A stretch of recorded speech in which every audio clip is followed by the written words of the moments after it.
Hello, everybody.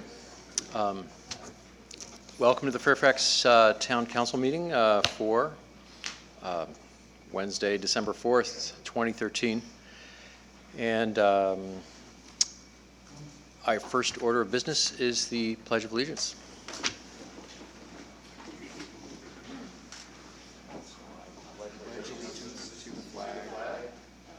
States of America, and to the republic for which it stands, one nation, under God, indivisible, with liberty and justice for all.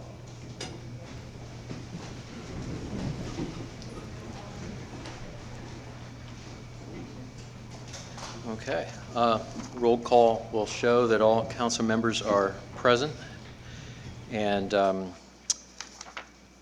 I would like to hear a motion for approval agenda or affidavit of posting. So moved. Second. Oh, I'm sorry, Mr. Mayor. Yes. Can we pull item 20 from the agenda? Okay. That's the issue regarding discussion of the MAP program. Item number 20 is about the MAP program, Red Hill. I'm sorry. Item number 20 is about the MAP program and Fairfax's position, or people in the community's position, in relation to the MAP program moving to Red Hill. And as I understand, the school board voted on Monday night, and they're meeting again tonight or something. Anyway, they voted not to do that, and so that item is, we're pulling that from the agenda. For now, yeah. Is there anything else on the agenda that we should not deal with? Okay, so that's just number 20. So do I hear a motion to approve the agenda? So moved. Second. Okay, so we have a motion, Bragman, second, Weinsoff. All those in favor? Aye. Aye.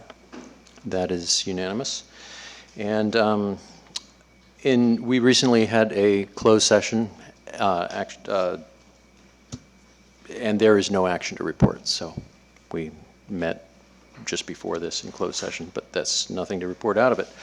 So the meeting protocol, the mayor shall maintain order at the meetings in accordance with Robert's Rules of Order. And the council has a responsibility to be a model of respectful behavior in order to encourage community participation and citizen input at council meetings. The council and the audience are expected to refrain from using profane language and or ridiculing the character or motives of council members, staff, or members of the public, and to maintain the standards of tolerance and civility. The town council will review the agenda at 10 o'clock to ascertain which items will be heard that evening and which, if any, will be continued to another meeting. Any matter not started by 11:30 p.m. will be continued to an adjourned or regular council meeting unless the council votes to suspend this rule. And please turn off all cell phones or place them in the non-ringing position so that nobody's bugged by that, okay? Thank you. So first on the agenda here, we have the adoption of Resolution 13 something. It's not on this agenda. Which is a resolution of the Town Council of the Town of Fairfax reciting the fact that the general election held on November 5th, 2013 happened and declaring the result and such other matters as provided by law.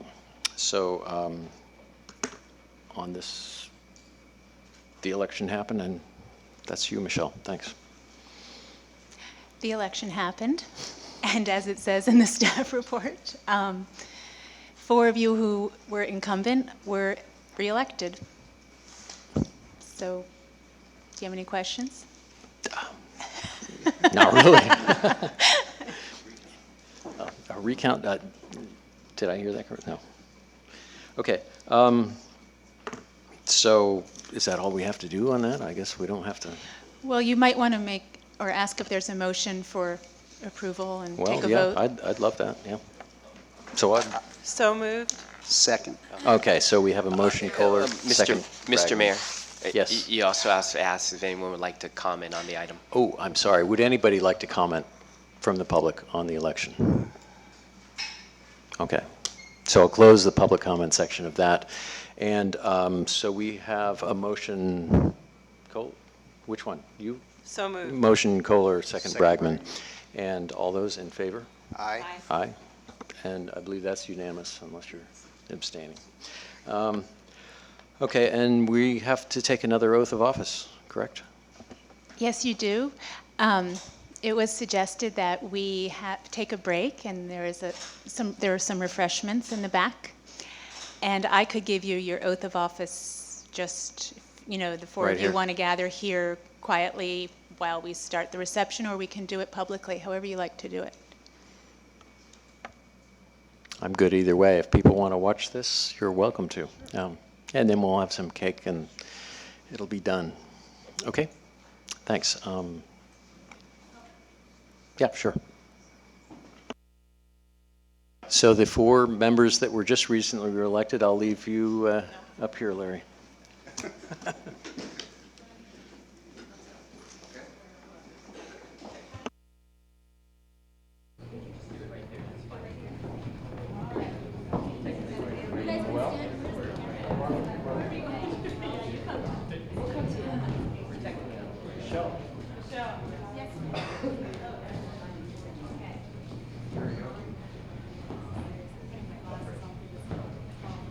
All right. Is this working? Probably the battery died. I'm not putting my mouth. Now it is. Okay. All right, this is going to be better. So I'm going to give you all 4 the oath at once. So after I say "I" and you repeat that, you each state your own name. Please raise your right hand. I David Michael. Renee Goddard. Barbara Kohler. John Reed. do solemnly swear or affirm Do solemnly swear or affirm that I will support and defend that I will support and defend the Constitution of the United States The Constitution of the United States. and the Constitution of the State of California And the Constitution of the State of California. against all enemies, foreign and domestic, Against all enemies, foreign and domestic. that I will bear true faith and allegiance That I will bear true faith and allegiance to the Constitution of the United States to the Constitution of the United States and Constitution of the State of California, and the Constitution of the State of California. that I take this obligation freely, That I take this obligation freely without any mental reservation or purpose of evasion, without any mental reservation or purpose of evasion. and that I will well and faithfully And that I will well and faithfully discharge the duties discharge the duties upon which I am about to enter. upon which I am about to enter. Thank you.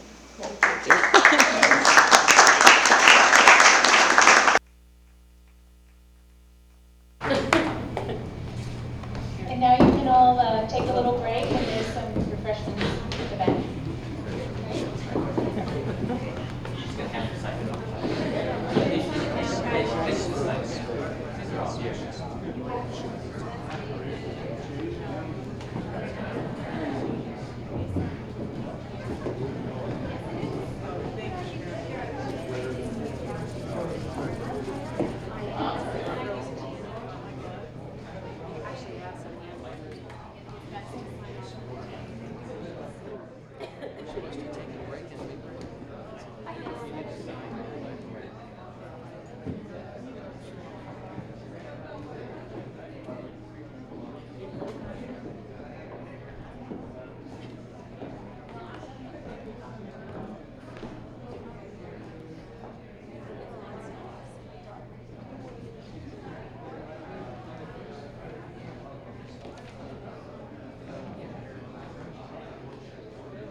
Conversation so we could get on with the business? Great.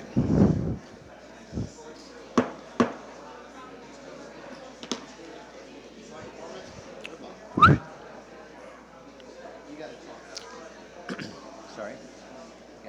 Yep. I'd like to bring us back into order, please. Great. Yeah, it's too close. Okay, is this about the right distance? I hope people can hear me. Okay, I'd like to bring us back into order. And the second thing on the agenda is the selection of mayor and vice mayor for the next year. So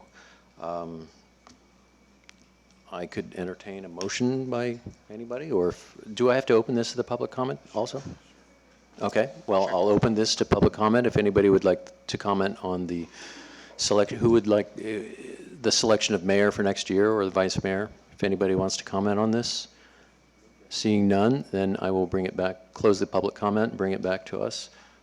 Is there a motion? Well, if we could just have a little discussion. You know, for the last 6 or 7 years, we've really just rotated the vice mayor into the mayor seat, and I don't see any reason for us to change that tonight.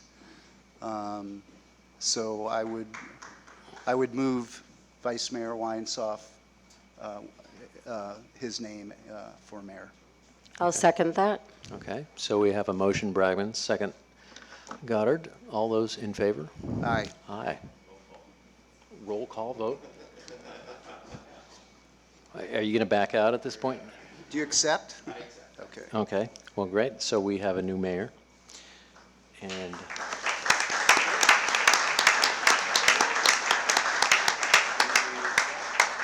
And so I'm out of a seat. And I'm going to leave this proclamation there.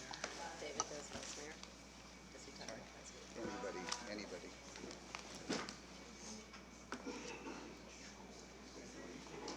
It's open. It's for, Jesus, this chair is really terrible.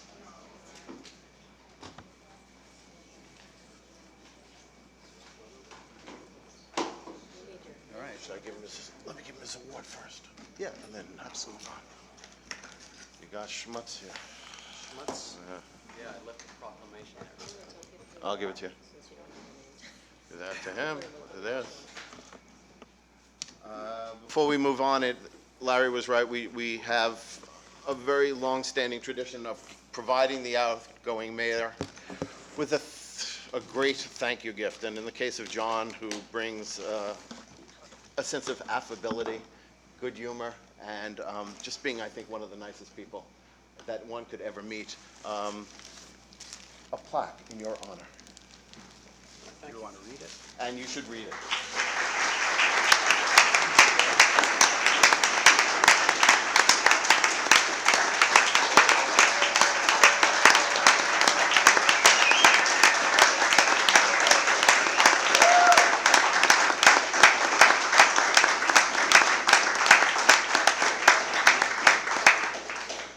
And I'm told I should read this? You should. So I haven't read it before. A good head and a good heart are always a formidable combination. Nelson Mandela. Yeah. Thank Michelle.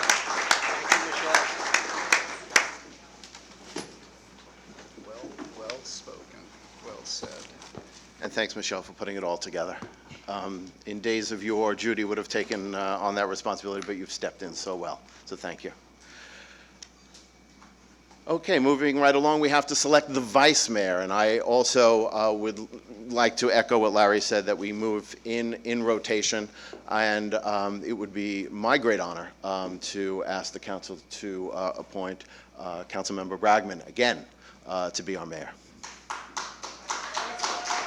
Vice Mayor? Vice mayor. Well, yeah, Can I second that too? you can. A second. Can we do that by affirmation? Good. You're it. All in favor? Aye. Good. All right.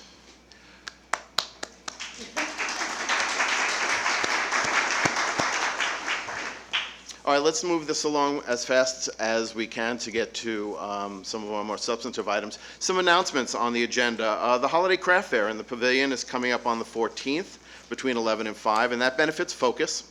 The Fairfax Volunteers Holiday Caroling, Wreath Making, Potluck is the very next day on the 15th between 2 and 5 here in the Women's Club, and I see on the agenda the big guy Santa Claus arrives at 3 p.m. Please bring clippings for wreaths and a dish to share. The Chamber of Commerce is sponsoring on that day from 11 to 2, so a little bit earlier, a horse-drawn wagon ride. Please do not pester our town staff between December 24th and January 1st. Town Hall will be closed during that week, reopening on January 2nd. And as we always in this time of good cheer, remember those who are perhaps in need a bit. The Fairfax Food Pantry remains open on all Saturdays from 9 to 11 at the community church. And as we say every month, volunteers are always needed. And since we have a very large crowd this evening, it's nice to point out that we do have a vacancy on the Affordable Housing Committee. If you have an expertise or a particularly dedicated interest in that, please sign up. It's an extremely important committee, and we do have one opening. This is the time when we provide open time for public expression. This is on items not before us. Not before us. So if you're interested in speaking about the Chevron matter, hold on for a bit and we will get to it. 3 minutes. Sierra, how are you? Newly shorn. Congratulations, David. Thank you, Sierra. Congratulations, John. First thing I'd like to ask you, David, can I have an extra 10 minutes to just organize my thoughts? Sierra, no, because I have to spend the $26,000. Okay. I've said this before too, but you guys got sworn in and you talked about having mental reservations, and I want to ask you, what happens if somebody gets there before and your table's taken for your reservations? What do you do? You've been funny. What else you got? Okay. I asked a friend on the street what I should say in open time, and he suggested that I should tell just how much I love Chevron. But as I told him, it's already on the agenda tonight, so I can't sing a song about Chevron, for example. So I'm thinking like perhaps asking the council to sing me a song. Okay. Actually, I found these notes unattended in the airport. I kind of want to say the usual thing I usually say, and that is global issues are local issues. And the council gets crabbed at sometimes for doing things regarding to what's happening globally.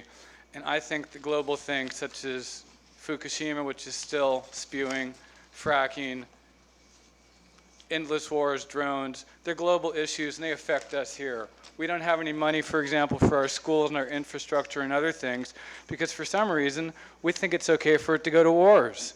Endless wars at that. Why is that? Are we nuts? Are we stupid? Are we lazy? Are we apathetic or what?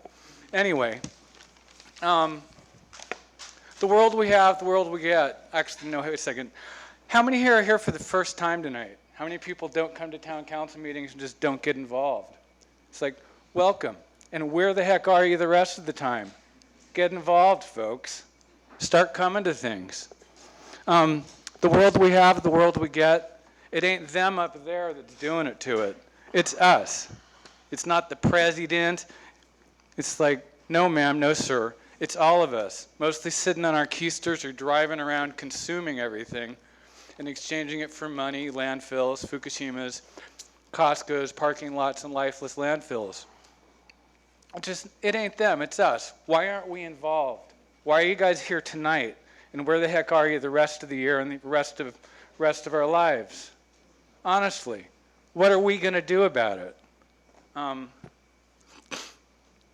We create our world with every waking dollar spent, with every nuclear flip of a light switch, with every fracked gas degree of the thermostat we just turn up in our houses, and every paved turn of the key when we get in our cars and just go Christmas shopping or whatever. Just what are we leaving behind, I'm asking all of us. Do we really need to go shopping for a bunch of stuff? Is that going to make our lives better? Do we really need to give gifts of more parking lots and more people in like Afghanistan, not in Afghanistan, but Pakistan, sewing a bunch of garments for us at the best deal we can get at Costco for $2.99? And what's being left? All that stuff is leaving landfills someplace else rather than living environments. What's going on with the water? It's like, where's the rain go? Where's it flow off? Does it go into a parking lot? Are the things living there? Or is it all a bunch of junk we're leaving behind? Anyway, I just hope we all get involved, get off our butts and come to like meetings, get on our government officials, because it's not them, it's us. It's like, what are we going to do about it, folks? Thanks, Sierra. Valerie? Hi, Valerie Hood, 79 Dominga. I have money for the town from the Fairfax Tomorrow Film Night Series, $367. And our next film will be a film about smart meters, and it's called Take Back Your Power. And yeah, the filmmaker is Josh Del Sol. You can check it out online. It's a fabulous film. And congratulations to everybody. And looks like a good night to be here. Greg, could you give the check to, in the words of my sister-in-law, keep it coming. Hi, Yes. my name's Jerry Pelletier, and I'm 45 Hickory Road. And I don't know if I chose tonight to come do this, but here we go. What I'm trying to make you aware of is Hickory Road hasn't been paved in over 50 years, and the pavement is corroding and undermining. If you don't know where Hickory Road is when you come into Cascades, it's the first right turn, which is actually Cypress, and they cross each other. It's a very strange arrangement. And I would say that we have like 3 football fields, a flat football field and a steep hill, and then another hill to the end of the cul-de-sac. And it's corroded. They've put gravel, and it just comes down the hill. There's no way of determining where the street starts and where the sidewalk starts. They've just sort of gone around with the pavement. And we've had 2 oak trees fall in the last 3 years that are on that. Also, it's not going to be a quick fix because there's no culvert up on the top, so all the water has to come down from the top of the hills down to the bottom. And when it hits the flat, it slows down, obviously, and the silt and mud just accumulates on the street. And Manager, where are we on potential paving of that street? Actually, I would have to ask our Public Works manager. I'm actually not too sure. We just received a report on all the streets, and offhand, I don't know the order, but. So maybe when we gather in January, we could have some clarification and we can communicate to you. Call into town, you don't have to drag yourself down here, and we'll get back, or maybe we'll find a council member who lives nearby and inform him. yeah, we have one. He actually went with a walk with a few of us to see, because one of the things is if you live at the beginning of it, you never go up that street, so you think everything's fine behind you, but it all ends up in your yard eventually anyway. No, I go up there every 4 years. Yeah, I haven't been up there in years. So that means that, what do we do now? We will get in touch with you, and we Okay. will tell you where your street falls Okay. on our paving Okay, path. okay, thank you. Thanks. Hey. Ginger Sodders Mason, pesticide-free zone. Congratulations, David and Larry. I'm here as a point of information having to do with the Agricultural Commissioner of Marin County is proposing a 10-year plan to get rid of invasive plants out in West Marin. A part of that plan has to do with aerial pesticide applications. This is not just for West Marin. This actually is for any unincorporated areas in Marin County that he could do what he's planning to do. And also, he has eminent domain in this plan. In other words, if someone's not maintaining their property appropriately, and they have these weeds or invasive plants there, then he has the right under his plan to go in and spray and get rid of them. So I would call people's attention to that potential plan. It was supposed to be on the supervisor's agenda on the 10th. It has been postponed. You'd have to just watch the agendas to find out when it's coming up for a vote. But that is proposed, a 10-year plan. There are problems with weeds out there or invasive plants, but there are other ways to take care of them. And especially aerial applications of pesticides is not the way to do it. Thank you. You're absolutely right, Ginger. Can I just say something? Ginger, Good evening. Excuse me, Gary, just one comment. We submitted comments to the county this week. Yeah, just So signed and sent it 2 So days ago. They should have them from Fairfax. Thank you. Good evening, Council. I came here specifically to introduce myself to the 2 new lady councilors. I haven't met you, and my name is Gary Graham. My wife is supposed to be here, but she's not. But we own the nightclub in Fairfax called 19 Broadway. And my wife and I started live music there every night. 30 years ago, and I'm happy to report that we, as a business, had a little rough spot, and I kind of made a mistake and gave it to the wrong people. I just brought it back, and now I'm happy to report that 19 Broadway has drafted Joe Montana of music to run. Jonathan Cordy is now the new partner and manager at 19 Broadway. And you will now see 19 Broadway is going to come back to its roots, come back to what we've always designed, feature the music that Fairfax wants, so you just watch our smoke. And I'd like to introduce Jonathan Cordy to the chamber members tomorrow night, introduce them to the community. But I'm tickled to death that now 19 Broadway is back in the hands where this tradition of live music will go on and go on. Our gift to Fairfax is live music, and we're so proud to present. So there you are on that. Now, one other thing, I think the two new council ladies, probably the luckiest council. I've been here 30 years, keep my ear to the ground. You got a nice, town's great now. I mean, I watched it rock and everything, but it's really, you've got the greatest support. You filled in some positions recently that weren't filled in too well, and you got the great city manager now, and you have somebody in charge of the money.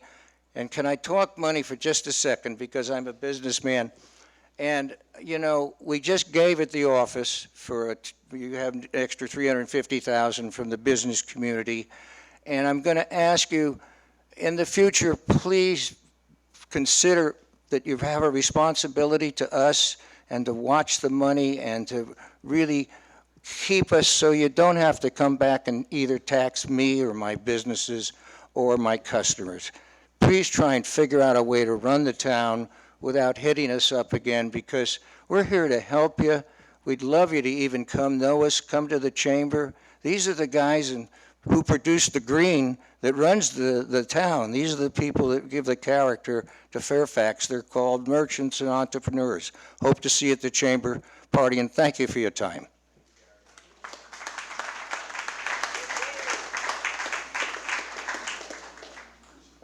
Hi, my name is Mark Pizarro. I live at 100 Hickory Road. I'm up at the top of the hill. And I just want to say the road's horrible. And we've been watching for years other roads being paved. Ours has been neglected. As far as I can tell, the utilities have been put in the ground already. So it's ready to be repaved without being torn up, as far as I can tell. I've seen cyclists getting crashes on the hill because of potholes, because of ruts, because of gravel that's washed off the hill, and it's a dangerous road. So something needs to be done. There's dogs, kids that could be hit by cars. It's just a real problem. So please, if there's anything you could do, I'd appreciate it. Thank you.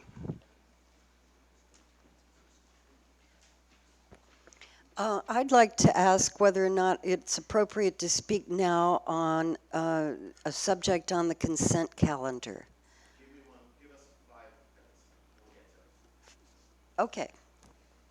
Any other open time speakers? Okay. Seeing none. Council reports and comments. John, the mayor, always seems to look right, so we'll continue with that tradition. Okay. Well, thank you, and I'll flip over to my reports thing. So these are reports on what we've been doing for the last month.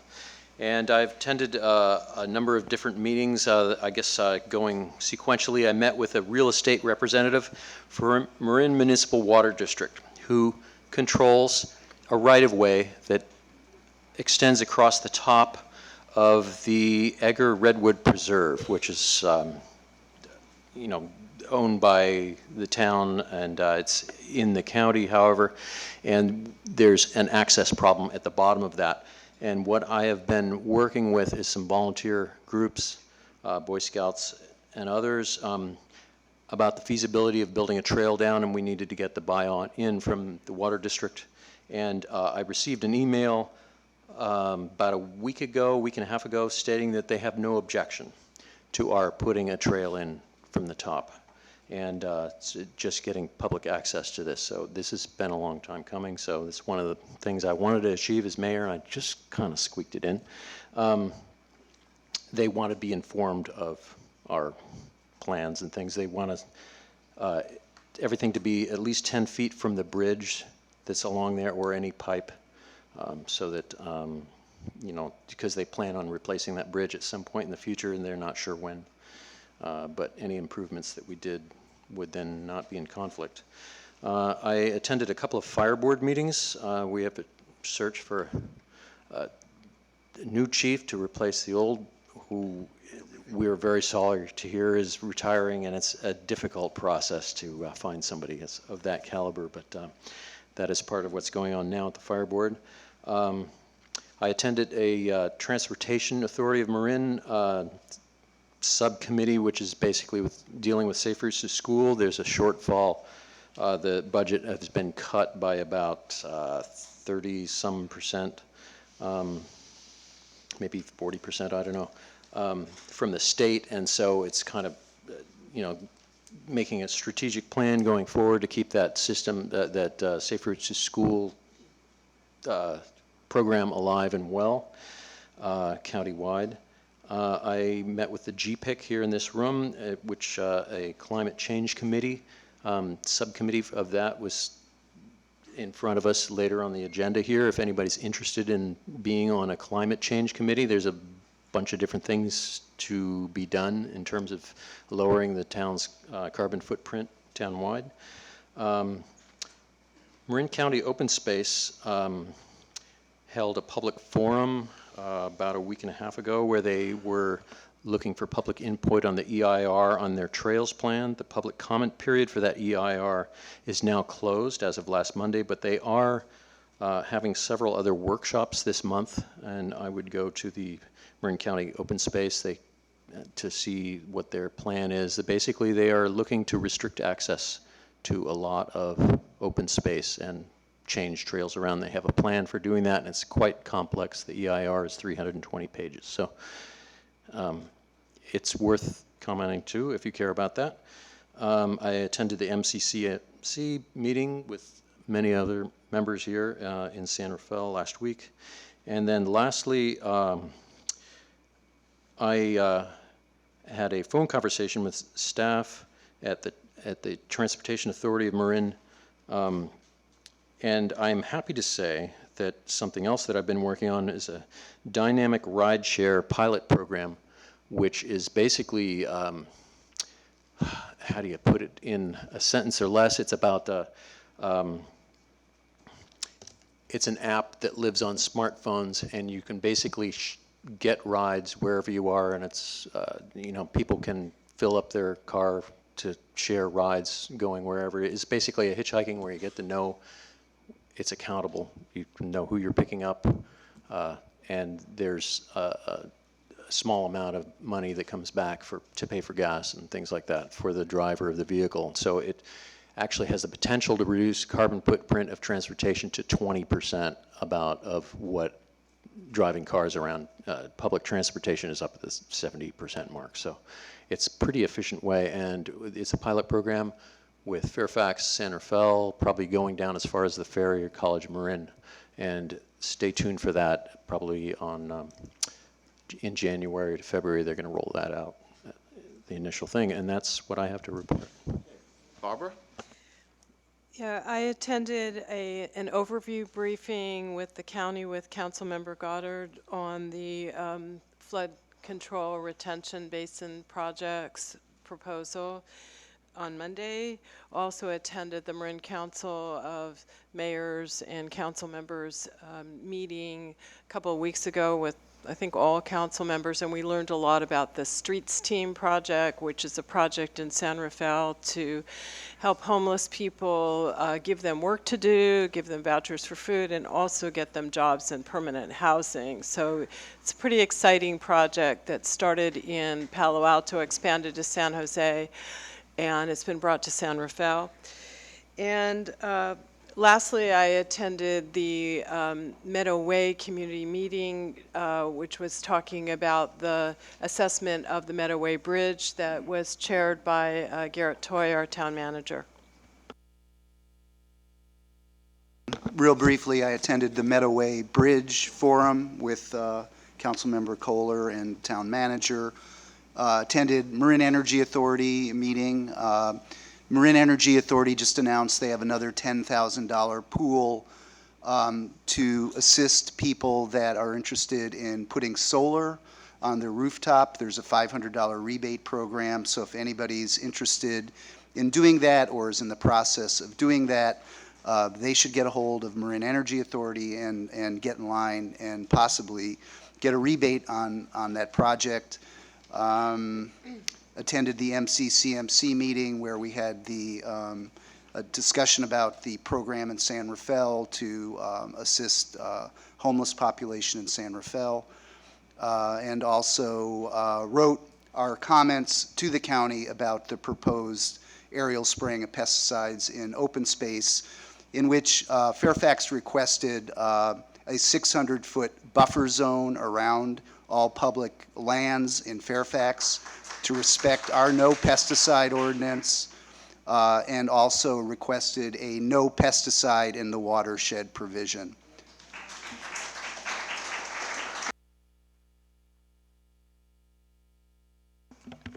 So this month I attended several JPA meetings. That's the Joint Powers Authority. I work with the Zero Waste. It's the JPA for solid and hazardous waste, and I'm on a subcommittee called it's the local task force, and a subcommittee to that, which is the extended producer responsibility task force.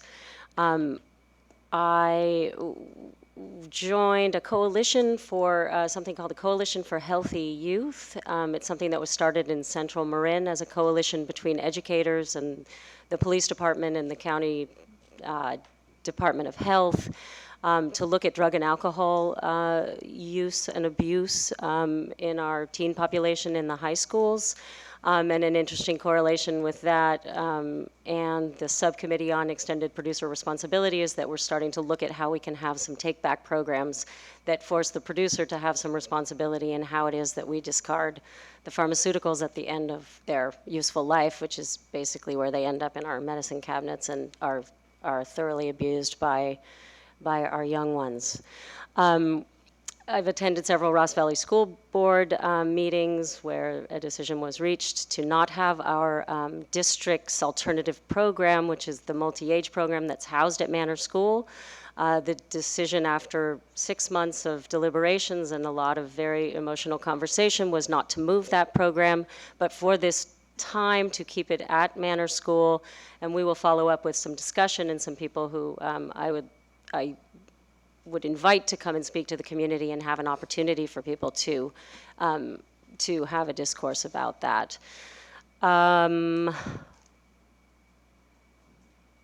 Let's see. There was something I did this morning, but I can't remember. So anyway, that's it. All right, very briefly, I also attended the MCCMC dinner. They appointed me to the MCCMC's disaster committee, a charge that I'll be sharing in one form or another with Councilmember Kohler. Flood Zone 9 meetings are now ramping up, and with John as the council's representative to the fire department, because sadly, as we'll be discussing in just a few minutes, the departure of our chief to a well-deserved retirement. At this time, we are done with our council reports and comments. Town manager's report. Very briefly, congratulations to the council members on being reelected, and congratulations to the new mayor and vice mayor. And one item of clarification on the announcements. Actually, Town Hall is going to reopen to the public on January 2nd. Staff has determined that on the 2nd, Town Hall will open to the public on January 6th. The 2nd and 3rd, staff will be present, but we'll be working on getting ready for the upcoming year and be doing all our file retention and retention type services and files at that time for those 2 days. So we'll reopen to the public on Monday, January 6th.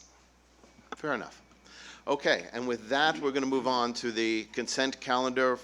First, on advice of council, we're going to move number 6 off to, if the council agrees, to after number 19. Oh, no, it doesn't have to be taken off of consent. It just needs to be voted on separately. So it can still stay in the consent area. It just needs to be voted on separately. Ah, okay. Then, with regard to 3 through 5 and 7 through 15 at this time, any thoughts by council? I think there's public comment on one of the items. Okay, anything from anybody up here? No? Now would be the time.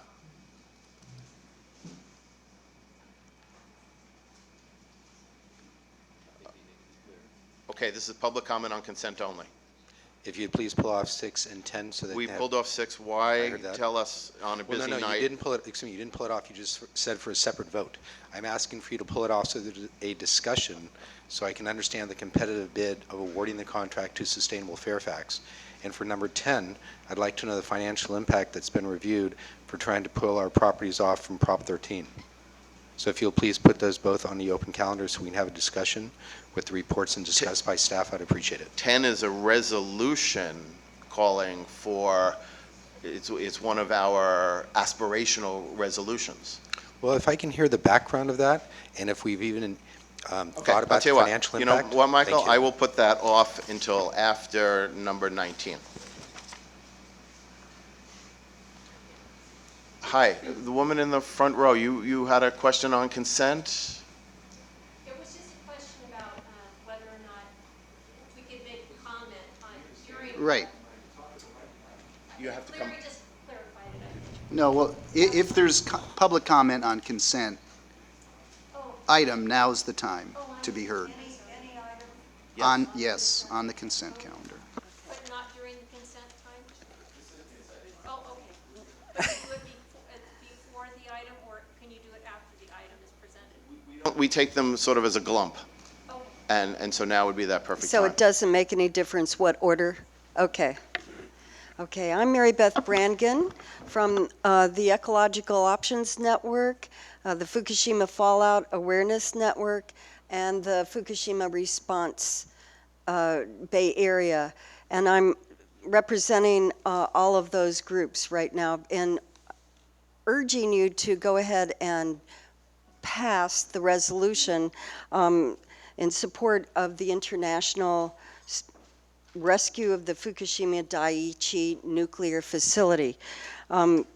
Many people may not know that Fukushima has been pouring hundreds of tons of intensely radioactive water daily into the Pacific Ocean and emitting from the triple meltdowns and the other damaged radioactive fuel rods, billions with a B of becquerels, which is a disintegration per second, billions of becquerels per hour daily since March of 2011. So all of this is traveling across the Pacific and is going to impact us here, and not only us, but the whole planet. But TEPCO, the company that operates the plant, has lied and tried to deny the scope of the problem. They didn't even admit that there had been 3 meltdowns until months after it had happened. And TEPCO's motivation, as all companies, is to make a profit.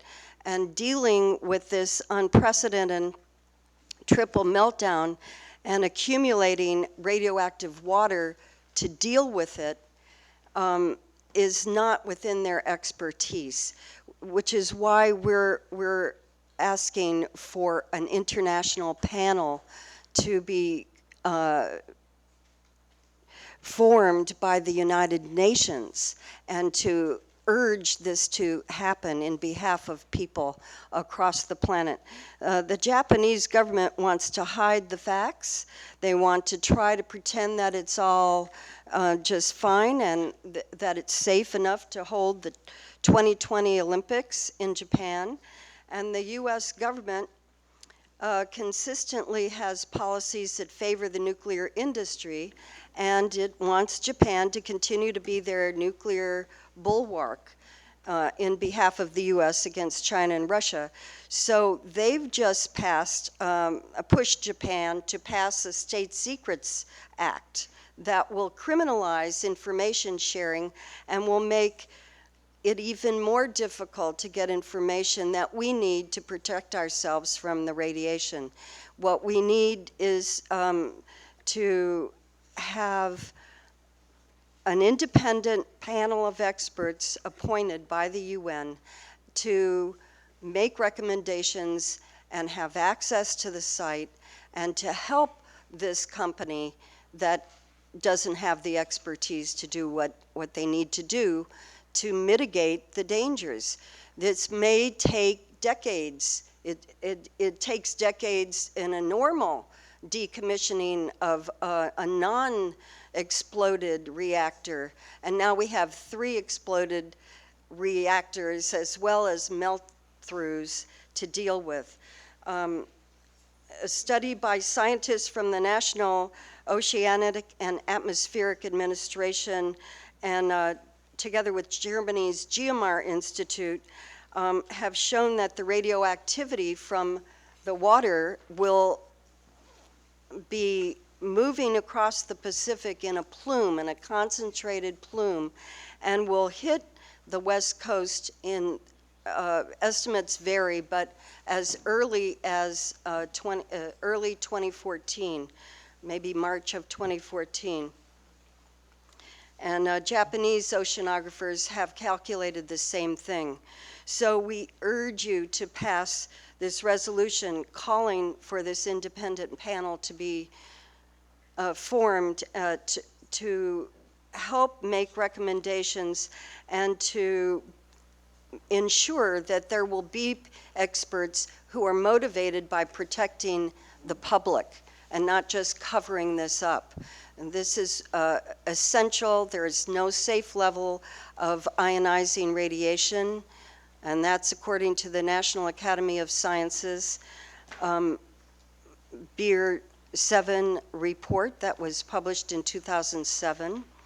And the reality of the full damage of 3 Mile Island and of Chernobyl has been covered up and confused by the industry and governments who want to continue using nuclear reactors and weapons. So it's very important that we do what we can at the local level, and I really thank you for bringing this to the City Council, John and Larry. Thank you so much, and we urge you to pass this.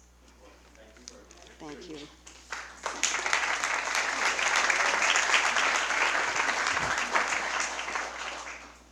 To follow up on what Mary Beth was talking about, I went to a series of informationals about this that were put on in the city. Stunned me into inaction in the beginning, and then grief, and then I thought, just get mad and do something, so I am. So one thing I wanted to share with you is that there are some websites you can go to get real news on this subject. One is eon3.emfblog.net. Another one is enenews.org. Another one is fairwinds.org. And another one is beyondnuclear.org. And if you'd like to get those websites from me again, I can do that.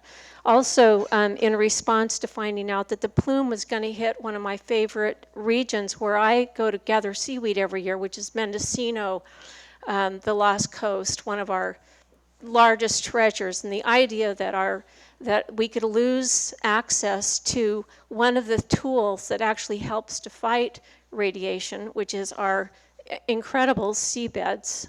That's where most of our seaweeds come from, actually. And we're trying to find out now we know that some seaweeds tend to be somewhat radioactive anyway because they take up radionucleotides that are already in the seawater.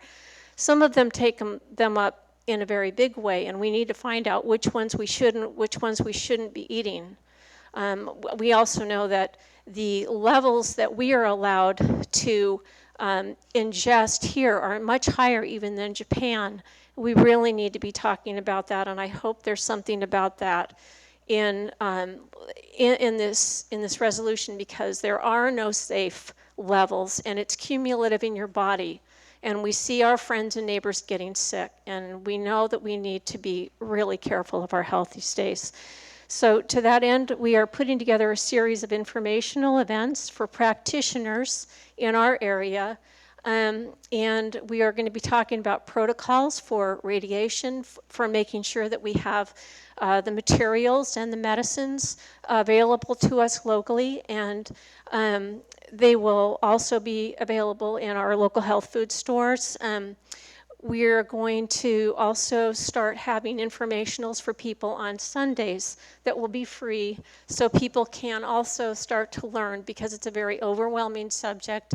It's a subject that you first hear about it and you just kind of go into denial. It's a very frightening subject because radiation is forever. So anyway, I guess that's, oh, I know, the one other thing I think maybe Larry will talk about tonight is what the state's response has been to Fukushima and the radiation. Thank you. Thank you, Valerie. Any other speakers on the consent calendar? Sir. Thank you. I'm Jim Heddle from the Ecological Options Network. I've been reporting on and helping to organize on the nuclear issue for almost 30 years, but I've never seen an incident as revelatory as the Fukushima ongoing disaster. It proves beyond contradiction that the nuclear industry is essentially a criminal enterprise.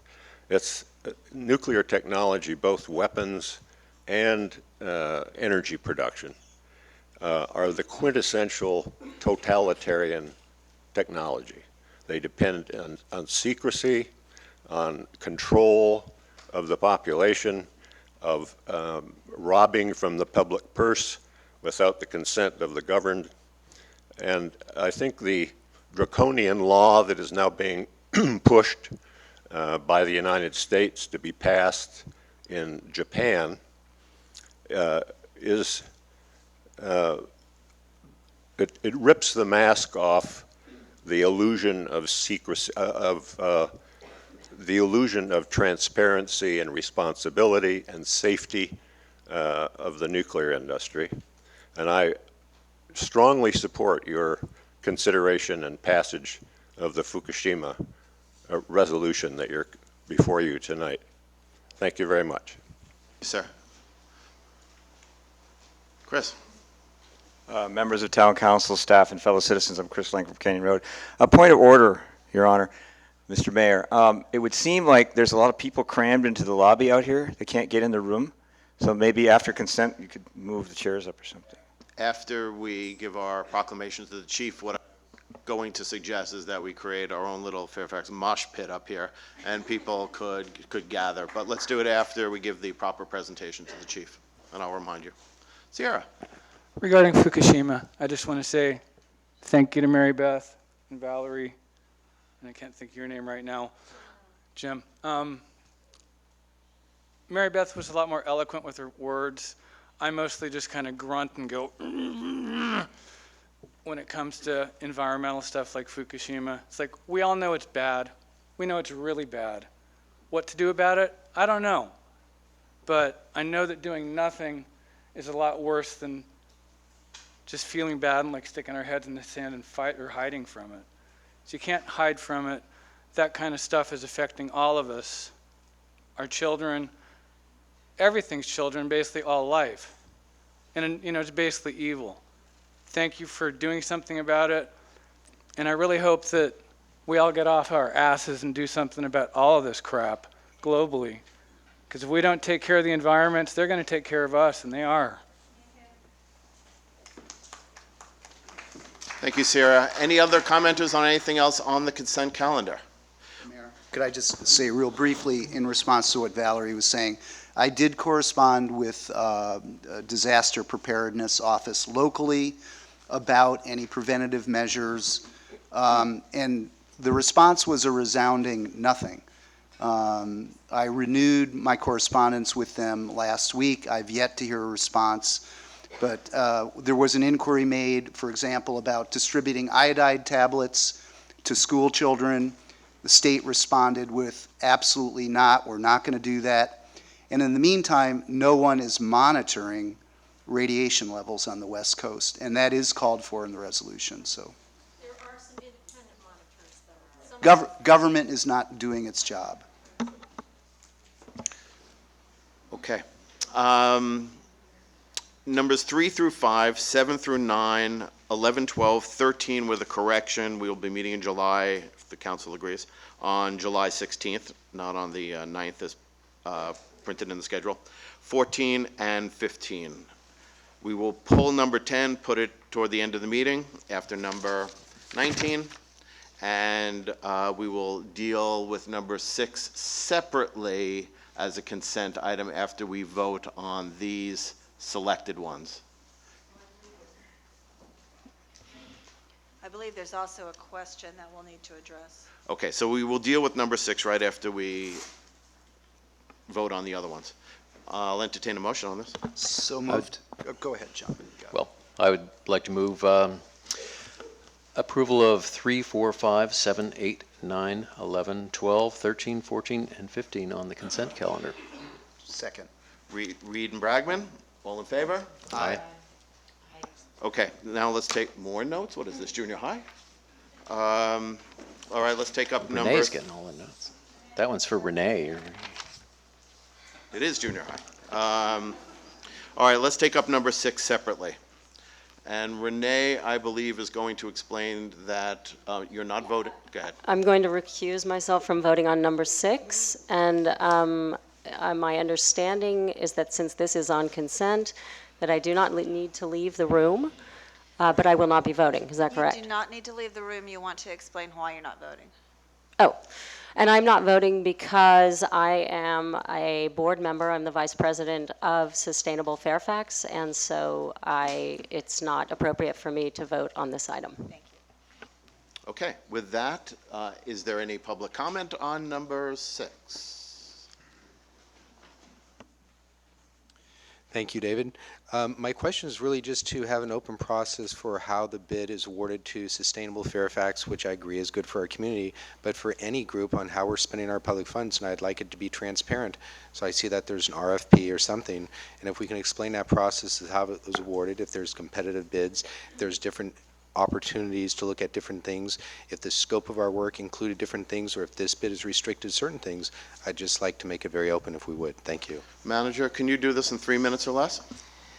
Sure. To answer the question, we did not do a competitive bid. The town has contracted with Sustainable Fairfax for these specific services for a couple of years. We've always been pretty happy with their services. It's a nonprofit. You're getting a lot of bang for the buck. It's definitely not anything staff could do for the money. And so that's why we have not done a competitive bid or an RFP or anything along those lines for these type of services. Any other public comment on number 6? Seeing none, I'll bring it back. Can I have a motion? So moved. Second. All right, that's Bragman and Kohler. All in favor? Aye. Excellent. Okay, at this point, we could do something that is both sad and sweet. We're bidding goodbye to the chief, who has served us for over 8 years, an extraordinary 8 years of public safety.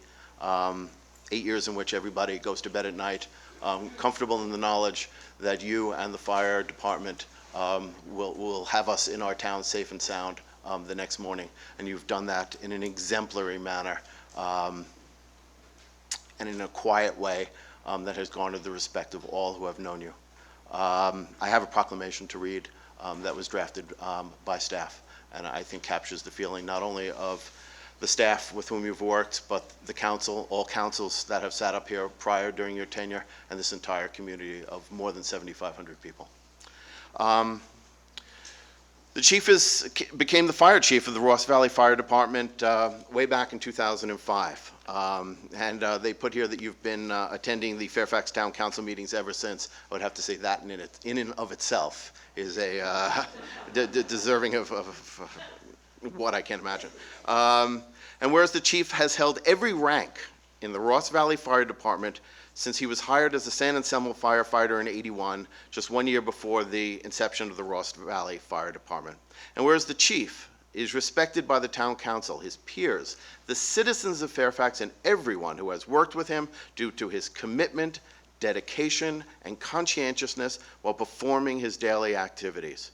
And whereas the chief has brought unique approaches to solving the fiscal and operational challenges of our Joint Powers Authority, resulting in one of the most efficient fire services in the area, and whereas the chief has presided over the operation and expansion of our JPA from 2 to 4 members, resulting in further efficiencies and superior service, and whereas the chief coordinated the response and recovery efforts during and after the Great Flood of 2005, directing and coordinating the repair and remodel of the fire stations, and whereas the chief coordinated and spearheaded the prevention and inspection program for the Ross Valley Fire Department, and whereas the chief as chairperson completed an entire overhaul and rewrite of the Marin County Mutual Aid Response Plan, and my personal favorite, whereas the chief has been the RVSD fire investigator, training officer, personnel officer, computer network administrator, strategic planning team member, standards of cover team member, board member of Fire Safe Marin, treasurer of Fire Agency Self-Insurance System Board, and secretary, vice president, and president of the Ross Valley Fire Club. Now therefore,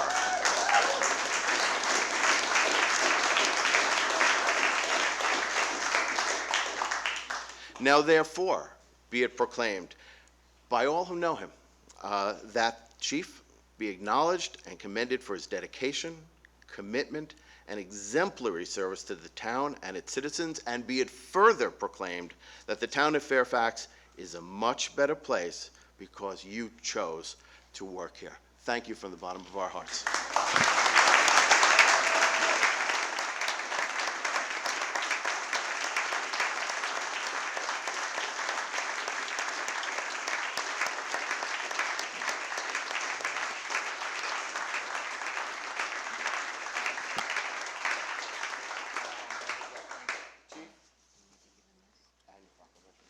Both the proclamation and a small gift, which, and they say we don't have a sense of humor. It says fire.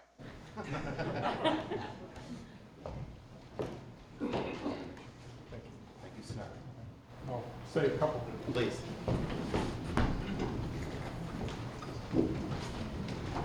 I'll keep it extremely brief, but it has been an honor and a pleasure, to work in this community for over 30 years. And I've always felt it was very fortunate to be able to work in a community, in an area where I grew up, where my family's been for many years. And each and every day has been enjoyable. Maybe not every moment of each of every day, but each and every day has been enjoyable, and I couldn't think of a better career or a better place to work for all these years. And I thank you for everything. Thanks.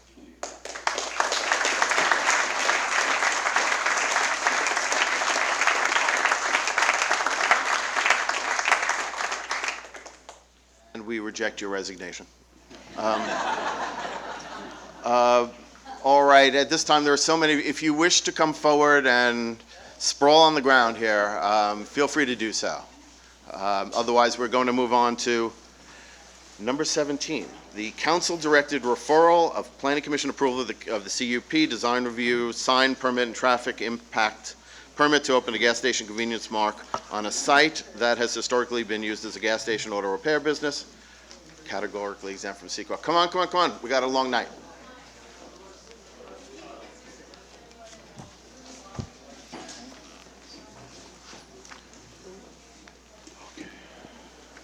Mayor, may I have one request as your fire chief so I can make the last few weeks here?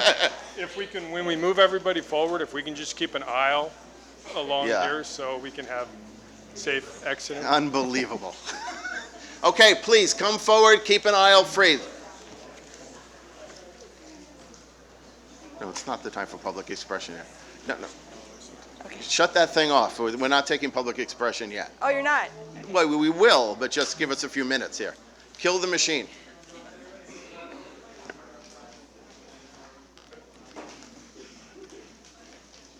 We're not getting an aisle. Folks, the chief has spoken. We got to have an aisle.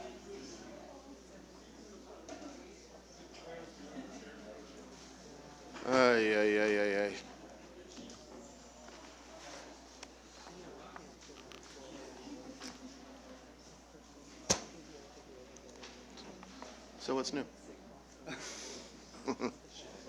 Chevron, all right.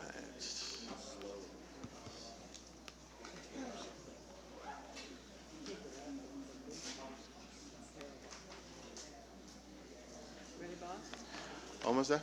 Hey, you know what, let's take up the Roosters first. Not joking. All right, staff report? Great, maybe for the public, just like to point out, last Wednesday, we issued a placeholder staff report for this item, but this late afternoon, we actually issued a supplemental staff report that is now available on the website, so that's just for future reference for the public. But as to the recommendation this evening, staff is actually recommending that the council open the public hearing and then continue the public hearing to the council's meeting in January to provide the council more opportunity to consider all the comments and information presented at the hearing, as well as any additional information requested from the applicants or staff at this meeting tonight. Now, maybe as a little background, back on September 19th, the Planning Commission actually approved the project, approving the discretionary permits to allow a closed or former gas station site at 2001 Sir Francis Drake to be reopened as a Chevron gas station convenience market. There were several discretionary permits actually approved by the Planning Commission: a conditional use permit, design review permit, sign permit, and a traffic impact permit. Subsequent to that approval, actually, Councilmember Goddard submitted to the town clerk on September 26th something called a directed council referral. And under town code, direct referral process does allow a council member to have the council exert jurisdiction over applications approved by the Planning Commission. And so this evening, this actually represents directed referral permit process in the sense that the council is allowed to conduct a de novo hearing, which in essence means it's allowed to consider all the issues related to the application for this project. So in terms of moving forward, the supplemental staff report that you received this evening actually contains a memo that kind of lays out the different findings and things required for the council to consider regarding either approval or denial of an application. One of the things that the memo does do, it also clarifies the zoning for the project. Upon further review, staff has determined that the zoning for the property is actually highway commercial and not central commercial. But under highway commercial, what that does require a use permit. However, it does not require that any of the formula business standards be applied to this project. That only applies under a commercial, central commercial type zoning. Garrett, there are 6 people in the room who understand what you just said. Sure. Please, this is an extremely important point for purposes of the conversation we're going to have in a few minutes. Can you go over that one more time?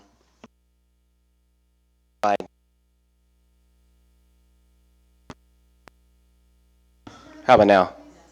Okay. So maybe as some background, back in back in 2012, the council actually approved something called the general plan. Within the general plan, it made recommendations to change all properties zoned highway commercial to central commercial. However, staff has discovered that that process of rezoning all the properties has not been completed.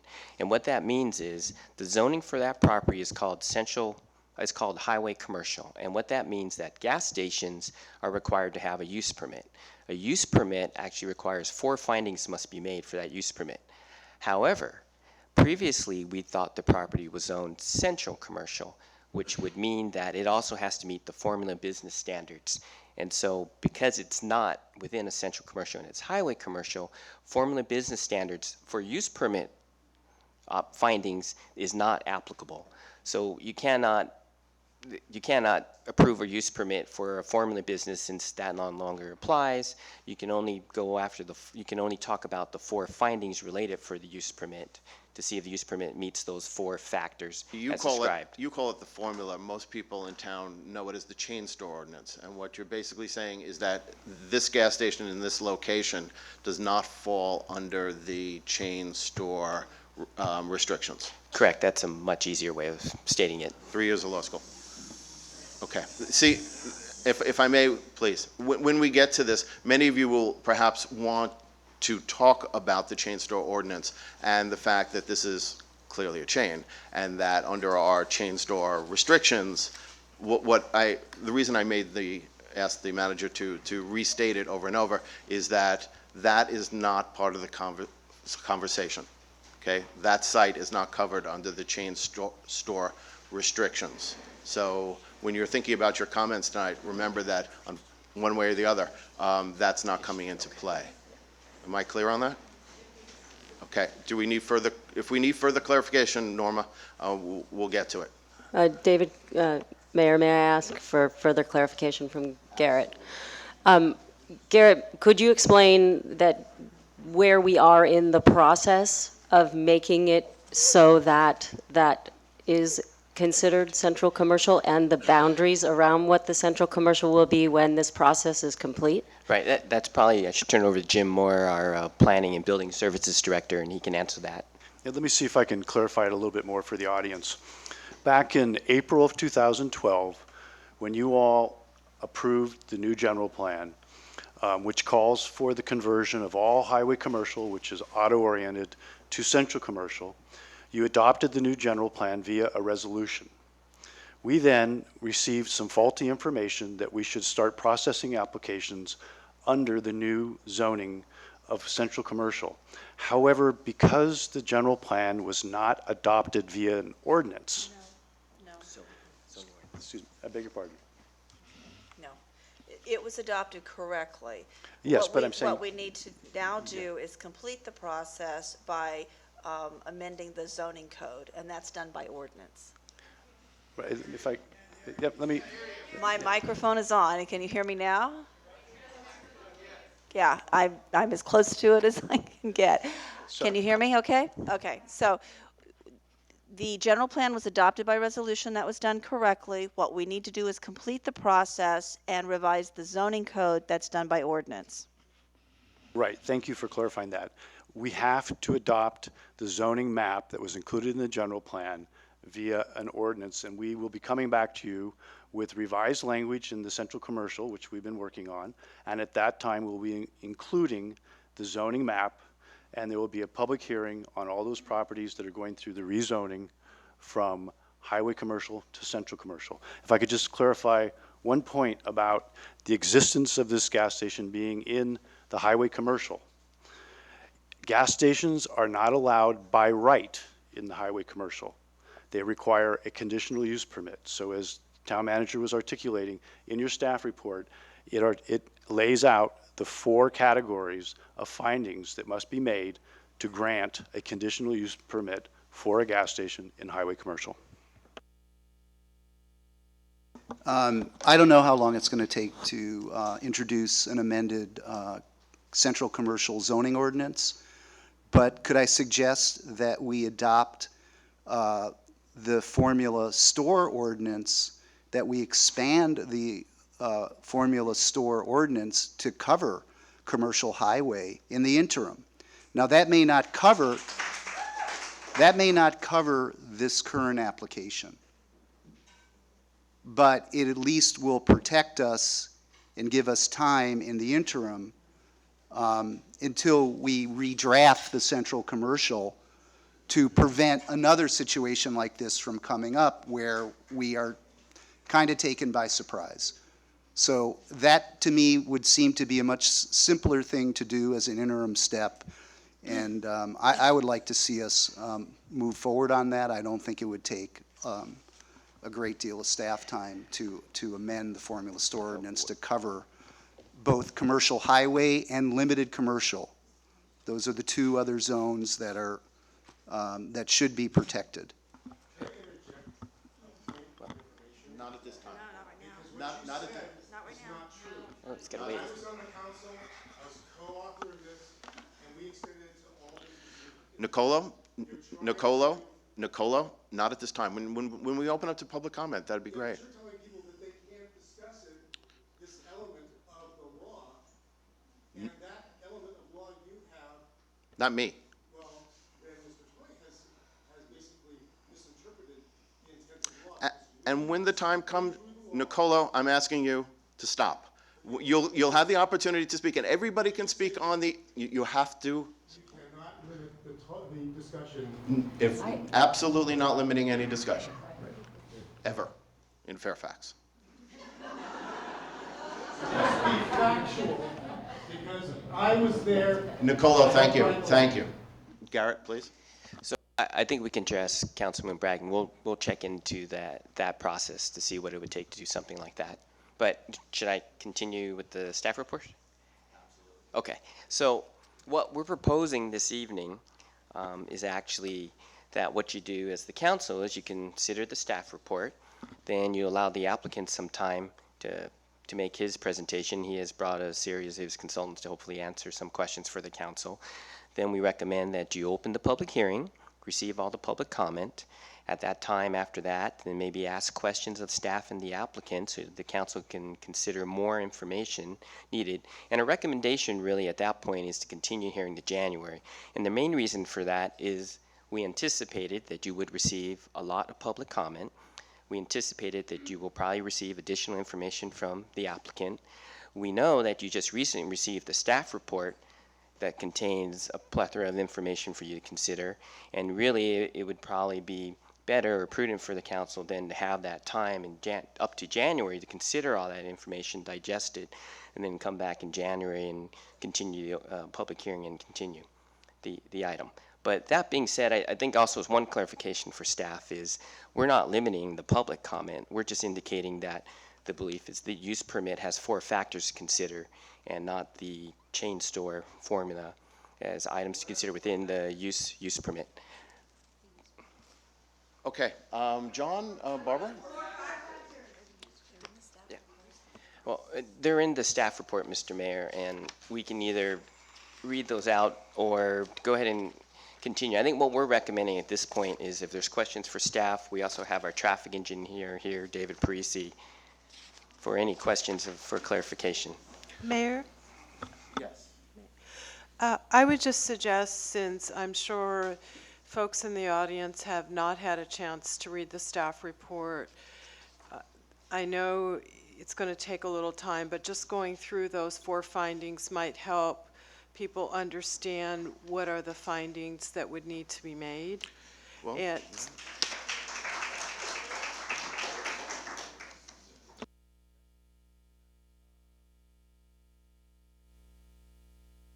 there are 4, and I'll read them out. The approval of the use permit shall not constitute a grant of special privilege and shall not contravene the doctrines of equity and equal treatment. And when you get the staff report, and you should download it, you will see that there's an analysis by staff underneath that. The second one is the development and use of property as approved under the use permit shall not create a public nuisance, cause excessive or unreasonable detriment to adjoining properties or premises, or cause adverse physical or economic effects thereto, or create undue or excessive burdens in the use and enjoyment thereof, any or all of which effects are substantially beyond that which might occur without approval or issuance of the use permit. A lot of legalese. C, approval of the use permit is not contrary to those objectives, goals, or standards pertinent to the particular case and contained or set forth in any master plan, development plan, or other plan or policy officially adopted by the town. And the fourth one, approval of the use permit will result in equal or better development of the premises that would otherwise be the case, and that the approval is in the public interest and for the protection or enhancement of the community. Those are the 4 standards. Okay? Okay. Well, hold on. With that, John or Barbara, do you have other questions for the manager? Yeah, okay. First off, I guess I have some questions in relation to circulation, public access. I know in the original traffic study, there was you were talking about pedestrian circulation as well as car circulation. With sidewalks, I've dealt with sidewalks and crosswalks, and that's something that gets asked of me a lot because I've had a lot of experience with the safe routes and things like that. But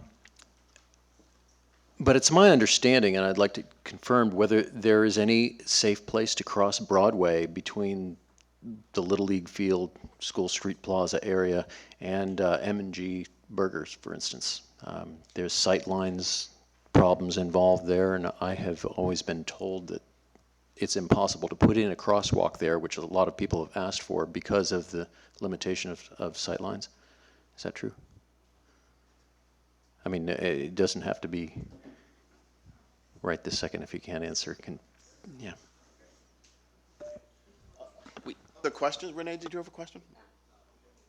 I'm sorry, David, did you wish to Yeah, address I that? have a series of questions. Oh, I mean, is that, I mean, May I just interject a statement that I wanted to make prior to us going into the questioning?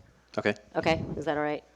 All right, so first of all, I want to thank you all for coming tonight, and I look forward to hearing the many perspectives you bring to the table. Mr. Salki, am I pronouncing that right? Salki? Salki, sorry. Has been a cooperative and respectful applicant, and I would like to encourage that we enter the meeting with that as the tone for tonight's process. I would like to clarify that my purpose as a council member is to do exactly what we are here to witness and engage in tonight. My strength lies in my ability to listen to the larger community and the great variety of perspectives which weave the fabric of this uniquely thriving town.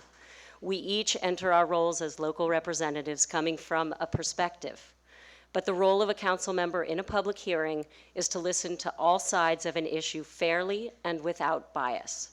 For the record, I filed a directed referral of the Planning Commission's approval of Mr. Salke's conditional use permit for 2001 Sir Francis Drake because I had a great concern that the public would have strong feelings which should come before the town council to be heard. I come here tonight as an elected official ready to listen to the whole story, not having made a decision and able to look beyond my own perspective with an unbiased mind. So thank you for listening to that. Did we want to pick up, John? Do you have a question? David, do you want to respond to that traffic issue? Make sure this is on. Sure, I can respond to that. Councilmember Rita, your question was about controlled pedestrian crossings across Broadway. Correct. Near the project site. Right, there aren't any marked crossings in that area. Sightlines are pretty good, but because there's no real traffic controls, you know, pedestrians would need to cross the street at an unmarked location, you know, in front of moving traffic. Okay. So generally, those traffic controls in the normal place for a crosswalk is at an intersection. Correct. Yeah. So they have a stop sign there, and like it's a logical place. I guess along that stretch there, that connecting there, one of those crosswalks would probably be Bank Street. Is that correct? Could be. Yeah. Okay. Let me see. And I guess the right-of-way goes right up pretty much to the curb that Broadway is on? On the project site? Correct, yeah. It is pretty tight right-of-way in that area, and the applicant is proposing to add a sidewalk along their frontage as much as practical. Mm-hmm. And as much as practical, is that up to the building sort of thing? It's, yeah, as much as they can within the right-of-way. Mm-hmm. Up to the building and down to the easement. Right. Point. Okay, and so, but for instance, the sidewalk that's next to the First Federal Savings Bank that continues up and pretty much ends at the wall of that building, that would not be continued along there? Correct. What the applicant has proposed to do is provide a sidewalk as much as practical peripheral to their site. Mm-hmm. Okay. Yeah, it's unfortunate that buildings, is that normal to build a building over the place where the sidewalk should go? No. Okay. But there is limited right-of-way in that area. I mean, that's something that can be further evaluated. Okay. All right. Let me see. So is there any other reasonable route that people could take, especially kids, where there would be a crosswalk, in your understanding? I mean, I didn't see one, but I guess I'm looking for confirmation. You know, it wasn't addressed in the study, but that is something that could be further evaluated. Okay. Yeah. Can I add? I'm just wondering, how is it in a traffic study that people determine whether these sight lines are pretty good? What is evaluated in Fairfax's code for the traffic studies, the emphasis is on number of car trips that are being generated.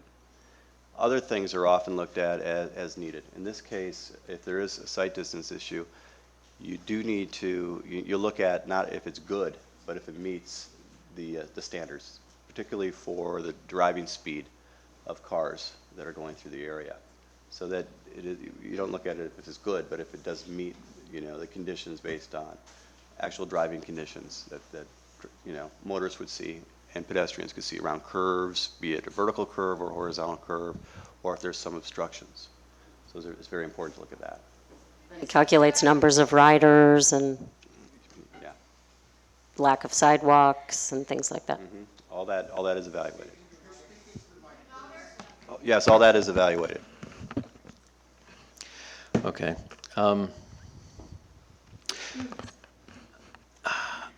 I guess, so in your traffic planning opinion, there is, given the general speed of cars around there and the general safety, is there a place where we can put a crosswalk in there aside from someplace like Bank Street? I think that would need to be looked at further. Councilmember Reed,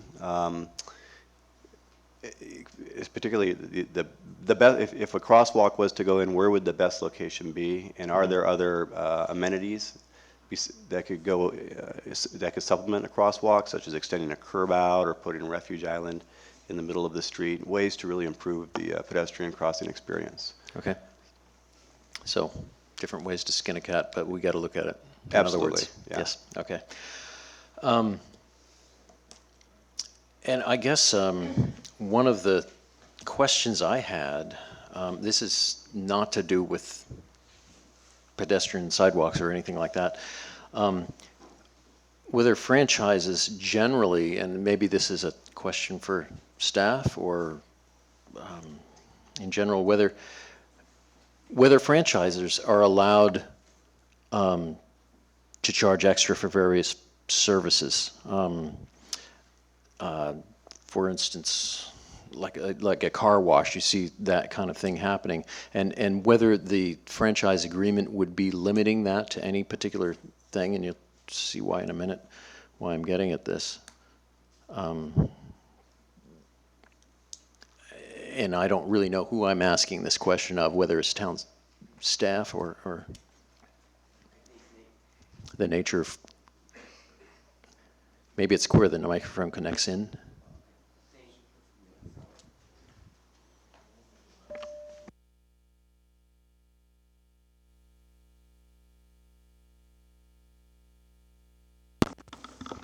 It's lit up. How about now? Okay. I think, Mr. Mayor and council members, maybe depending on your level of questions, if it's not clarification questions, but as you get to questions that are more specific for the applicant, it would probably be better really to hear from the applicant, their presentation, and then you could decide whether to ask questions then or wait till after public comment to ask questions, just to try to facilitate the discussion, because that's clearly an applicant question. Yeah. Well, yeah, and I can see that several of my other ones are like that, so I'm happy to defer these questions until later. So thank you. Okay, with that, this would be the opportunity to bring the applicant forward with his consultants. Could we do one thing before we do that, before we hear from the applicant? I'd just Adjourn for the night? Yeah, well, there you go.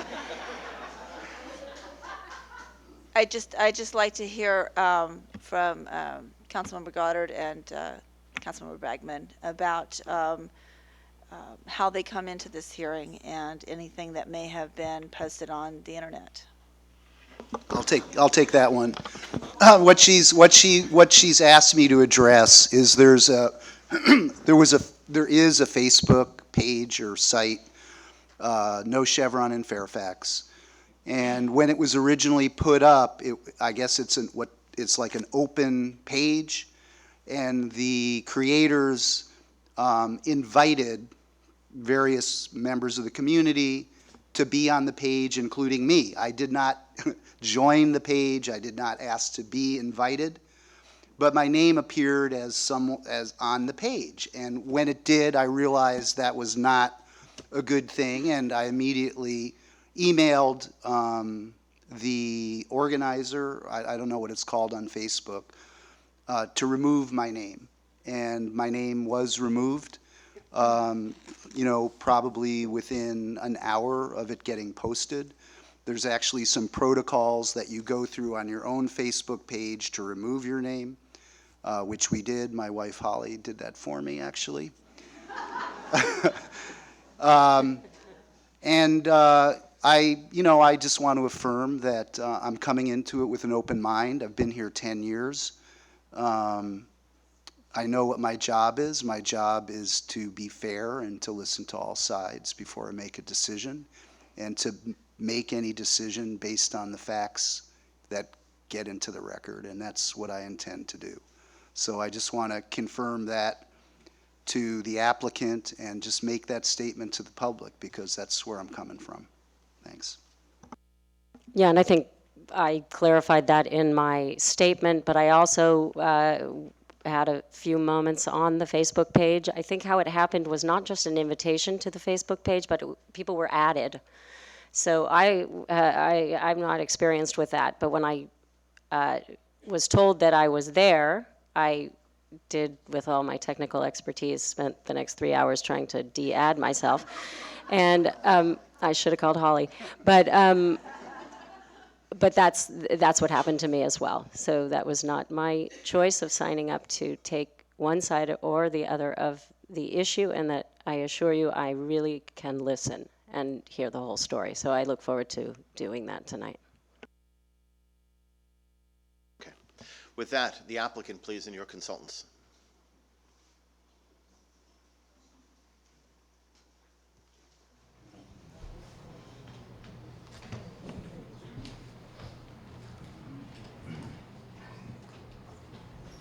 Is that working? Okay. So my name is Ron Jacobs. I am with PM Design Group, and we are the architects on the project. And I just want to give a brief overview of what we're proposing on the project. Obviously, everyone knows it's the station that's been closed down for a couple years at 2001 Sir Francis Drake Boulevard.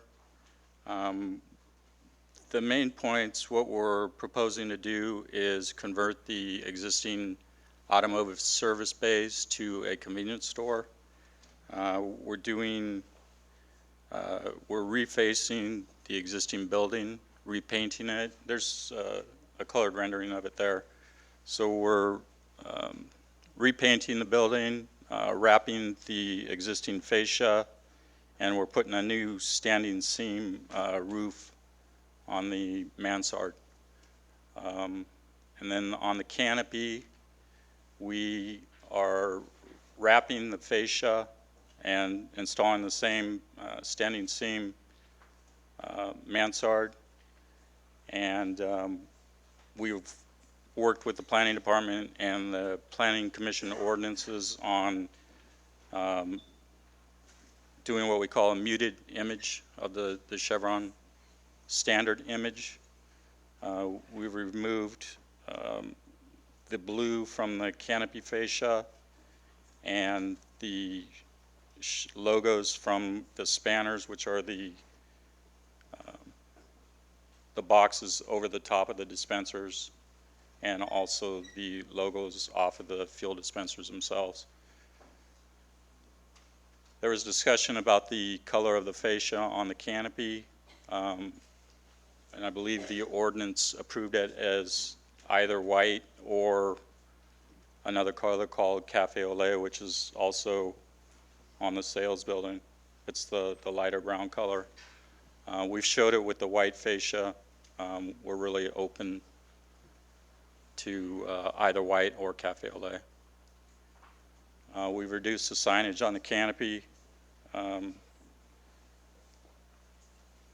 And just trying to upgrade the entire facility. Some of the other things we've done is we're installing new landscaping and irrigation, installing new fuel dispensers actually. Inside the C-store, we're upgrading the restrooms. They'll both be accessible and open to the public. On the site itself, We paid special attention to the lighting, installing LED lighting on the canopy. The lighting will be recessed into the canopy deck. The fascia of the canopy will extend down 6 inches beyond the face of the, or I should say the deck of the canopy to reduce any light overflow. The light will be focused right over the dispensers. And we've made special efforts to reduce any light spilling off the property. Some of the other things that we've tried to incorporate, we're installing bike racks at the facility. We're installing new sidewalks along Sir Francis Drake Boulevard and also along Broadway. We're going to be installing a car charging station, recycle bins, and solar power. We're looking into the feasibility of doing solar. The site has 5 parking spaces, dedicated parking spaces, and 8 parking spaces at the fuel dispensers.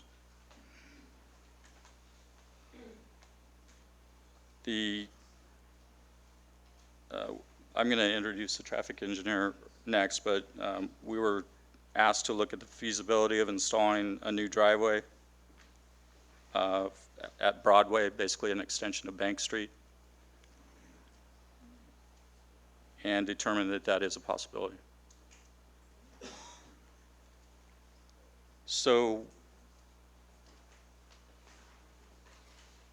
what else I've provided are photos of other Chevron facilities that have what we call the muted image. That shows facilities that don't have the Chevron corporate image colors, just to give you an idea of what those stations look like. So all in all, we've worked with the planning department and the planning commission to get their unanimous approval on the project and open it up for questions. Do any of the council members have questions of the applicant's representative? You mentioned sidewalks.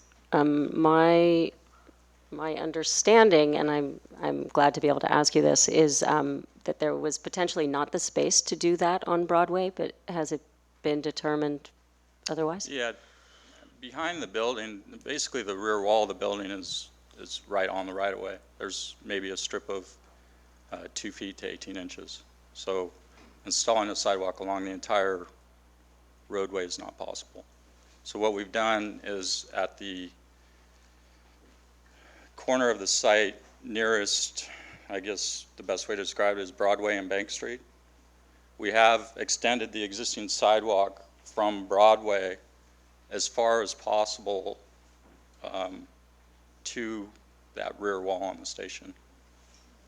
A sidewalk needs to be a minimum of 4 feet wide. So we've done that or we're proposing to do that as much as possible.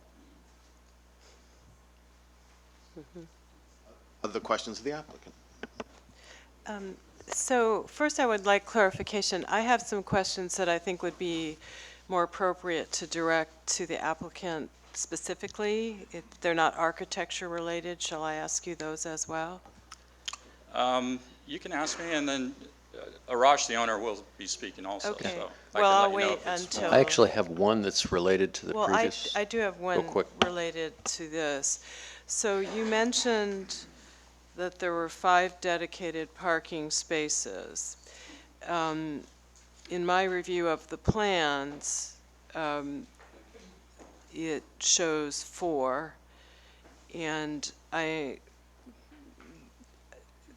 I'm wondering about that, but also, at least when there were 5, there was a requirement that the only way to get out would be to back out on Sir Francis Drake of those parking spaces. So I just, I think I need clarification. Maybe there's additional information that should be submitted in the January meeting, but it seems like there's Yeah, there are different 5 information. dedicated parking spaces shown on the site plan. Okay, and so to clarify then, with the 5 dedicated parking spaces, people would have to back out onto Sir Francis Drake, correct? No, that's not, the traffic engineer is going to speak to Okay, that. so he's going to speak. Okay, Yeah. I'll wait then. Okay. Questions of this part of the applicant's team? Mayor? Larry? Just as far as the lighting and the logo, I can't really see the stations that don't have the branding, and maybe we could pass that up here at some point, just so we could take a look at it.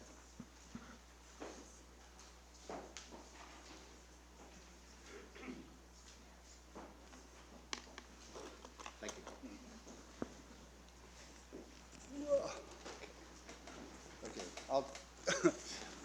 I mean, given the clear intent of the general plan and the proposed zoning to sort of keep this as a historic area, what about eliminating the corporate branding on the canopy? Is that done? Is that a possibility?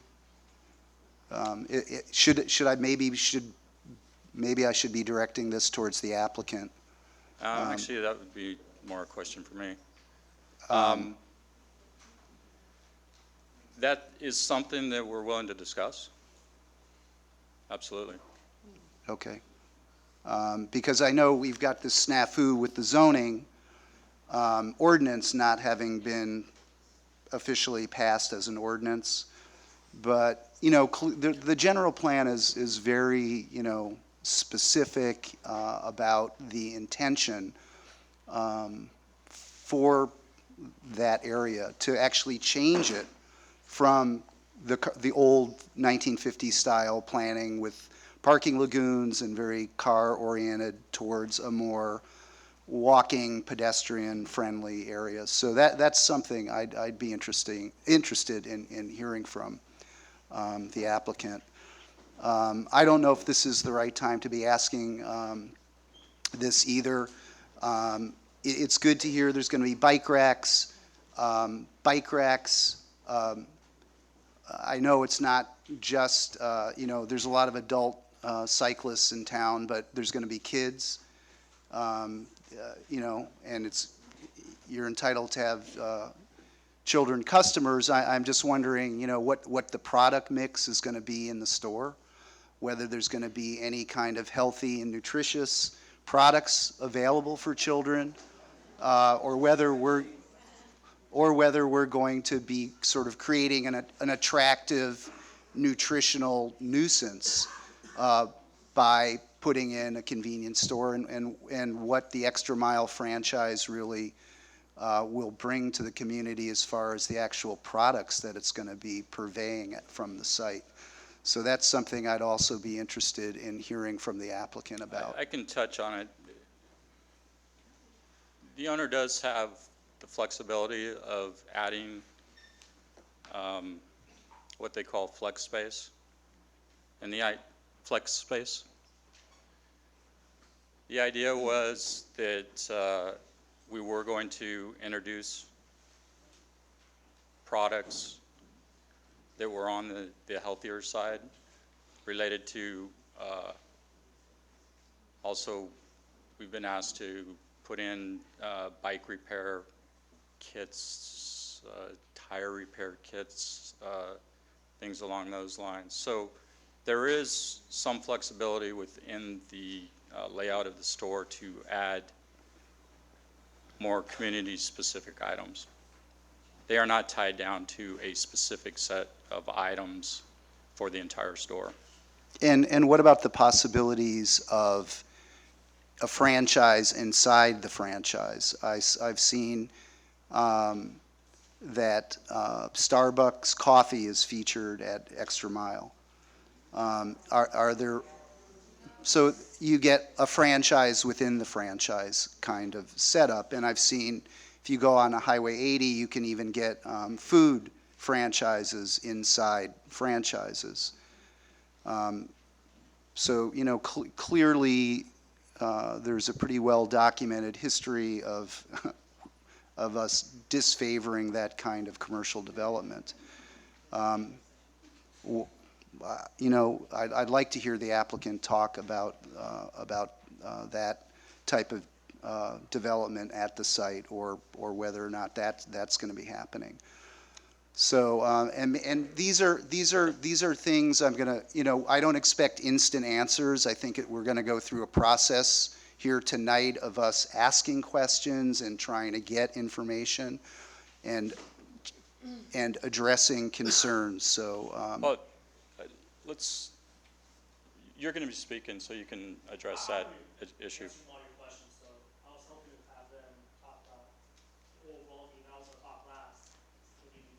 okay. Okay, well, I don't want to monopolize it now. I've got another series of questions, but I'll just pass the baton. Sure. Yeah, I had one other question. It's architecture related, and definitely it's related to the sidewalks and thing too. Was any thought given to at this, you know, the space where there is for a sidewalk on the Broadway side?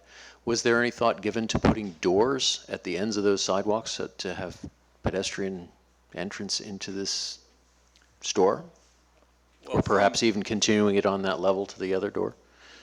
The piece of sidewalk that we're installing along Broadway, it does have access to the station. So there would be a door at the end of the sidewalk? I wouldn't call it a door, but there's a ramp that goes down into the sidewalk, into the site. Okay. But it wouldn't be continuous with the other one. You see what I'm driving at with the doors? You know, I mean, basically, if you have pedestrians able to go through that part, you know, maybe you have to do an internal wall or something like that. There's an existing sidewalk that it doesn't really touch the site. It stops at the corner of the site on Broadway. We're extending that sidewalk as far as we can. And at the end of that sidewalk, there is an access into the station site. Okay, but not from the one over at the end of the bank, on the bank side of it. I'm sorry. Well, there's another, if on the west side of the property, there's a sidewalk that ends pretty much at a brick wall. At the west end of that, on Broadway. Okay. So I guess my question was there, it appears not, but, you know, I guess I was saying you might want to think about if you had doors on both sides of that, especially if you had some, you know, in effect, an internal sidewalk, and you could even put a wall next to that so that it would be separated from the business. The other thing to consider is if the driveway does go in off of Broadway, it's pretty going to much eliminate all the sidewalks along that stretch. Well, not if there's a crosswalk at the stop sign. I'm trying to get people across the street safely, and, you know, probably to the store also. You know, I mean, it would probably increase your business if you had pedestrians walking up. Just trying to figure out. We're definitely willing to look at that. Okay. Can I just ask for clarification? There are several people going to speak, but I think we're all sort of grasping at who do we ask what of. So I have a parking question. Maybe we could just differentiate who we should direct these questions to. You can ask on-site parking questions to me. Okay, so one question I have from looking at the plan is that you've determined 5 spots on the site without the bays? There's 5 designated parking spaces. Okay, so is one of them, from what I see, is right at that Bank Street extension, which is the public right-of-way? Yes. So I guess my very simple question is, what if, given that that's the town's right-of-way, what if that went away because the town had decided to use that space for something or approved a different permit for that space, which is the town's? What would happen to the project in terms of the the limited parking that creates. If we were to eliminate one parking space, then we would have basically 12 parking spaces on site, including the parking at the dispensers. The majority of the customers are going to be parked at the dispensers and walk into the convenience store. The town's code doesn't address it, but the majority of codes allow the dispensers to be counted as parking spaces because the majority of their customers are pumping gas and entering the convenience store. So they would be sitting at those bays in case there were people trying to come in from westbound, from eastbound Sir Francis Drake. There's not a lot of space between there and the bays if cars are parked and stopped there in order to shop. It's a tight site, definitely. Okay. We've maximized the parking on site, working with the city and the traffic engineer. Mm-hmm. And so then questions later about circulation and the space between the right-of-way and all of that, I'll wait to address to your engineer. Thank you. Mm-hmm. Other questions? Could I just follow up? So do you guys acknowledge that there's a public right-of-way that goes through the property? I mean, is there any debate about that, or maybe I should direct this to staff? Does Town of Fairfax have a public right-of-way that goes through the site? Yes, and the applicant was required to provide a survey, and we confirmed that the town can take that and use it, and it will not interrupt the operation of the business. Really? Because when I looked at the traffic impact report, it indicates that some of the turning radiuses go into the right-of-way. We didn't analyze what would happen after the town took the right-of-way. David, maybe I can defer to you. Okay. Has the right-of-way been, if it's been surveyed, has it been staked out so that we can see where the actual right-of-way is? Yes. Okay. The survey was provided on the plans. David, perhaps you can address the turning radiuses. Sure. If the facility was constructed as currently proposed, the eastern driveway on Drake would be partially within that Bank Street extension area. So the tanker trucks would certainly have to traverse that area, the easement area. If in the future the town decided to actually develop Bank Street as a real street, that wouldn't affect the service or the dispenser bays or the building on the site. Certainly would mean one less parking space on site. But also, if the service station or the gas station was to remain in place, you'd have to think very clearly about what you want Bank Street to be and look like, including the traffic controls on either end. Is it one-way? Is it two-way? Generally, you'd probably have a continuous curb cut along Bank Street because of how the dispenser bays, are set up, would be set up at the gas station. So you couldn't just have a small driveway there. It'd probably be an open driveway along the whole west side of the future Bank Street extension, if that makes sense. So this could dictate how you would actually develop or make Bank Street and how it would look in the future. Does that make sense? Yes.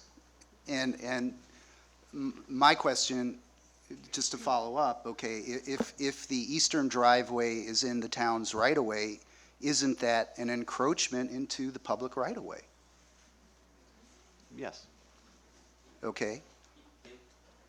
Okay, I'm just want to ask, just if you, okay. They would be required to get a permit as a condition of approval. Pardon me?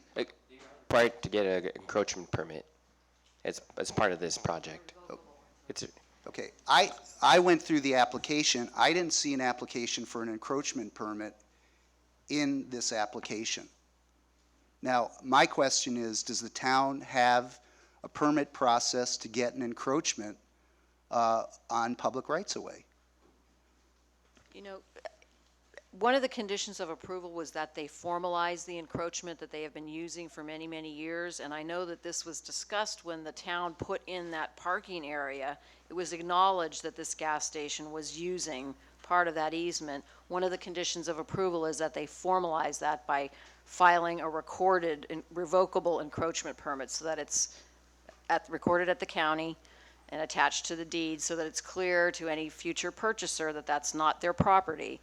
But they are proposing to continue to use it and have been using it for many, many years. Okay. My question is, does the town have a process, an encroachment permit process? We do, and there's no clear record of what happened. There's no staff people that are still around when this all got developed.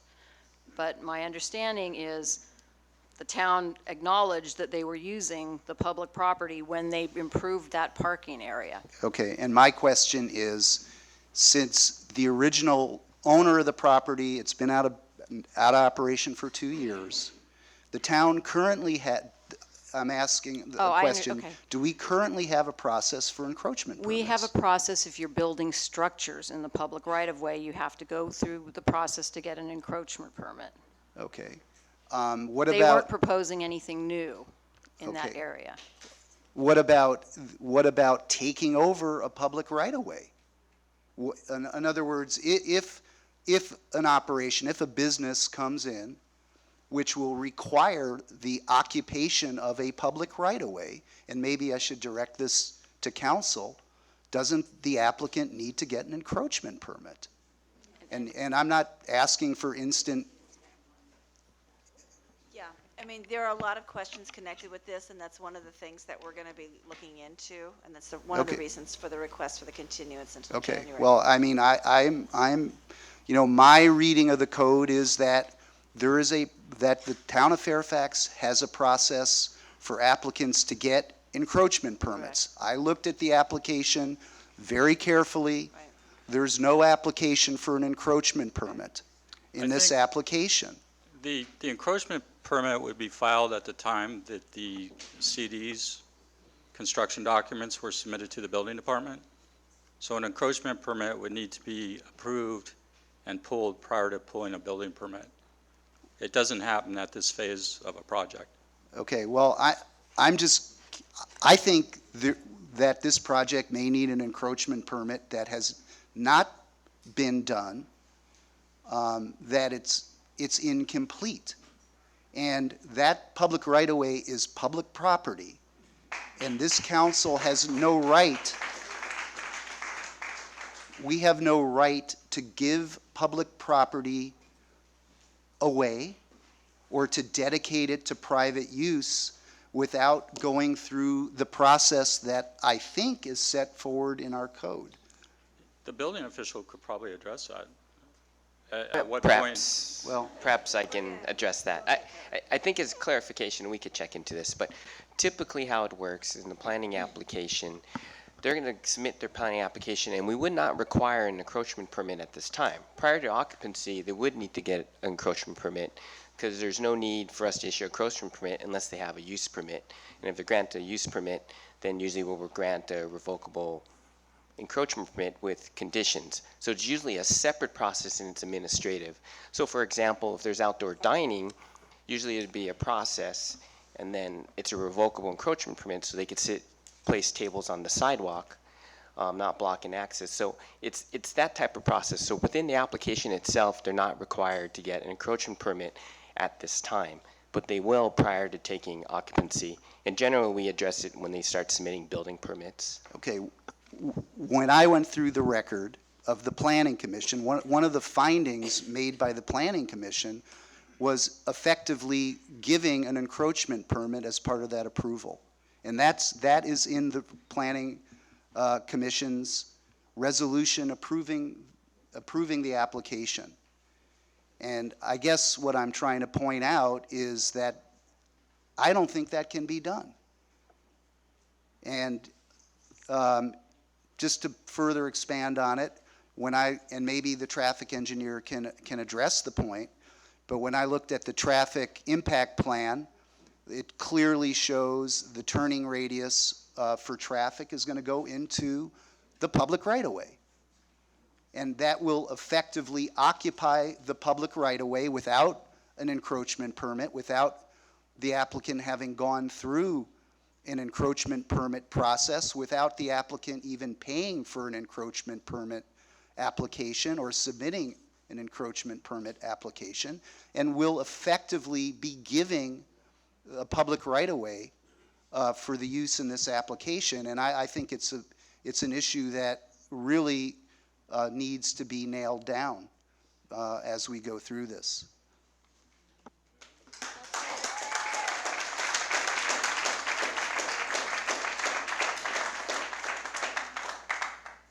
So I have one clarification question. Mr. Jacobs said that there are 5 parking spaces on the site. It's my understanding, and perhaps that's why it's de novo, now we're looking at 5 versus the 4. But I want to clarify one thing with staff.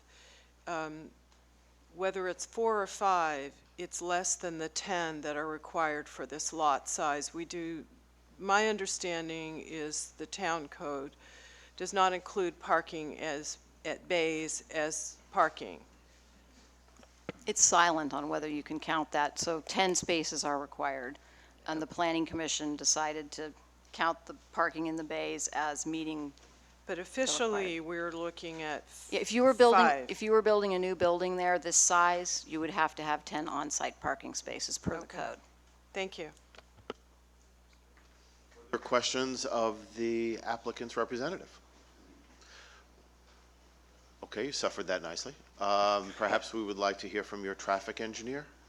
Yeah, and I'll obviously be here for any further questions. Oh, yes, you Daleen Whitlock is the traffic engineer for the project. Great, thank you.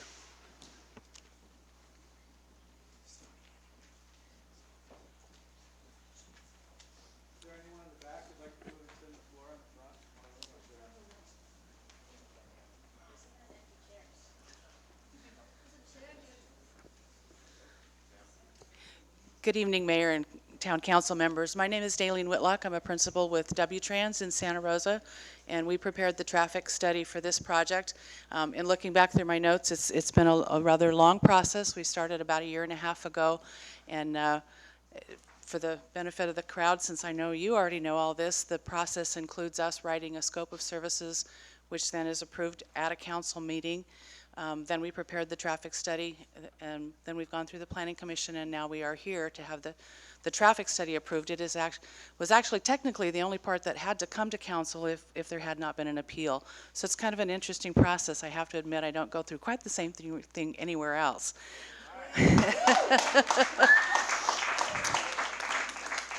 And I don't mean to interrupt, but just for clarification, that what I've done is not considered an appeal, but a directed referral to bring it back to council. My apologies. Thank you. So the traffic study addressed, as Mr. Parisi noted, we were predominantly looking at off-site traffic impacts. In other words, how much traffic will this site generate, and how much will that change operation at adjacent intersections. We looked at intersections along Drake and along Broadway both. And in looking at these intersections and adding in the traffic that would be generated by the project, we found that it would be an imperceptible change. The average delay would be, a few tenths to a second of difference, but it wasn't anything significant under your standards. We also did look at the pedestrian connectivity and recommended the improvements to the sidewalks along Sir Francis Drake. At the time that the traffic study was prepared, there was not a connection through to Broadway. That was an issue that came up out of later questioning. And so we didn't actually look at pedestrian connectivity on the south side of the site.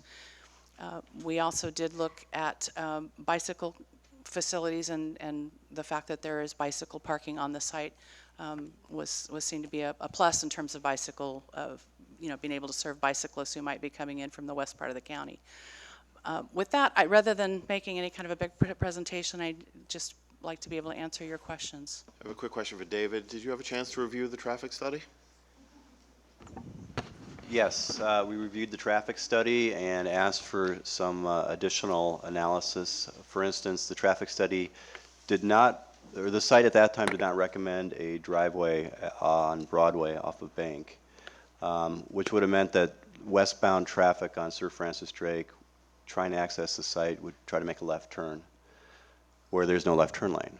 So for instance, we recommended that left turns not be allowed because the delays would be pretty substantial for westbound traffic. In fact, cars trying to get around left turners would possibly even go into the bike lane. So we saw some potential unsafe conditions. We thought it might be a good idea, therefore, to, you know, if serving westbound traffic was desired, we requested the traffic engineer, W-Trans, to look at the idea of a driveway off of Broadway at Bank, assess the intersection, level of service, et cetera. We also requested some further analysis of the turning movements through the site for tanker trucks and for vehicles, how they would get into the site, how they would make their maneuvers, as well as the parking in front of the proposed convenience mart. Because we had some concerns about the 3 spaces that were proposed straight on, how people would actually access those parking spaces. In egress, would they have to go across the sidewalk or onto Sir Francis Drake? Those were some concerns. Many of these things have been addressed, and we had some other issues too. So we did a very extensive review, and W-Trans made some revisions to the report.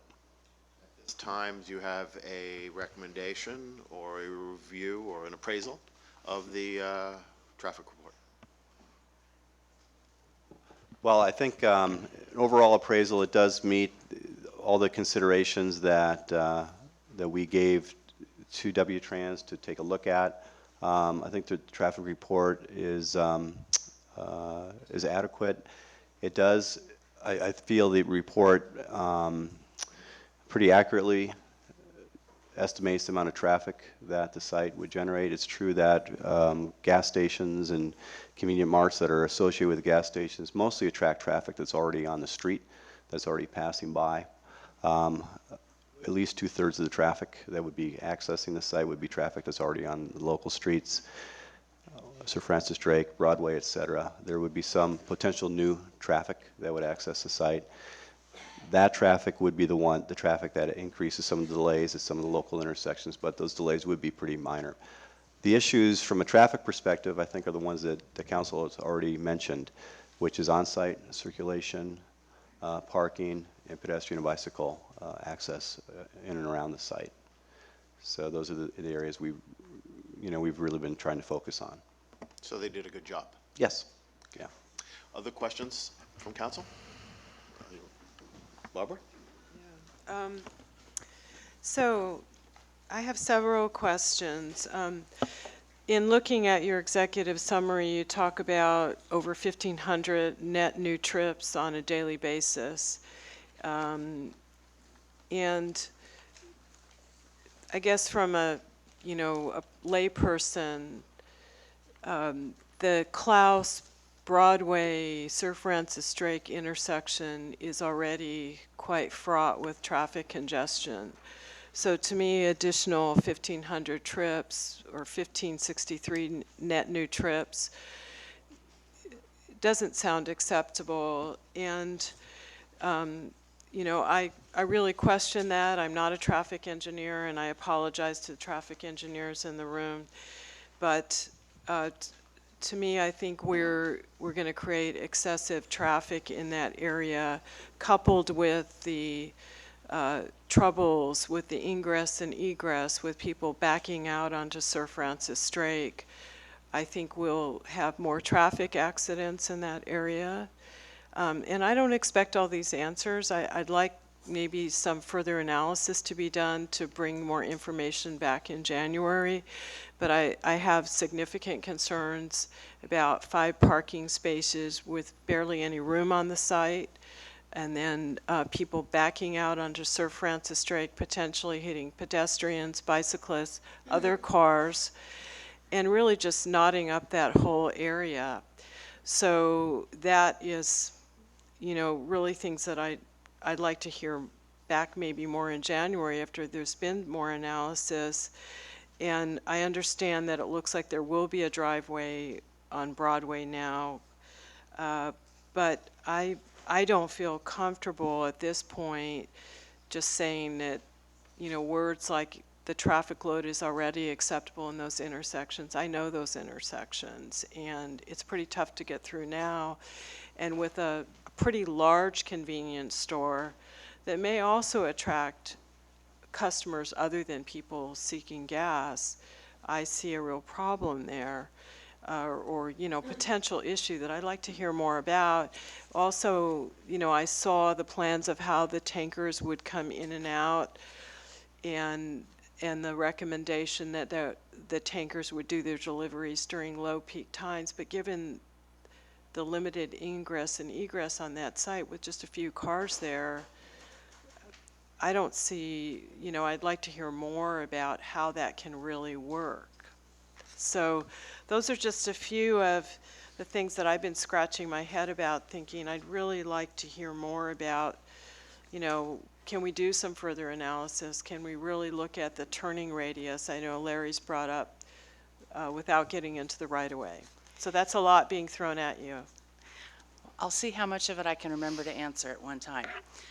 As far as there are a couple of things that the site plan has changed since the traffic study was prepared. One of the things that changed was that and I don't have a current copy of the site plan, but I believe that the parking spaces have been angled in front of the C-store, so that instead of backing directly out into Drake, they will now back onto the site. But I think that's with a lesser number of parking spaces. The architect just said there were still 5 on the site. Well, then I will let him answer that question, because I didn't design the parking spaces, but that was my understanding, is that was one of the considerations, was to angle the parking spaces so that they didn't have to, so that customers didn't have to back out. The architect also is the one who prepared the truck turning diagrams. We were asked to include them in our traffic study, and we did. I think prior to the meeting in January, it's time for us to go back and look at those again. When I looked at them when I was here at the Planning Commission, it looked to me like there would be a way of keeping the truck turns completely on the site and getting them out of that easement, so that at such time as the town, decided to make some other use of that easement, or if they decided to right now, the project would not be impacted, in such a way that the trucks could no longer get on and off. The whole concept of trip generation and levels of service, and there are a bunch of buzzwords that we as traffic engineers kind of throw around without thinking too much about them, and I recognize that they're not necessarily concepts that are real easy to follow along with, and part of the reason that I find level of service a very frustrating concept for most policymakers is that it is based on an average over the course of an entire hour for everybody who's moving through an intersection. So if you happen to be on the movement that hits a green light and just goes right straight through every time, and you hardly ever wait, you're below average. The person that's above average is the one that's in here thinking that it's a terrible intersection. And that's not to say that couldn't be a terrible intersection. It just doesn't show up necessarily in the way the calculations are done in the theory. And again, it is over the course of an hour. So if you've got a really, really heavy 15 or 20 minute peak, and then things fall off substantially, you're averaging it out over the hour. And all that theory doesn't necessarily jive well with what you feel when you drive it. And so it is a difficult concept sometimes to try to explain why it is that when I sit there for 45 or 50 seconds every time I come to this intersection, you're telling me the average delay is 24, I don't buy it. So for you, it's different, but for someone else, it might be 10 or 15 seconds. So, and that's kind of what happens with the levels of service. As far as the trip generation, one of the things that I always find interesting about gas stations in particular, not so much the C-stores, but gas stations are seen as a huge traffic generator. But personally, I probably haven't left my house 10 times in 5 years to go get gas, just to go get gas. I mean, it's something you do on your way somewhere. So that's why, for the most part, these trips are passed by. The C-store will attract some primary trips. Obviously, obviously the employees are primary trips. They go there just to be there. But for the most part, people who buy gas are doing it on their way from one place to another. They might have to divert out of their way But Can I just interject and ask you one question? It was my understanding that actually the number is something like 4,600, but if you extract those pass-bys, which is what you just mentioned, correct. you're looking at 1,563 net new trips. So those are the people that left their house to go get gas. Is that correct? It's also employees, it's deliveries. But those are trips that aren't people that are just passing by the area, correct? And that's, again, based on the theory of where they've asked other questions, whether or not the pass-by rate, it's as much as 80% for some stores and less for others. Again, we're using average rates that are based on sites that were on all different kinds of roads. On Sir Francis Drake, has such a heavy traffic volume. For the most part, people do not get out there if they don't have to. If you can put it off till later or do it earlier, you're gonna try to avoid those peak times. So, I mean, that's kind of what we're looking at. But yes, you're right, that those 1563, that is the number of estimated net new trips on average.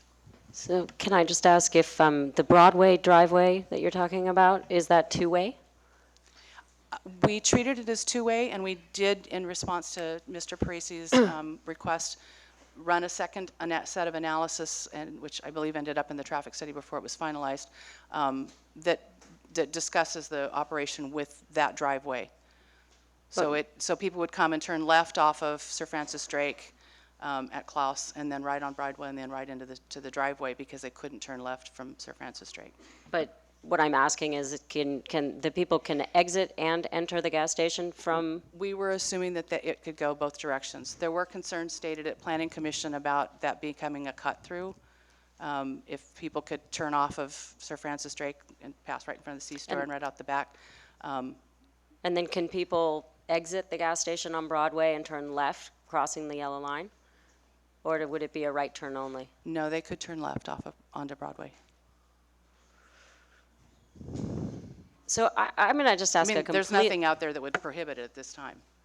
Right, and it would be really hard for us to observe that. Isn't there a 6-month sort of conditional piece on that we watch how it goes for 6 months? Is it something like that?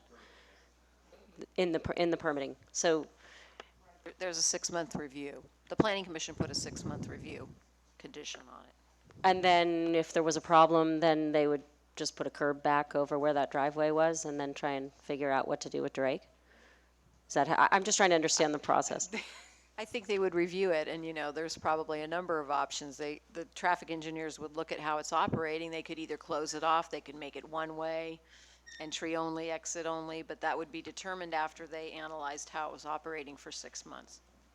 That was the commission's intention, to see how it actually worked. Okay. I'm just going to be unscientific completely for a minute here. And just, is there ever anything done anywhere that just has to do with like the people who use the streets and the bikers and the walkers and the people who deal with Klaus all the time and the waiting and the long stoplight and all the people that have issues about how come the lights aren't timed properly down Sir Francis Drake, that we had a chance for the people to see how things are circulating out there? In the process of a discussion like this, which is obviously going to add, hopefully for the business's success, it would add a great number of car trips. Is there any precedent for something like that? I know it's not like the normal process of doing traffic studies, but I would say that maybe a lot of people in this room are going, you're kidding. Really? How can we go to Klaus? And I'm a person that uses the town a lot. So I'm just curious as to, is there some way that we could all take a look at that together to determine whether, the movement and that's going to work for our town? It's a fair question. It is very difficult because so much of what we deal with, I kind of I'm a civil engineer by degree, but if I wanted to figure out how far a beam would deflect when you put something on the end of it, I could calculate that and I'd get an exact answer. Traffic is not that way. It's almost as much of an art as it is of a science. We're trying to guess what's going to happen in the future based on what happened in the past, and we all know how that works to an extent, but I had someone ask me one time, well, if I go out and count, am I going to get that number? And the answer is no. I have maybe, you might get lucky and we might have hit it right on the head, but I don't think it's going to happen that way. It's mostly a planning tool to see, to compare, you know, a theoretical to a theoretical. It's not necessarily that the operation is, you know, when I say it's at level of service C, D, whatever, that's not, and has an average delay of 45 seconds, it's not necessarily that you're going to go out there and measure it that way. What I'm trying to compare is if it's 45 seconds without the project, if I add the project trips, how much is it going to change? And that's what we're really trying to look at and give you as information. We're not trying to tell you your intersections are wonderful and, you know, you're all wet because you think they're terrible. That's not the point at all. It's more a comparative tool to see how much difference is there going to be because of the project. And so that's what we're trying to calculate, and that's the information we're trying to give you. There was a lot of discussion at the Planning Commission about the operation of Sir Francis Drake and why isn't it coordinated? And that's a darn good question, which, you know, perhaps the town of San Anselmo needs to weigh in on that, and the county of Marin. But when you get, you know, jurisdictions that have adjacent signals, and especially the two that are so close right at your town borders, it makes it very tough when those signals are not coordinated and the system is not working as one. But that's, you know, that's obviously a much bigger problem or project than you know, this one development. But it is something that's very definitely an important aspect to your community, and something that maybe David can help you get some grant money to go after. Mr. Mayor, one question. So just the recommendation for no left turn going westbound off of Sir Francis Drake was an excellent recommendation for safety reasons. And now with the Broadway driveway, that will facilitate some things. But one of the things that I wonder if there's been analysis of, and maybe there should be some analysis of, is now that people will not be able to make that left turn, how much more traffic load is that going to add to people going down to the library, turning, then going up Broadway to get back to the station? I just, and I don't think you can answer that question tonight, and I don't expect an answer tonight, but I think that this is something that really should be looked at. How much traffic load are we going to be putting on those smaller streets for people trying to access the station by, you know, leaving an open space there isn't optimum, of course, but by having this additional traffic circling the block and going on these smaller streets, I really worry about safety for kids, for kids going to school, for, you know, people, pedestrians, and also just adding so much traffic to an area that really wasn't intended to have so much. So I wonder if that's something you all can put your heads together and look at and bring us more information back in January. So you're talking about them going past Klaus, then realizing they can't turn left, Yeah. and continuing on and then trying to loop back around? Yeah.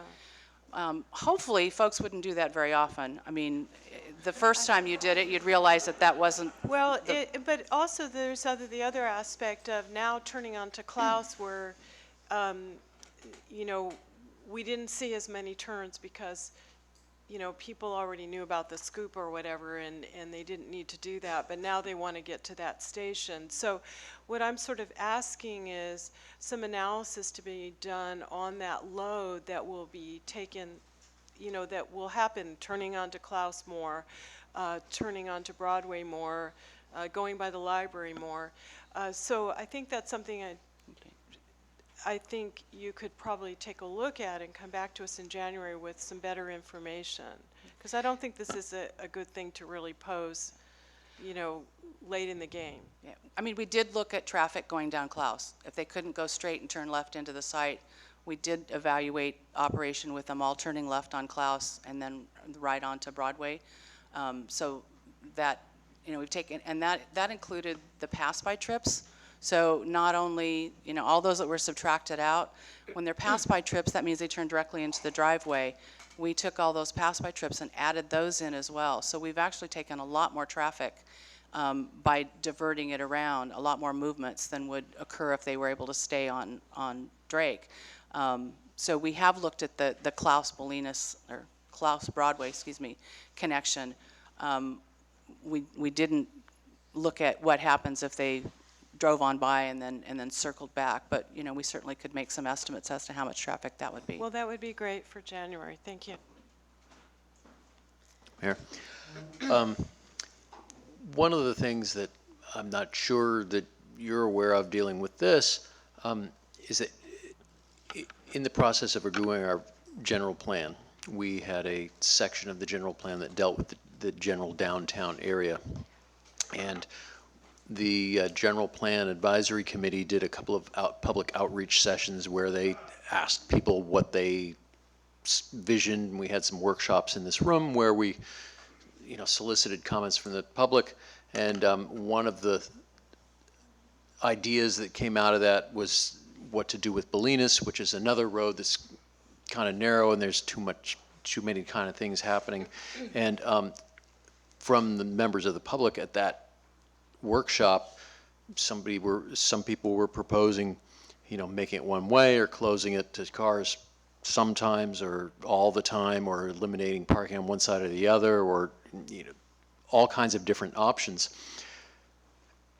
And that was enough time had elapsed since both of those workshop sessions that when the general plan came in front of the council, we didn't approve the downtown section and said we need to talk about this more, because it had been over 5 years since those series of workshops. So it kind of stirs the pot a little bit in terms of this process. I mean, because how many studies can you do of the hypothetical if you don't know what this community process is, what the outcome of it is going to be? So I guess it's not really a question as much as raising awareness of the fact that this is a fluid situation. And I guess, do you have thoughts on that? I was hoping you weren't going to ask. I mean, circulation downtown and the various intersections are one of the things that comes up. I mean, the Klaus-Drake intersection used to be a four-way stop sign, which worked great for everything else in Fairfax. It worked. It was a lousy system for people trying to get through on Sir Francis Drake, which is why we have a light there now, which means that people run the stop signs when the light's green. It's kind of dysfunctional. I mean, that's one of the problems that people are looking. It's a community-wide conversation of what we want to have downtown look like, and it seems like that's a big wild card here, and it really should be integrated with this process, in my feeling. Do you have thoughts on that? Well, Fairfax has both some incredible challenges and some amazing opportunities. We worked on the plan for the Parkland, I'm trying to think what they called it. The Parkade. Parkade, thank you. Pedestrian improvement. We worked on that a number of years ago, and there were some, there's a lot of space there, and there's a lot of connectivity there, and there's a lot of opportunities there.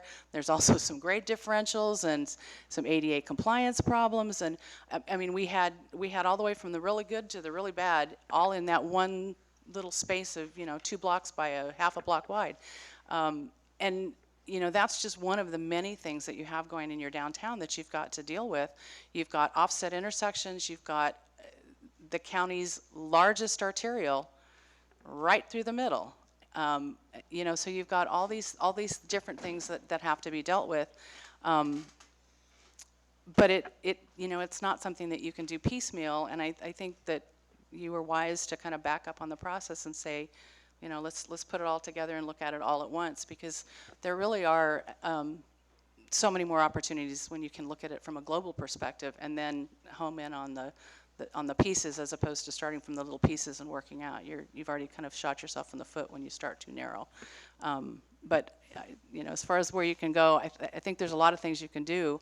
Some of them are just going to take a lot more political will than others.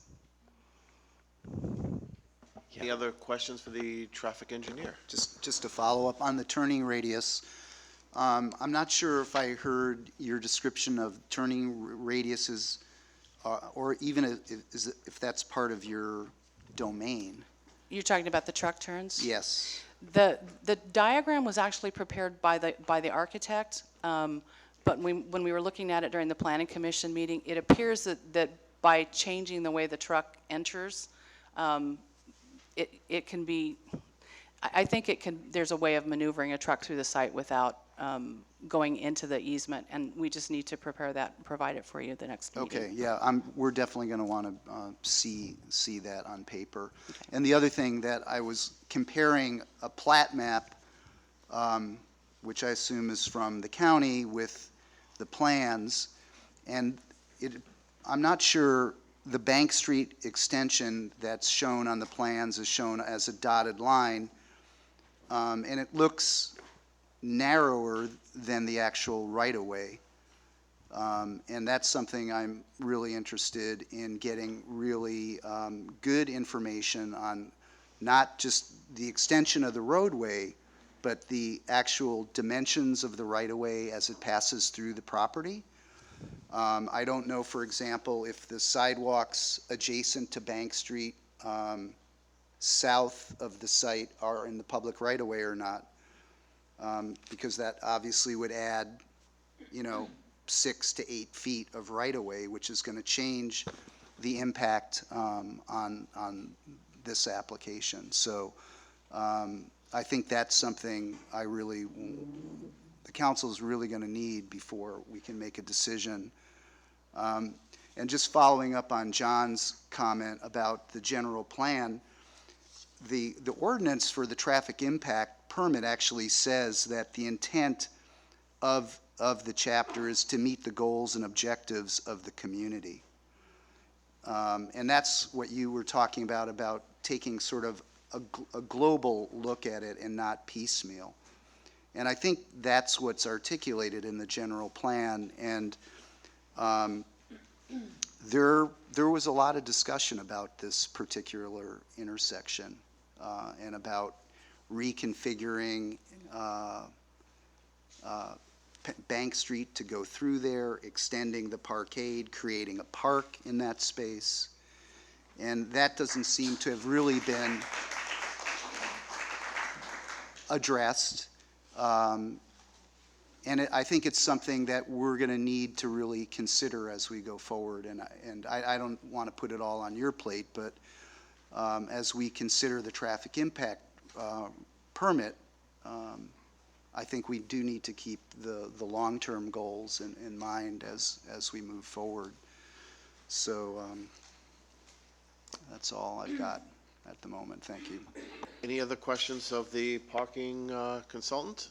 Just No, one not of. quick clarification. I just want to make sure that when we come back in January, that in addition to doing the analysis we've discussed, that you are going to be looking at how with 5 parking spaces or 4 parking spaces, there will be ingress and egress out of the site by, will people be backing out on Sir Francis Drake? So I just want to make sure that that gets covered as well.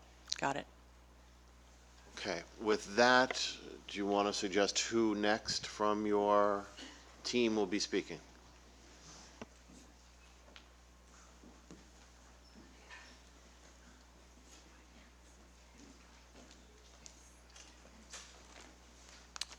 Mayor and Town Council, my name is Steve Sabahi. I am a real estate agent. Is that better? Okay. My name is Steve Sabahi. I'm a real estate agent. I'm actually the one who sold the property to the applicant.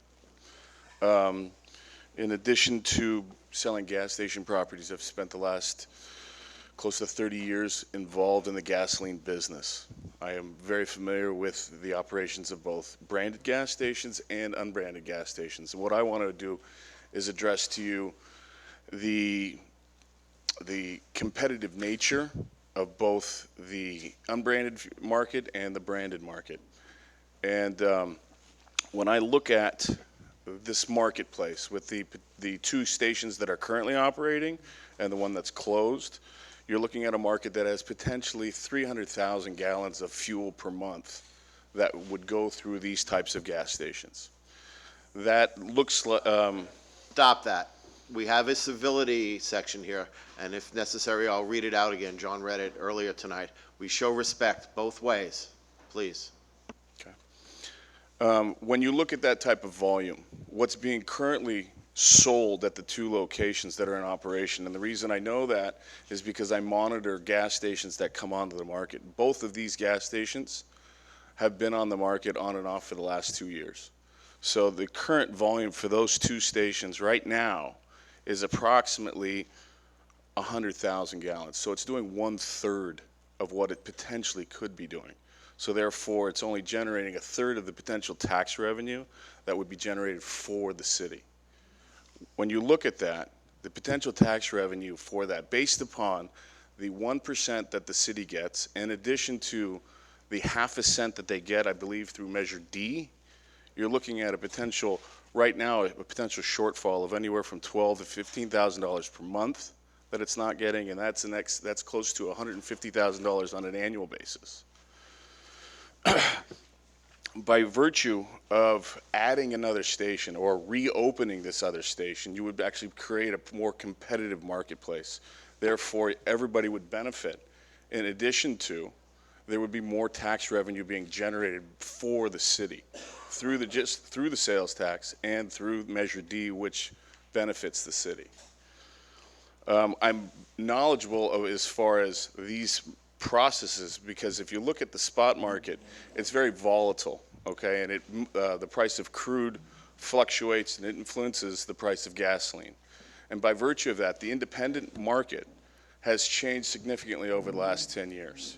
You have a situation where unless you have the ability to affiliate yourself with a brand, you're now subject to wild fluctuations in the market, and therefore you don't have the same ability to do the same volume unless you're an aggressive business operator, and therefore be willing to work on thinner margins and therefore less profitable. So what happens is, oftentimes people who are subject to buying on that type of marketplace, what they will do is they will work on much higher margins, okay? Therefore, sell less fuel, okay, but try to make about the same money. But what that does is that impacts a city such as Fairfax or a town such as Fairfax that really needs those tax dollars.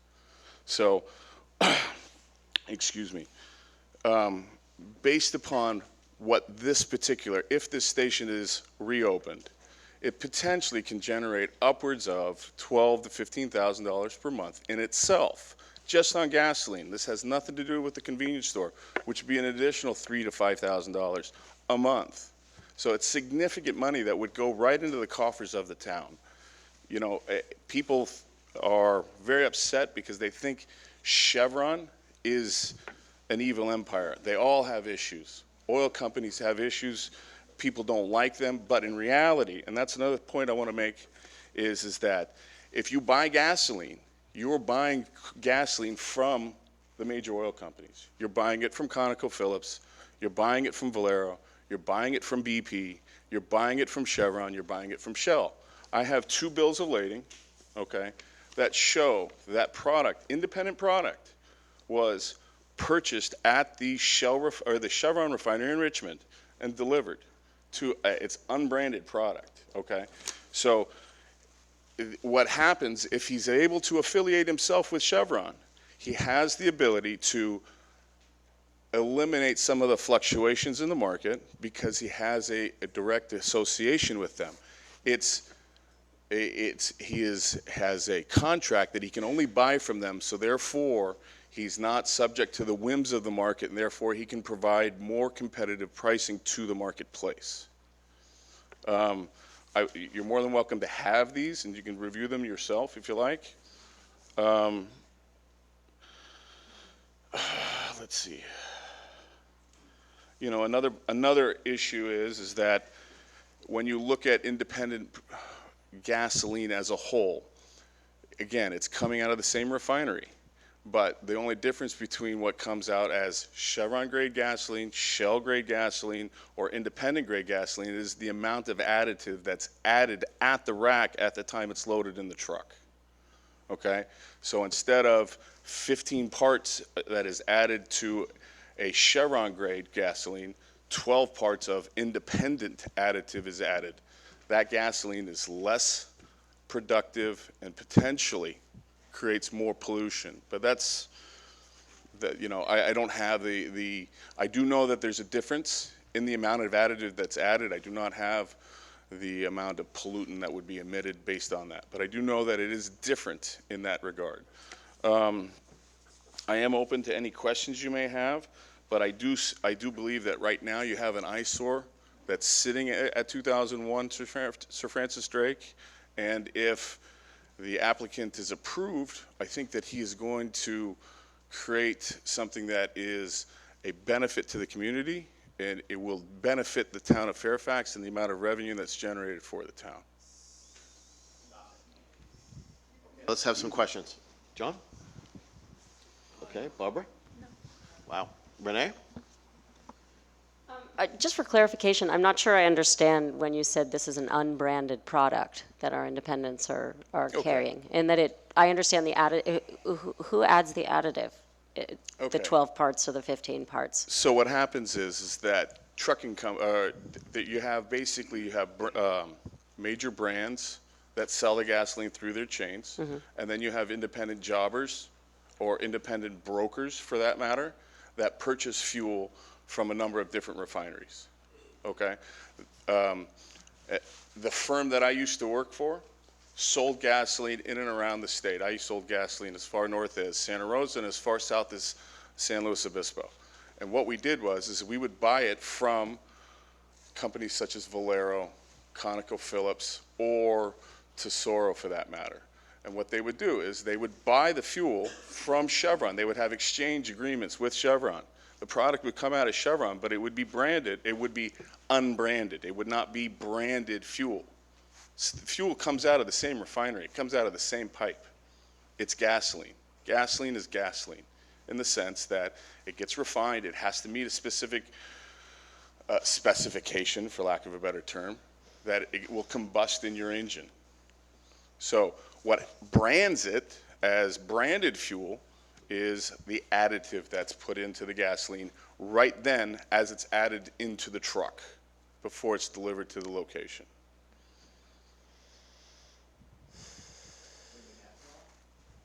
Ethanol is a product that's used as an oxygenant in an attempt to.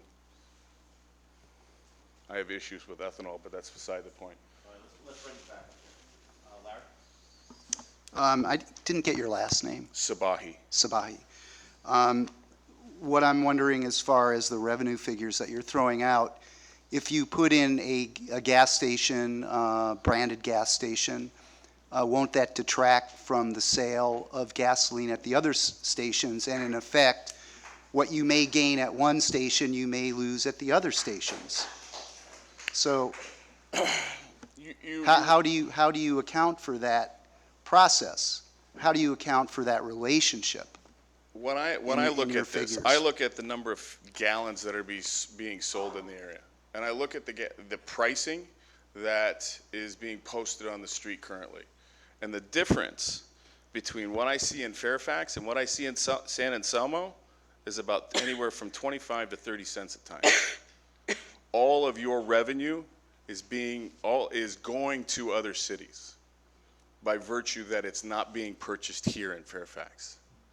Okay, well, you know, I actually went by the North Bay yesterday and looked at their prices, and I actually have a picture of it on my phone, which needs to be charged, but I'll email the picture into the record tomorrow when it's charged, so you can take a look at it. How much was it? Do you remember? It was around $3.55, and then I looked at the extra mile on D Street. It was $3.75. Okay. So the branded station was selling gas at a higher price than was available here in Fairfax at North Bay. Okay, so I'm just. But that's a market condition. Well, you can see a market condition in San Francisco. It's going to be higher than it is going to be in Marin. Hey, look, okay, you're going to see independent fuel because the independent price that I saw at the gas and shop on Sir Francis Drake was $3.35 when I drove by today. Okay. My point is, if you compare the prices yesterday that were available in Fairfax, they were less than the price at the branded station, the extra mile station on D Street in San Rafael. So my point is, I'm just trying to respond and reflect back to you some of the figures that you're providing as facts, and pointing out that my observation, the evidence out there is, in fact, that the gas that's being sold here currently by the independents is at a lower price than is available at the extra mile in San Rafael. I'm just reflecting that back to you. Okay. I'll defer to Mr. Sullivan. Do you have any other questions for me? Or I can stand by and wait for you as well. Well, let's hear from the applicant. Good evening, council members. I just want to answer this one particular question, and then I'll come back and answer all the other questions in detail. So what attracted me to this site is, yes, that particular gas station has lowered its price, but I've been living in Marin, San Rafael, and Terra Linda for 30 years. Now I currently reside in Novato. For 30 years, I basically grew up majority of my life in Marin County, San Rafael, Terra Linda. Now I reside in Novato. Excuse me. Okay, so like I was mentioning, for 30 years, I've been living in Marin County, mostly in San Rafael and Terra Linda. What attracted me to this site, and I'll go back to a little of my history, is that I coached at San Domenico School. My brother attended there, and I was a coach there for 8 years, and hopefully some of my basketball former players are here. Saying that, what attracted me was, yes, that price has dropped. His pricing has changed. But I could tell you it changed recently, in the last couple of weeks. I am a business person. I'm not coming here to throw money against the wall and not have a rate of return.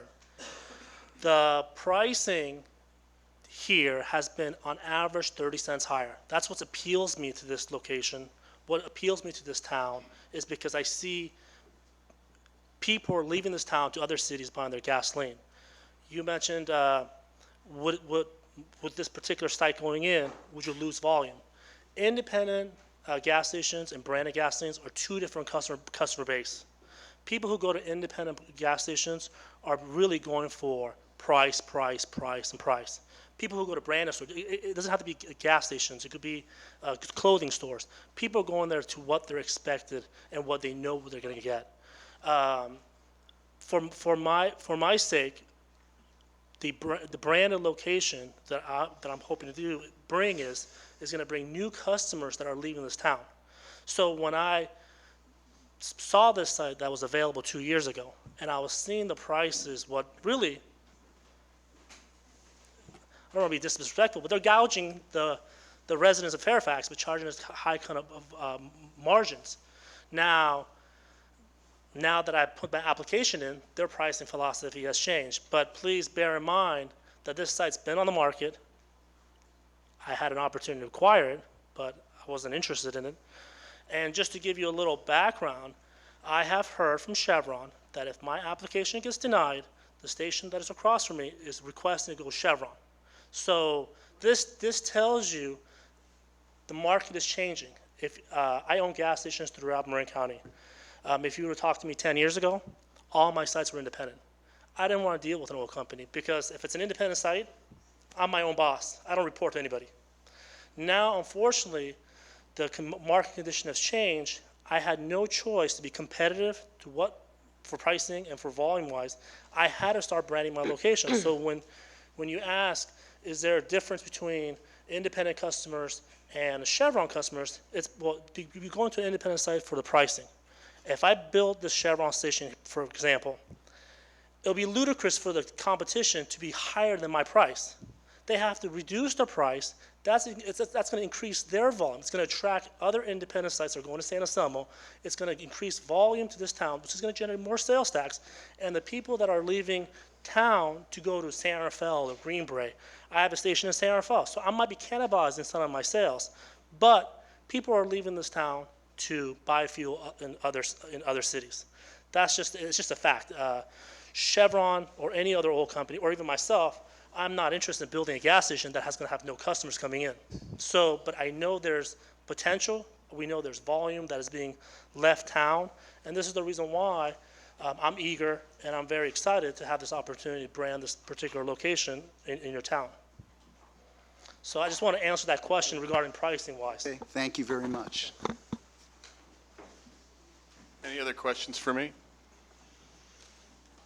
I was curious because I wouldn't buy gas in this town because it is too expensive. So I go to the one at the hub. And I've been terribly curious why. I think you said it was about 25 or 30 cents cheaper, at least. How do they do that? How do they do what? How do they sell that product so much cheaper than any place else? Well, a lot of it's a business decision. Some people would rather sell less fuel at a higher margin, and they're become more or less complacent to where the way they operate their business. Other people are more aggressive in the manner that the way they price their fuel. They would like to do higher volume all the time because they feel like it generates more alternative profit centers. It drives a store, it drives a car wash, it drives other profit centers. So let me ask you a question. Why, if we approve this thing and it's a year down the road and everything was equal, why wouldn't he charge $3.50 a gallon? And then the one at North Bay would, drop this to 3 cents, and the one from across the street, the Rhino, would come down 20 cents. But we'd still would be not getting the same break as folks at the hub who are paying $3.35, all things being equal. Well, the market conditions are going to drive somebody's pricing policies. In addition to that, if he's not competitive, then he's not going to generate the volume that he's looking for. So chances are he's going to be more competitive, which enables, again, which was the premise of what I came up here to discuss. If you've got 3 stations and you've got 3 different businesses vying for more business, in addition to bringing a different type of customer to the marketplace, you're now generating more tax dollars. Okay, I just got to tell you, based on the gray hairs on my head, it is astounding, no matter where I go in America, that no matter how many times you get to a corner with 2 or 3 gas stations, gosh, they're all within a penny of one another, if not exactly the same. You're absolutely correct.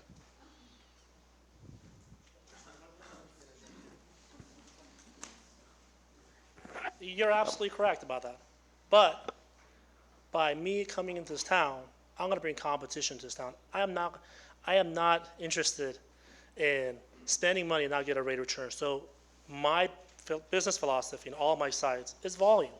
Now, I'm not going to give away the gas for free. I am not a nonprofit. I'm looking to turn a dollar here, but I can't go in there and charge $3.79 or $3.89 currently at one of the sites that's charging, work on 50, 60 cents outrageous margins, but have absolutely no volume, and the people are going to San Anselmo, going to San Rafael, going to Green Bay. So my Chevron site at this particular, if this gets approved, I will be very competitive with the Chevrons in the area. The D Street San Rafael that you mentioned, that is not my location, and that is a low volume site, and they operate the same similar way to the town of Fairfax because they're competing across from an ARCO station, and they can't compete. So I know you mentioned that D Street, but if you come down a little bit further towards my site's pretty one of the competitive areas in San Rafael and in North Bay. So the goal is you got a balance between margin and volume. You can't charge too high because then you're not going to have the customers come in and they're not going to come into your store. But you also can't give away the house and not make any margin. So it's a correlation of two. But what I'm seeing in Fairfax, what's appealing me to Fairfax is that these 2 sites historically has been charging, and that's their right. They can charge whatever they like. And this is a competition and their faith. But that is not my business philosophy. And if you allow me to come in here, this will be more competitive, and pretty much everyone will be on their toes and being more honest, I guess. So I'll just leave it at that. Unless there's any other questions on gas station operation, John? Yeah, I'll bite on this. And Fairfax is kind of a unique place, and we have people who think about gas and where it comes from and what their behavior does in the world. Absolutely. And being a business person, I thought I'd advance this idea towards you. People buy plane tickets, uses a lot of fuel, and they have a certain amount of guilt that goes along with that, and they say, well, I need to fly to wherever it is they need to fly to. And so they'll go online and buy carbon credits to offset the damage that they are doing with that fuel, or by burning that fuel. And to your knowledge, is there gas stations that sell carbon credits? I'm not aware of that, but the one thing that I'm proposing is going to be pretty much the first station in Marin County by offering it. I have spoken with Chevron, and like I said, I'll go more in detail about the whole signage and colors in detail. But I'll be the first station to really be having solar panels, electric charging station. I have spoken with Chevron about putting hydrogen in the site, so they are giving me a lot of leeway and latitude because, please bear in mind, this is a major oil company. They want their red, white, and blue, the regular trademark, but they're working with me, and I told them that I want to work with the town also, and I'm trying to do everything I can to kind of meet kind of both ways, trying to get Chevron and trying to get the town to kind of come together. So if you currently look at all the stations in the Bay Area, well, I don't want to say Bay Area, but Marin County, I can't find a station what I'm trying to provide with, really the green that I'm trying to, the green station that I'm trying to build out here. And people are laughing, and I understand that they're not happy, but I believe from 1937, this used to be an existing gas station. Is it 50? I read somewhere in the IJ that said 37, so if it's 51, my apologies. And the only reason the site closed down was the previous owner passed away. It went to a foreclosure. If it wasn't that, this whole, it wouldn't have been an abandoned and closed gas station. It was an unfortunate situation for the previous owner. And not to go into other topics, but the truck and trailer where the fuel brings the tank trailers we talked about a minute ago, the tanks are in the same position. So for 60 years, this gas station was operated the same way. So it'll still make the same radius. Something that I kind of want to kind of bring out because the tanks are in the same location area. So if it worked for 60 years in this town, and in those 60 years, it used to be a Chevron for majority of the time, there was always 3 sites here. It didn't impact or put anyone out of business. And like I said, my goal is to really clean the site up, and there's opportunity. And I know there's a lot of people that are very unhappy with my application, trying to open this thing up. But I assure you, once I provide a good product with a competitive price, clean, these people that are against me will be my best customers. It's adamant. I seen it in another town in Mill Valley. It was at the same kind of situation, but it's all really based on your checkbook and your pocketbook. So currently this town is not supporting this. Is not. Excuse me.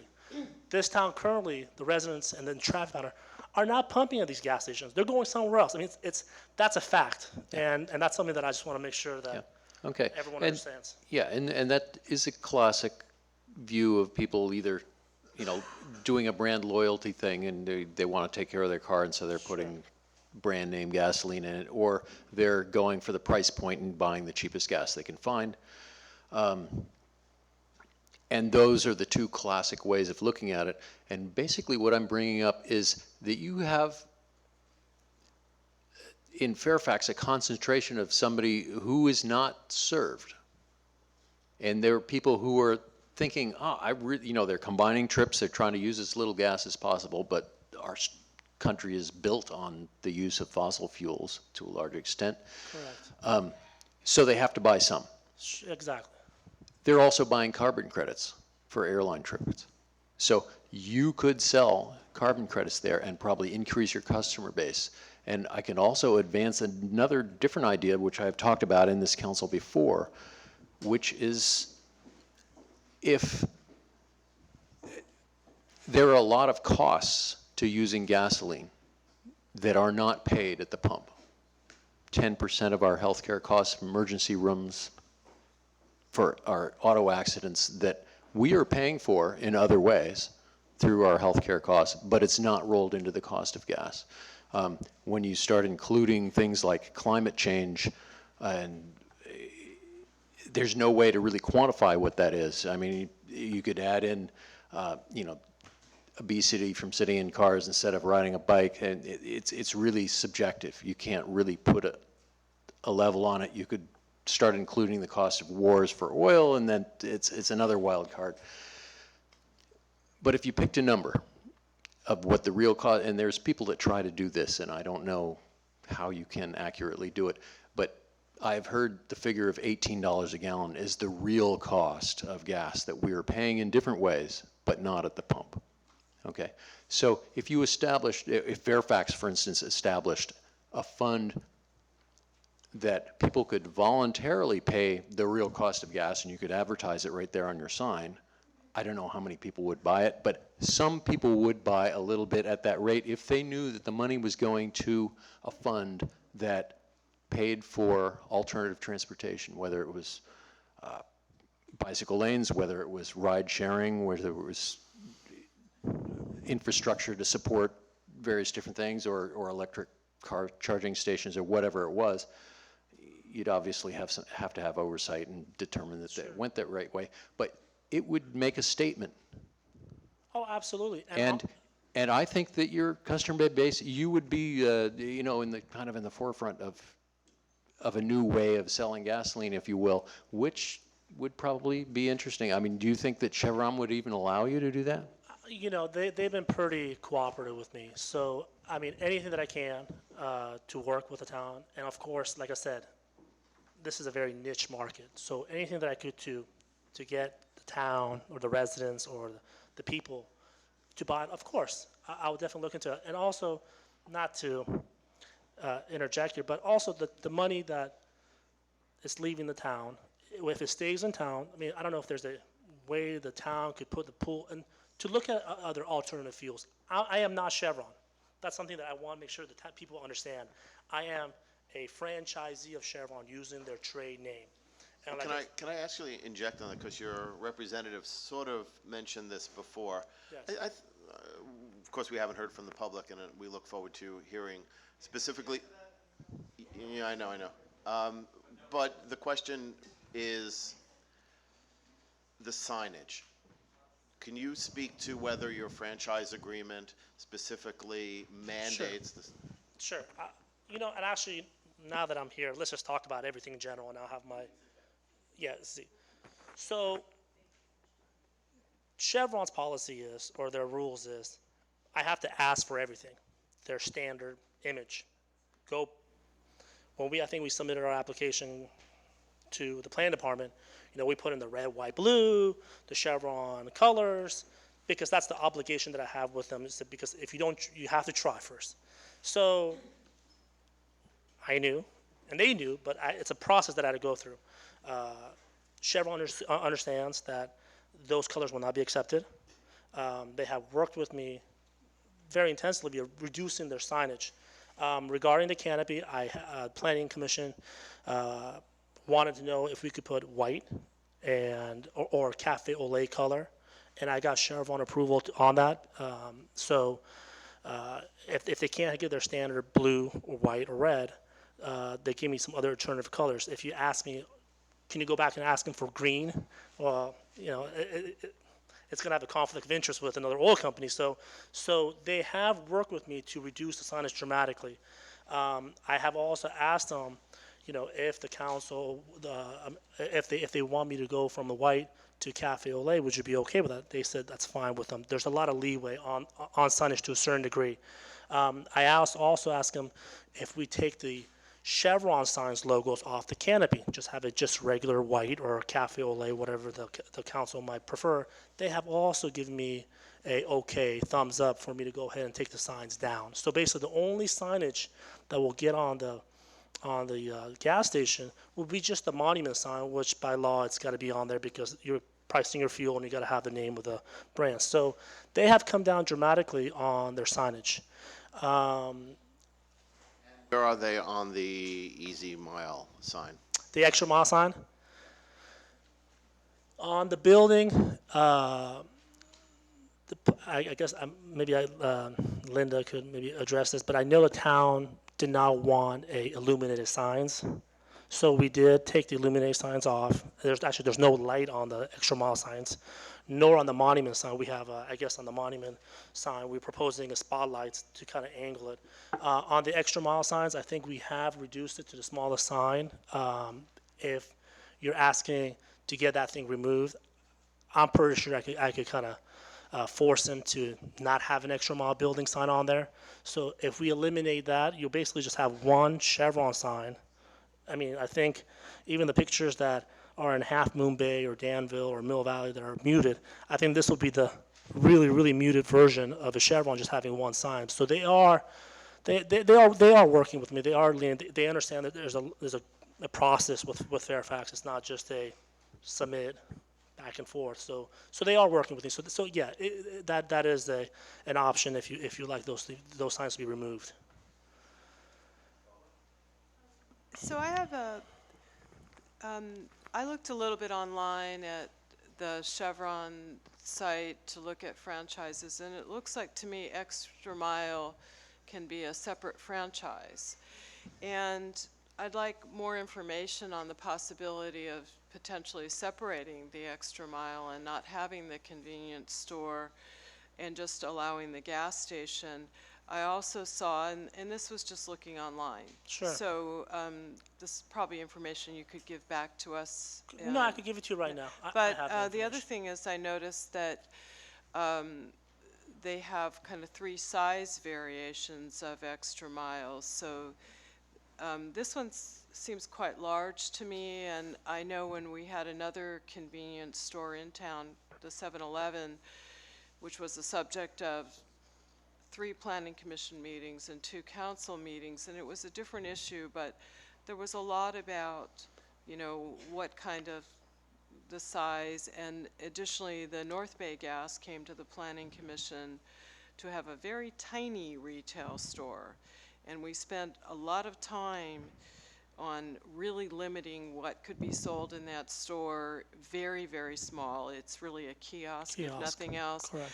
So I'm wondering if maybe you could bring back to us the possibility of maybe removing the Extra Mile store and limiting it to something like a gas station, or an alternative might be a smaller version. So we could have more parking on the site, we could have more access, more turning radius, those kinds of things. Sure. One thing I could comment, the convenience store with the Extra Mile with Chevron is a package with Chevron. So it's for Chevron to brand this particular location, they want to have the convenience store, and so do I. The convenience store, the sellable square footage, where you see gondolas or a walk-in cooler or a cash area, and Ron, you might be able to interject better. I think it's about 1,000 square feet. Is that my understanding? So this is not including the restrooms and the bathrooms and that, et cetera. So it is, I don't want to say considerably small, but it is a mid-sized store. I think my house is less than 1,000 square feet, and I consider it kind of large. So. Well, correct, but you have to understand, council member, I'm serving the public, so maybe 1,000 square feet, your home is, but for a public commercial area, for 1,000 square feet, it's actually pretty, for our standards, it's pretty small. So I'm working with very limited conditions here, and I'm trying to use the best usage of the property and really get the maximum square footage as I can. Regarding, I think, I'm not sure, Ms. Gooder, first of all, I had a presentation. One thing I want to mention to you is that I appreciate your first statement that you made. So I'm sincerely grateful of you mentioning that statement. So saying that, you mentioned about extra mile or what I can sell and sell not. So the leeway I have with Chevron is I can sell whatever I want. So if, for example, if I put in stuff that sells in, let's just say San Francisco, but that's a different market than San Francisco and Fairfax.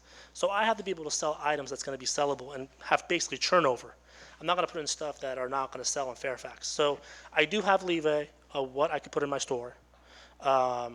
If it's organic food or any kind of snacks, I have that leeway. So it's not just, here's the oil company way, Arash, take it or leave it. So the part of the store, and I think you also mentioned about pricing here, that's all controlled by me. Nobody tells me, Arash, price your gas this or price your snack this price. So I have full control of my business.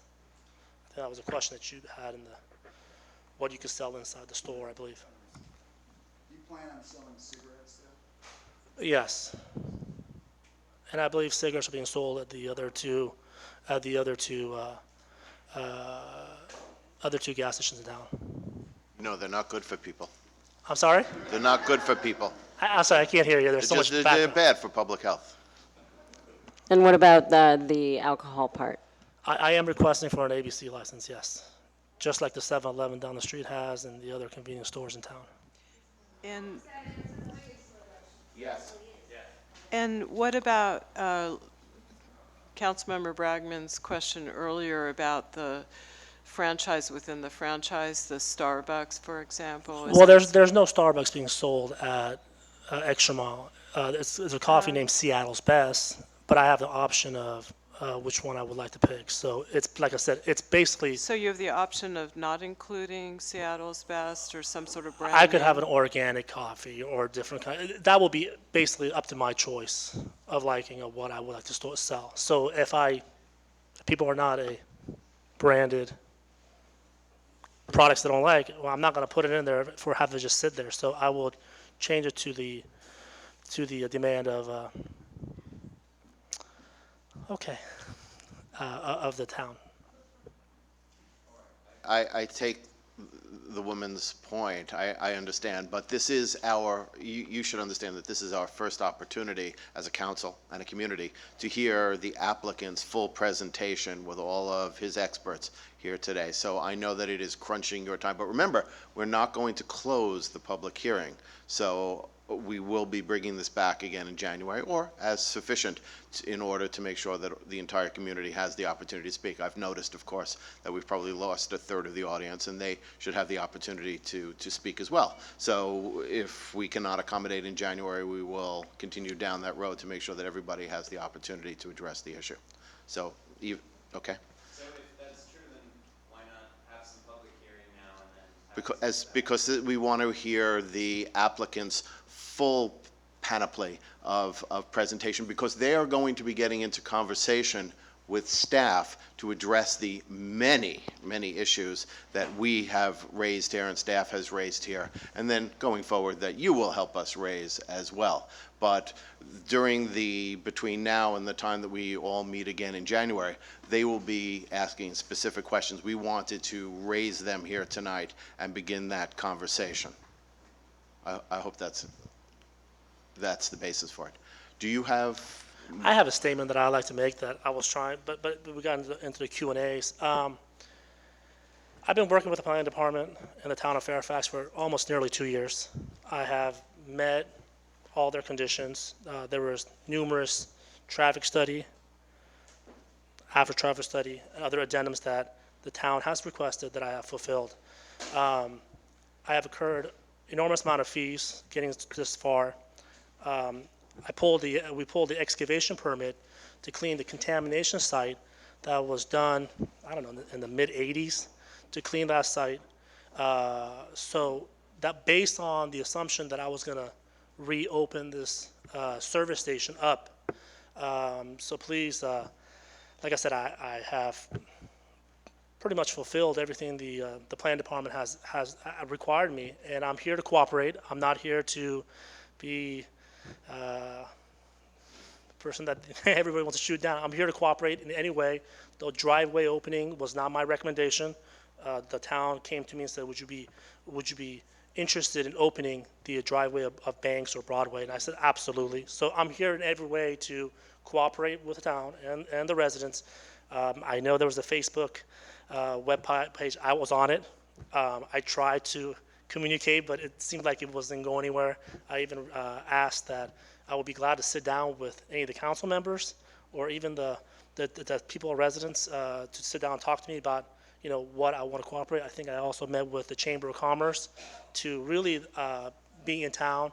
I know one of the comments was, would you have Chevron uniforms? Your employees wear Chevron uniforms. I even said, I even got Chevron to waive their waivers. We'll take their logos off and just put, regular khakis or without. So I am doing everything that I can to a certain degree to, like I said, not to be redundant, to fulfill Chevron's requirements and also meet the town's requirements and trying to come make a marriage in between. So if there's any further questions.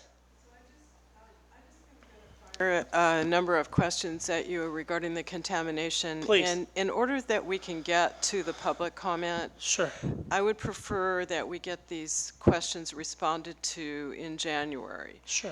And the first would be, so we can provide these to you subsequently because I realize you can't take notes. So when will the cleanup project be completed with Regional Water Quality Control Board approval? Provide more detail on the cleanup that was done, what was conducted to date, and what remains to be done. Will there be monitoring of groundwater on site for a number of years? And I would expect so.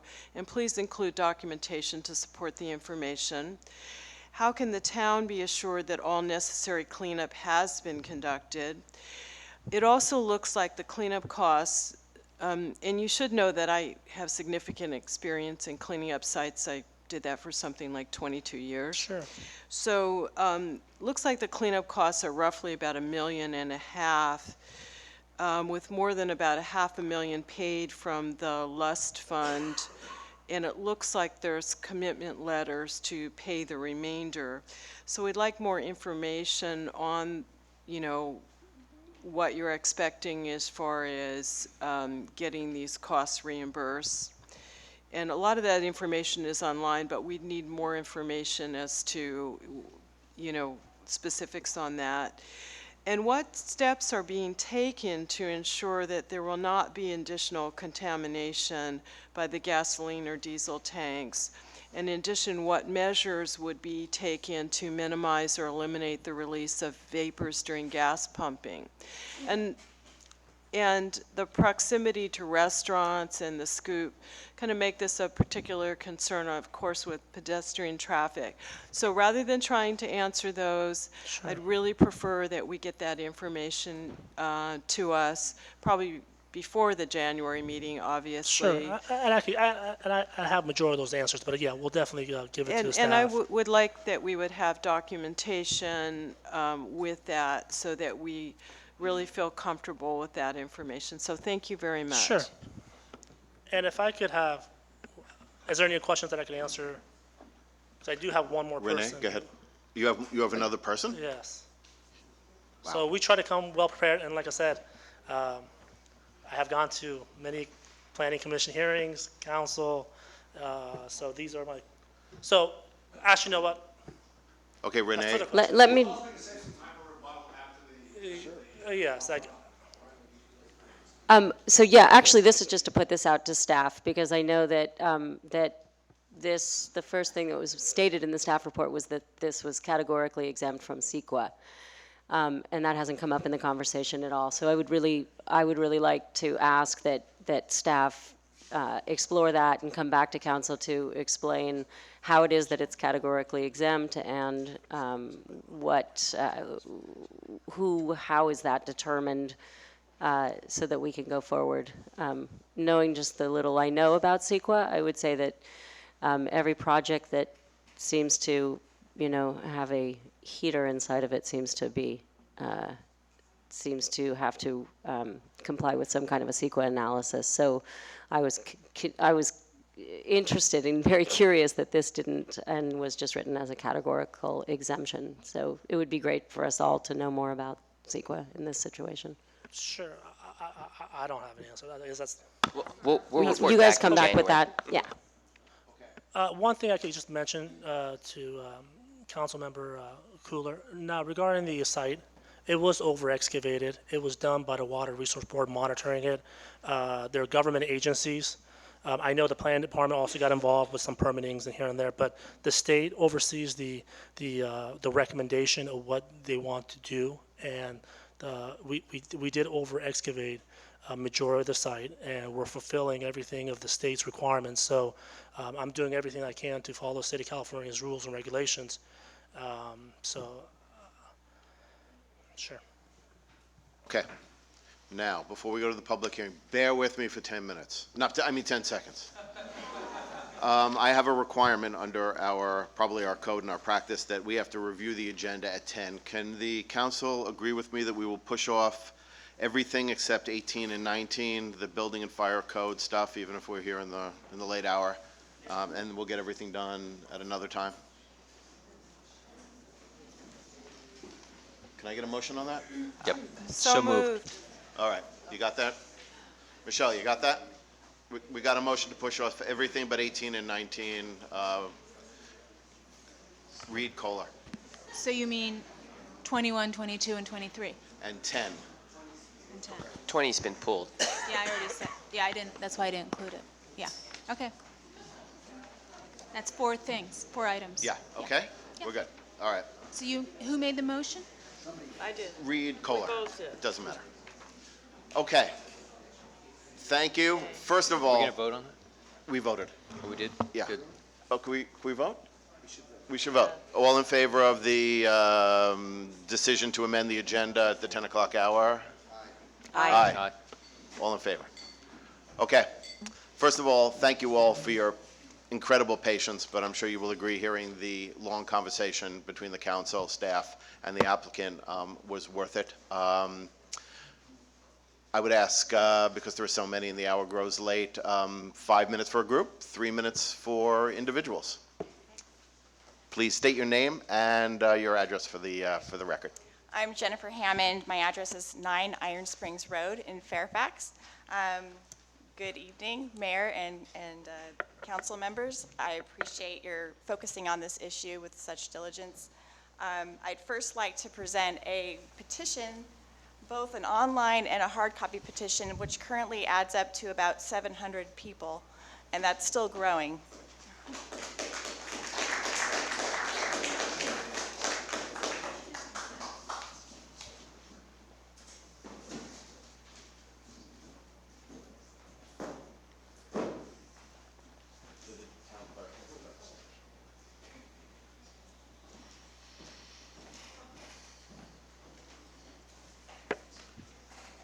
So my notes got a little jumbled because things changed tonight. But there was talk of the general plan and what went into the general plan, and gathering input from the community on the focus for the town. And really, the general plan seems to really highlight independent businesses, pedestrian-friendly downtown, and environmentally friendly place to live. And thank you. And it's, this project does not seem to sort of match those focuses that the general plan has highlighted. Really, it's the goals of the community are quite different from having a service station right downtown next to a vibrant pedestrian area, and there's real concerns about that.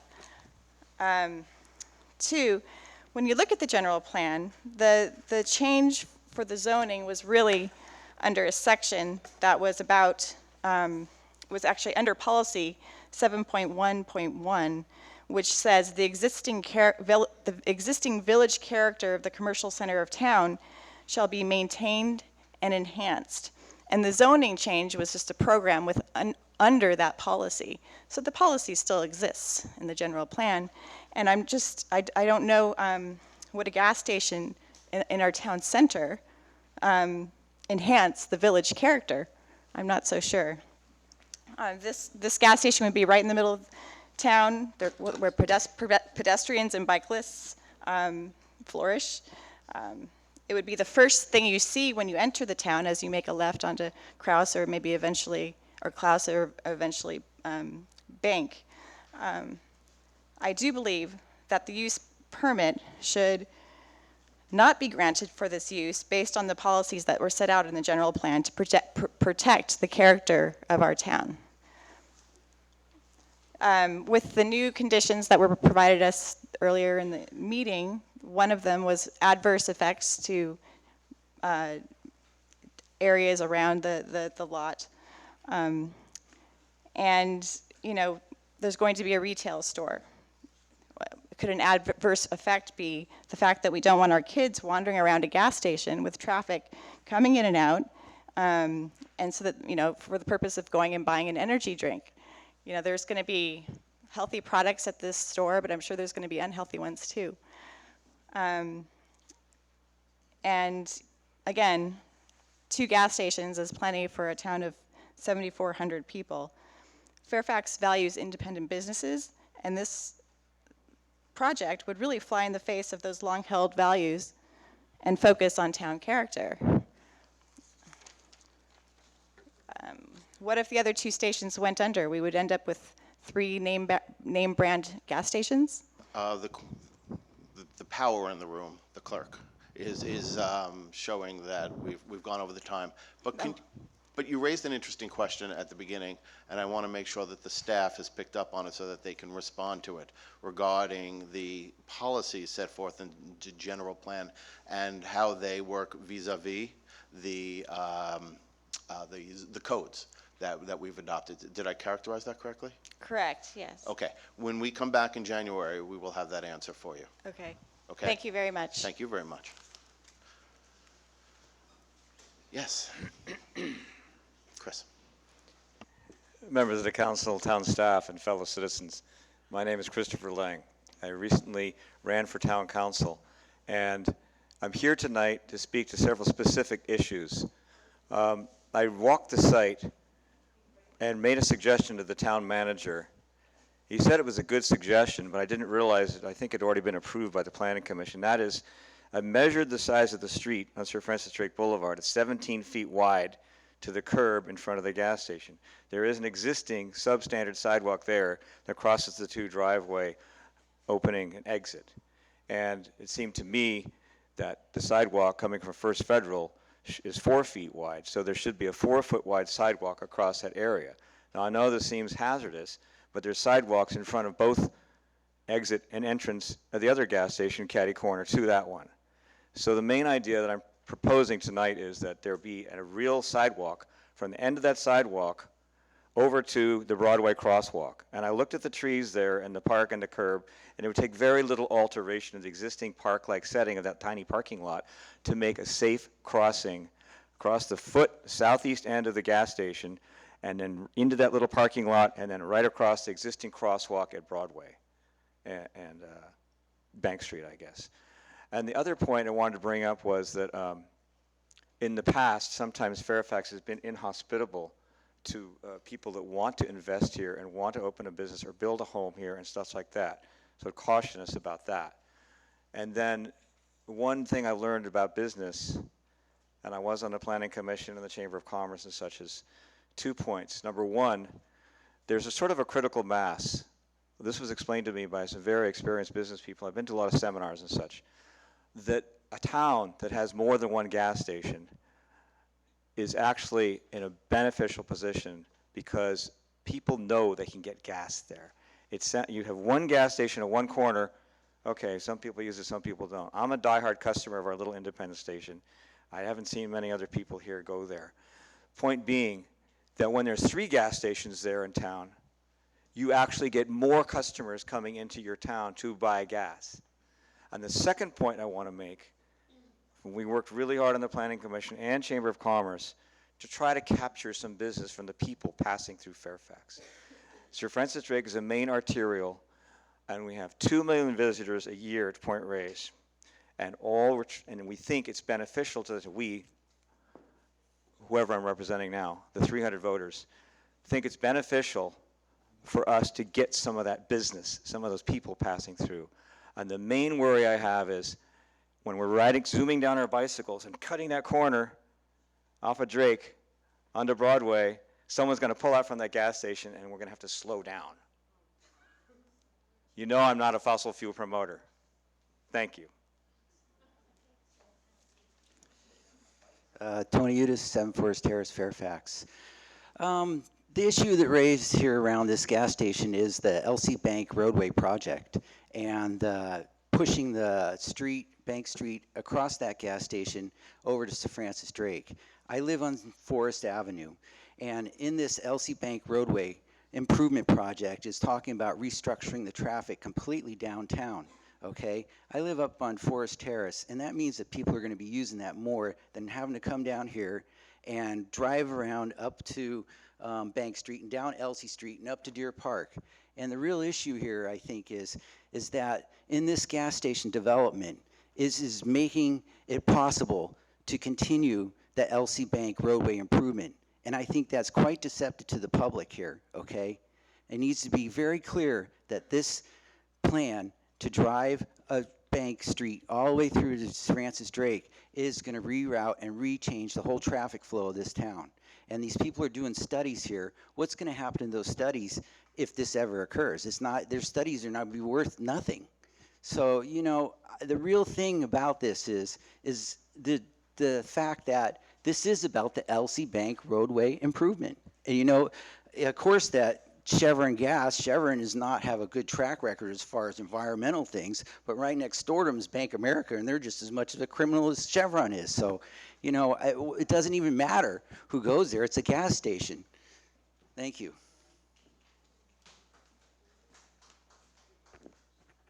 Do we say the name?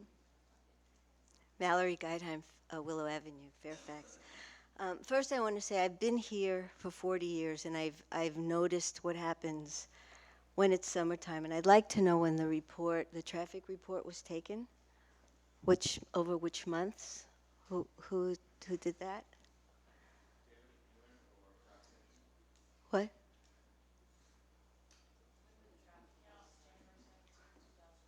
When? January 2013. Just that month? Okay, well, if you're here in the summer and you do these reports, I remember when the old gas station was there. And people coming back from the beach on a summer day, the traffic was so dangerous because they were sticking outside of that space onto Sir Francis Drake. So it backed up. People couldn't turn on that street until the next people could get their gas, but it backed up substantially. So if you want to do a traffic report, I suggest you do it when there's high traffic and at rush hour. Regarding the additives, you said you had personal experience with that for your own gas stations. Was that you? Who was talking about the additives?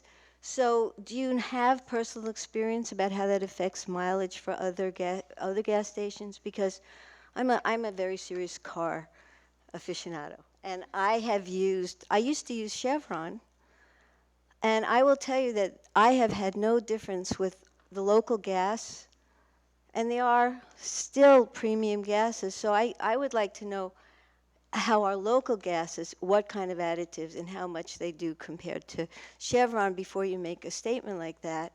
That sounds like it's inclusive, and I don't think it is. What? The other thing is I also want to know how much of the percentage of the Mr. Mayor. revenue, sir, how much of the percentage of the revenue comes from Valerie, the food part? what I think might be best Yeah. is, I think, why not put your questions down formally. Okay. Let's get them to the manager. Okay. And then we can include it with the 4,000 other questions we'll be I'm asking. in the practicing afternoon. to be a lawyer. Really? Well, let me let me run you back on that one. So how much of the percentage of the revenue comes from the food mart that's going to be 1,000 square feet versus, I'm asking you, right? Me? No, you said to ask you. No, no, no. What I'm recommending is that you put your questions into writing, perhaps an email. You can send it to the Okay. manager. Somebody's 3 minutes? Oh, go. What? Proceed. Can I Please, say- go right on. Okay, so I forget the question? But I would say, no, it's that he's not going to answer your questions. Okay, well, I would like somebody to at some point say, I want to know how much revenue is coming from the food versus the gas, because we have local people in town, people coming back from west, or they want to stop at Chevron for gas. He's gonna have organic coffee and liquor and things that will affect our local merchants. And I don't think that is a good idea, okay? You know, if you want to, and if you want to keep the quality of the town, then you do it not at the expense of the people in the town, even if you're going to make a little more money. But I think decisions based on money and scarcity always negatively affect the town, and especially a town like this. And I don't think you want to affect the people who work here. People come into town, they might stop at Perry's, but they won't if they stop and get gas. They might want to go to the liquor store, they won't if you're selling liquor at your food mart. And a huge proportion of people spend money at food marts and gas stations. That's why they keep getting bigger and bigger. And so people coming into town, they go, oh, we'll get a snack, we won't go to the Sleeping Lady. And I think it's going to affect every merchant in town. Because when you go through town, when you stop there, you're not really going through town. You're stopping in town, and then you're going to pass by the town. And it will affect everybody who is a merchant in town, because people are not going to look at the stores. Your time is up, but will you Okay. promise to send us the I will. questions in the middle of your discussion? Okay. You promise? I will do that. Okay. And we will have answers for you.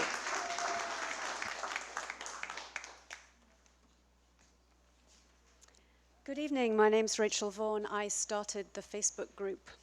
I live on Redwood Road in Fairfax, and I agree with all the issues that have been raised and that you indeed have been raising yourselves tonight about the zoning, the traffic, the parking, and so on. But I want to raise a slightly different issue. I'm not actually against gas per se. I'm not even against Chevron per se. I have nothing against you, Mr. Salke. I drive a car. But a gas station in this particular site in downtown Fairfax is completely insane for all the reasons that have already been raised. It seems also, and I've been amending my speech after Mr. Garrett's information and the information from Jim, it seems to me it violates all your 4 conditions for the use permit, especially point 3 against the master plan. But what I want to say is, while I've been talking to people in Fairfax over the last 2 weeks, about 75% of them were horrified by this project. The other 25% said something equivalent to, well, something has to go there. And they have a point. Something has to go there. Here are some ideas, which we collected tonight. Because I think that to think that this site has to be a gas station in the future because it's been a gas station in the past is simply a failure of the imagination. A gas station does not represent better use of this site than the alternatives, and it does not enhance the community, which I believe is point 4. And whether that's Chevron or any type of gas, that stands. And I just want to point out that when the Good Earth moved and we turned down Terrapin Crossroads, it wasn't because somebody said, hey, we really need a bike museum there. When 123 Bolinas Road was empty, no one said we really need a boutique wine bar there. We won't know what we could put there until we say no to this proposal. We will never know what we could have had there until we say no to this proposal. And finally, in terms of the tax revenue, I want to ask you to consider the clear indirect endangerment of all the other businesses, as the previous lady suggested. I'm shocked that we're talking about 1,500 extra new trips daily going through the downtown area of Fairfax, where our kids hang out outside the Scoop, where people queue up outside the Hummingbird, where we have cyclists going through all summer. And I propose that all those businesses will be severely impacted by all of the traffic pollution and all of the extra traffic going through that area. All those businesses that depend on pedestrian traffic are going to be negatively affected. Idling cars cause an immense amount of pollution. So I don't think we should sell out our town for Chevron's tax dollars, especially as it may increase or decrease the tax revenue from our other businesses. And I will close with the fact that this proposal is not worthy of our town. It's not worthy of our values. We created our master plan for a reason, to protect the unique character of Fairfax. And this clearly violates all 4 conditions for the permit, especially master plan. So I think we need to stick to our guns, use our imagination as evinced here, and say no to this proposal. Thank you.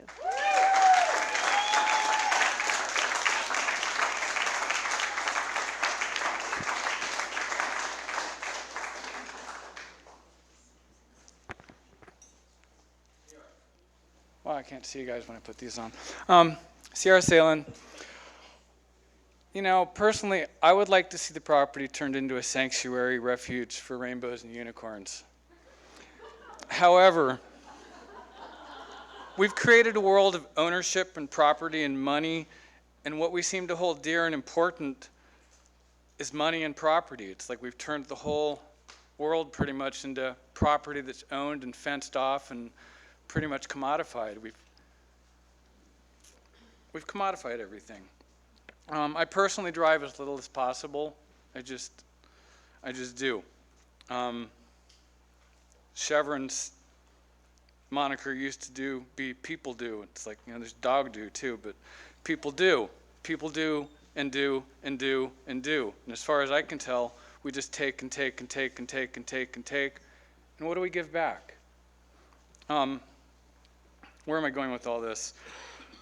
It's been a gas station for as long as I can remember, years and years. Maybe it's not the best use of the land. And maybe unicorns and rainbows would be a good use of that land, but on the same token, maybe that's the best use of all of our land, rather than asphalt and pavement and a bunch of industrial chemicals that go into the land and don't exactly make anything livable in the future.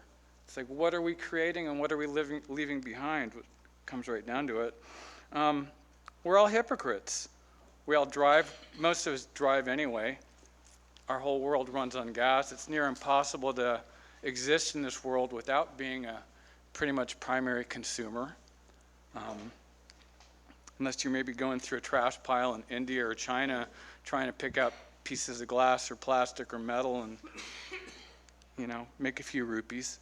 I see they're going to sell alcohol and cigarettes and have solar panels on the roof.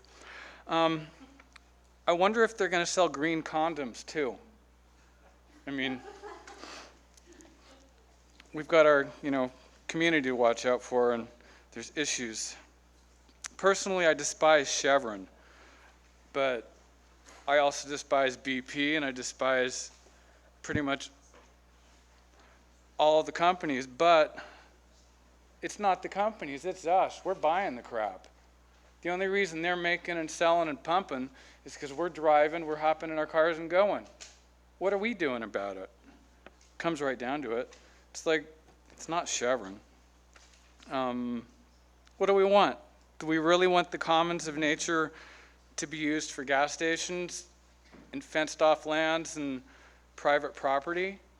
Or does perhaps the commons of nature have more value to us than turned into gasoline and private property and parking lots and Costco? Perhaps there's more value in a whole nature somehow that isn't paved, and maybe what we need to do is rip up the gas stations and the pavements and start letting the water go back into the soil and actually things grow. I'm not quite sure how to do that. My time seems to be up, and you guys are probably tired of listening to me anyway.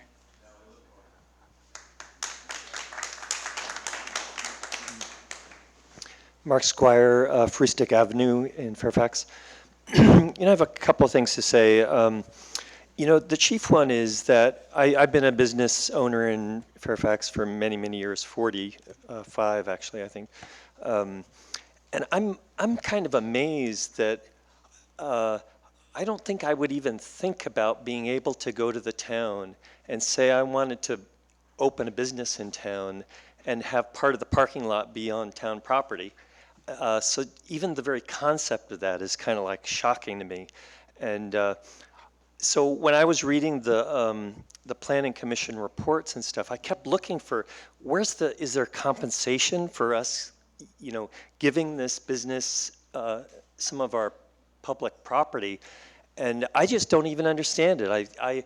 In fact, I even wonder, like, why do we keep including it in to the equation as though we need to think about the Bank Street coming out for us to use that property? Because it would be a great walkway to connect the two parts of town through, immediately. Let's put some benches in there, some trees, and so, that was one thing I just wanted to, I truly don't understand it and would really like to understand the process involved in that decision, because earlier I heard a little bit like it was going to occur from the planning department or our staff would make that decision. And I think that would be really wrong, because I think that's a piece of public property that we should all have a say in. And then Can we find out if they purchased that easement, the right-of-way over our property back in the day? We can't. You're shaking your head. We own it. It's public property. We did title search and we own it, and it's Yes, and have they, I think what Mark's getting at, have they paid for the right to build or to operate over it? They got permits to remodel the Chevron, and the town issued them permits to configure it that way in that location. Back a long time ago. A long time ago, yeah.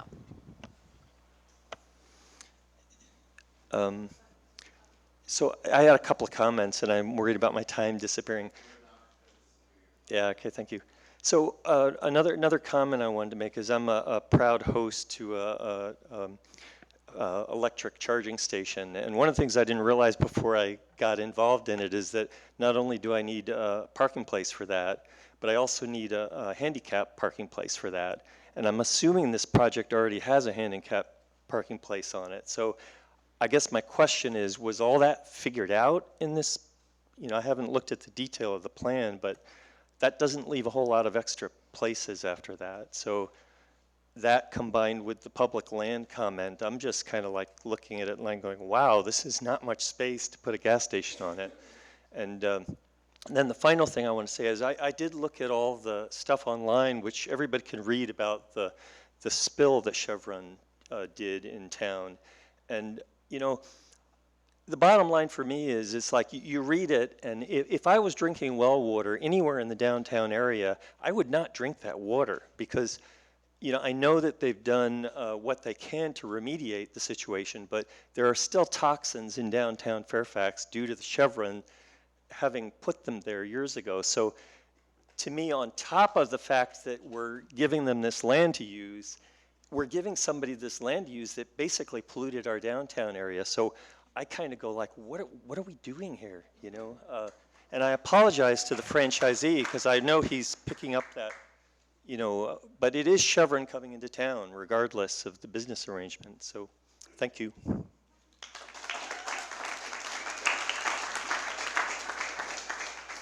My name is Peter, and I live on Klaus Drive, just a block from the proposed station, and I work for Chevron, and I will never buy a drop of gas from the Chevron station. People in this room represent a growing global grassroots movement speaking up against the rapacious operations of Chevron. This brand is a symbol of a corporation that has engaged in criminal behavior in Ecuador, Nigeria, Alberta, Richmond, and off our coast along the shipping routes. My sister was forced to leave her beautiful farm in Alberta because of the oil industry in the boreal forest. My best friend lives in Nigeria, and she has dedicated the rest of her life to fighting what Chevron has done to the most beautiful coastline of West Africa. As a 17-year-old just out of high school, I worked on a Chevron tanker as an ordinary seaman. I was so proud of that job, until the day somewhere off the coast of Alaska, we discharged toxic, dirty crude into the ocean. It was contaminated material required by the Coast Guard to be offloaded in port. We were ordered to break the law, discharge it into the ocean because it was cost effective and the Coast Guard wasn't around. I watched hundreds of seabirds land in the oil slick that calmed the waters. They were doomed. Every time I pass a Chevron station, I think of that. Thank you. What is happening in Nigeria, Alberta, Richmond, Ecuador is far worse than anything I witnessed 50 years ago. Chevron has a long and sordid history of destroying so many beautiful places on Mother Earth, as revealed by the numerous lawsuits it has lost over the years. This is my chance to say we don't want to see a Chevron station here in Fairfax. We want an electrical vehicle charging station. That's the future I'm fighting for.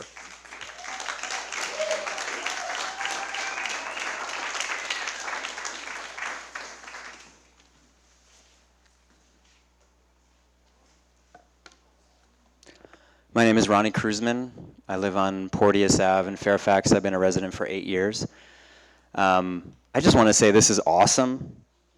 I mean, this is why I moved to this town. I used to come here on Fridays after work. I used to live in San Rafael, and I'd walk around and I'd be like, this place exists? You know, like I saw some of the unicorns that the guy was talking about. And what I love about it is that it's independent. It's its own town. People back where I'm from on the East Coast say, oh, so you live in the suburbs. I say, no, no, no. I live in my own town. It's a town. It's an independent place, right? So we can go through all the points. I actually had the same idea Larry had today. I said, wow, we could save 20 cents a gallon on gasoline. That sounds great. So I called Rhino in Fairfax, $3.65 a gallon. I called Chevron in San Rafael, $3.68 a gallon. So there goes that argument. We heard the traffic experts say that, well, it's not really a science, it's an art. And I thought, well, that's a really highly paid artist then. But it is a science, of course, and we know that it's going to increase traffic in our town.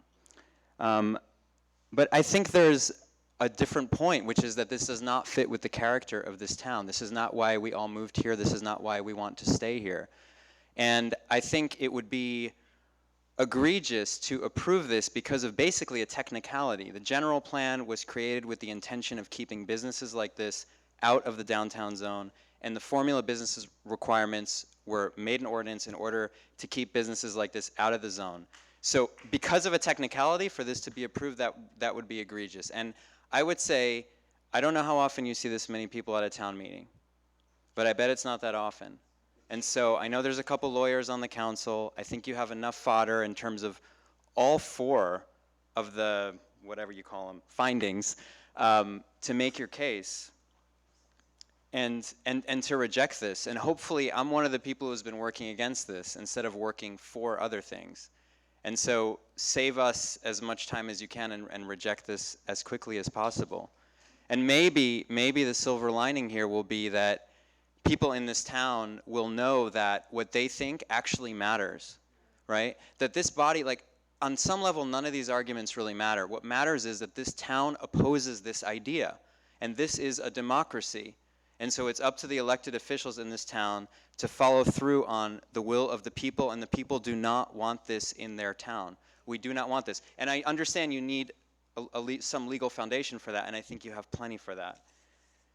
So I had all these things I wanted to say, but now I'm saying something else. My heart just really says, I love this town. So many people love this town. Help keep Fairfax awesome and reject this application. Do what you need to do and stand with the people. And if we are sued, I will say that I and many other people in this town will stand up to that, and we will support you, and we will have your backs for this. And I hope that doesn't happen, and I hope this applicant understands that he doesn't really know who he's messing with. This is a town of activists who've cut their teeth probably since they were kids on various global and national issues. You don't want to mess with us, right? So we're sorry this didn't work out. There's probably other places you can start a gas station. This isn't the place to do it. Thank you.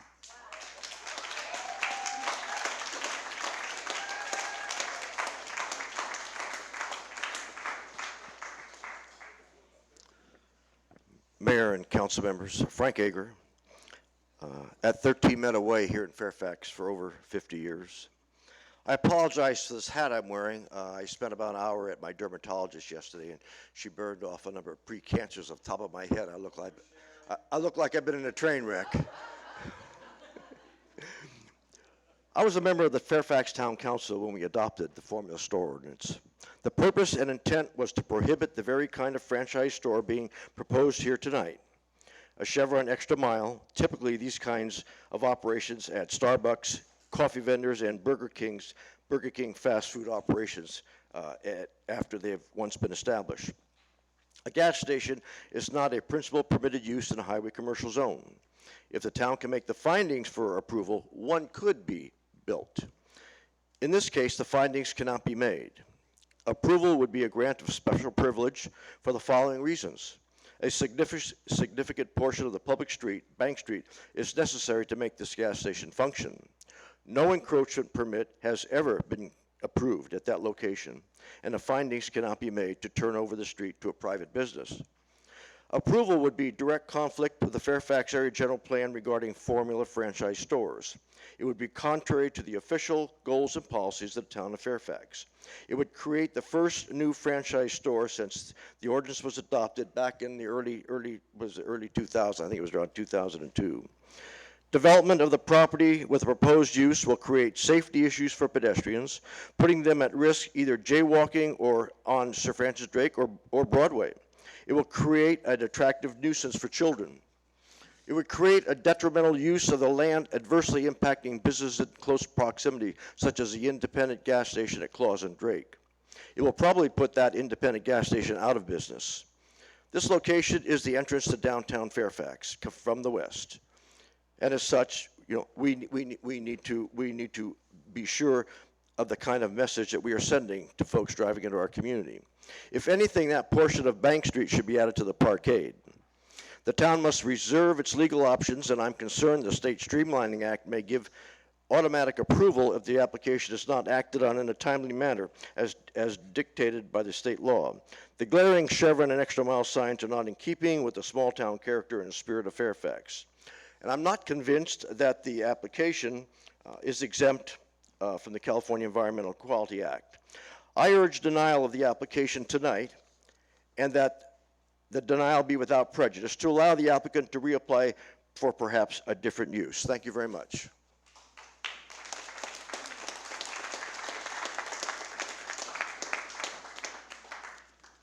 John Humphrey, Cascades, and my brain just left me, of course.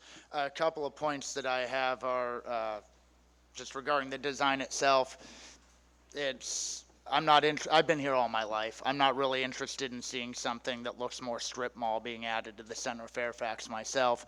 I think we got enough gas stations here. I don't generally see lines coming out of these gas stations, which tells me there's not a deficit of pumpable gas in the town of Fairfax, which tells me any sales that go to the Chevron station will be sales taken away from the other two stations. If there's $1 million a year between two, they each get $500,000 in gross sales. If there's a third, each gets $330,000. The concept of it bringing in brand loyalty, customers that aren't normally here, I think would be canceled out by the fact it doesn't look like a Chevron station. Bring it into town because it won't look like a Chevron station. We'll get Chevron customers because they recognize Chevron stations. It's a cross-canceling issue.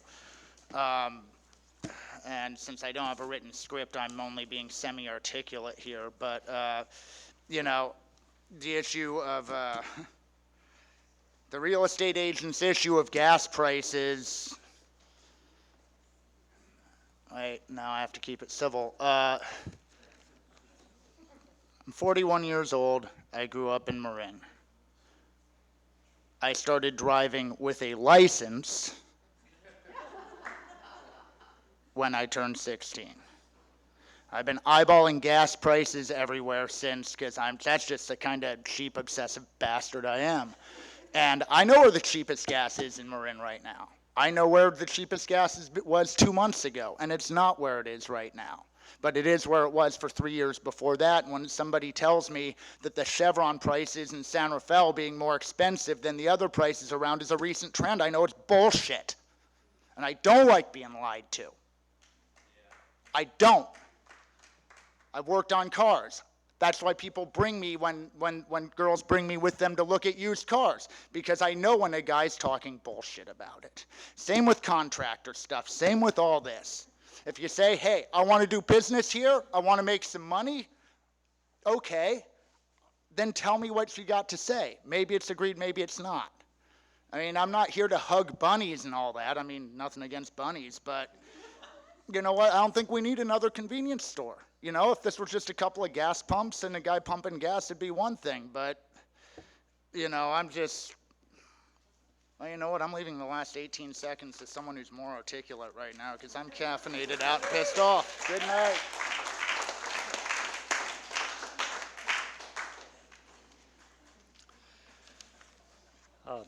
Bruce Ackerman, 17 Valley Road. I can't promise to be more articulate, but one question that we've heard before is as a general one. How does the general plan affect the decisions that we make in the absence of some of the programs of the general plan having been completely carried out? The one example being, of course, the rezoning of the CH to the CC, which has not been carried out, but it's in process in that the work is being worked on. There's no question that that will be done. It's not an option in the general plan. It's something that's laid out that we will do.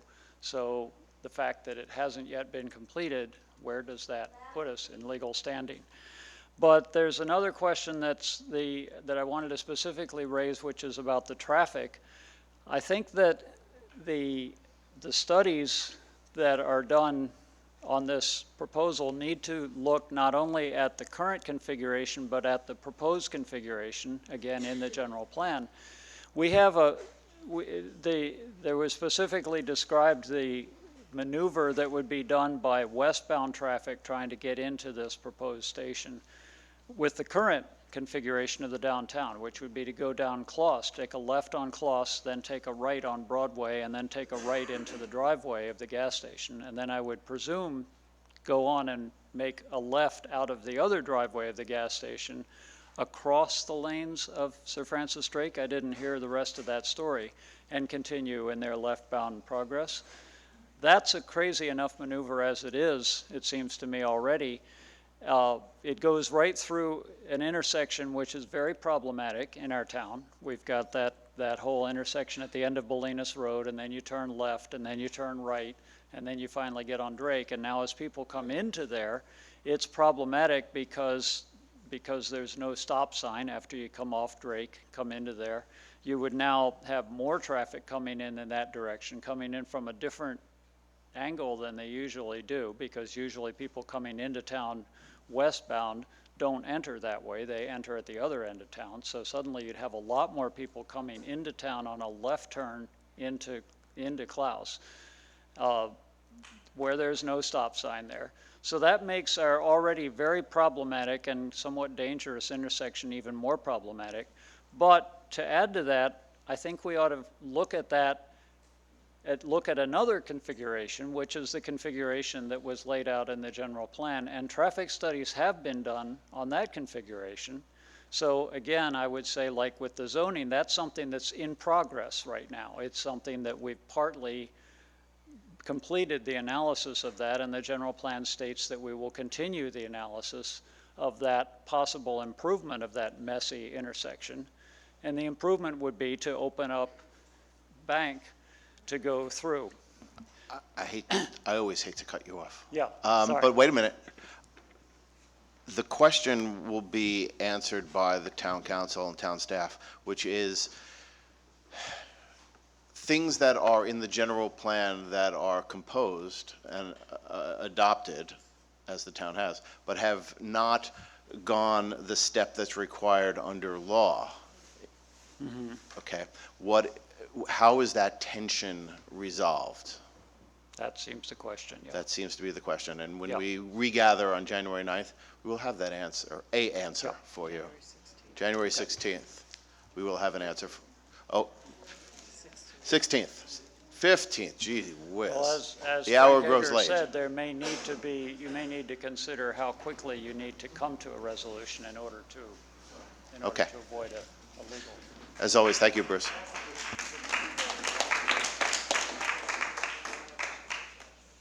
Good evening, Council. My name is Seth Goddard, no relation, but I appreciate what you're doing for our name. I'm also here to oppose this applicant. And I have a couple questions. Actually, I have one main question, which is there a time limit on your process besides simply saying open public? What is the time limit? I know that there's a reference to a time limit in the packet, but there's no specificity.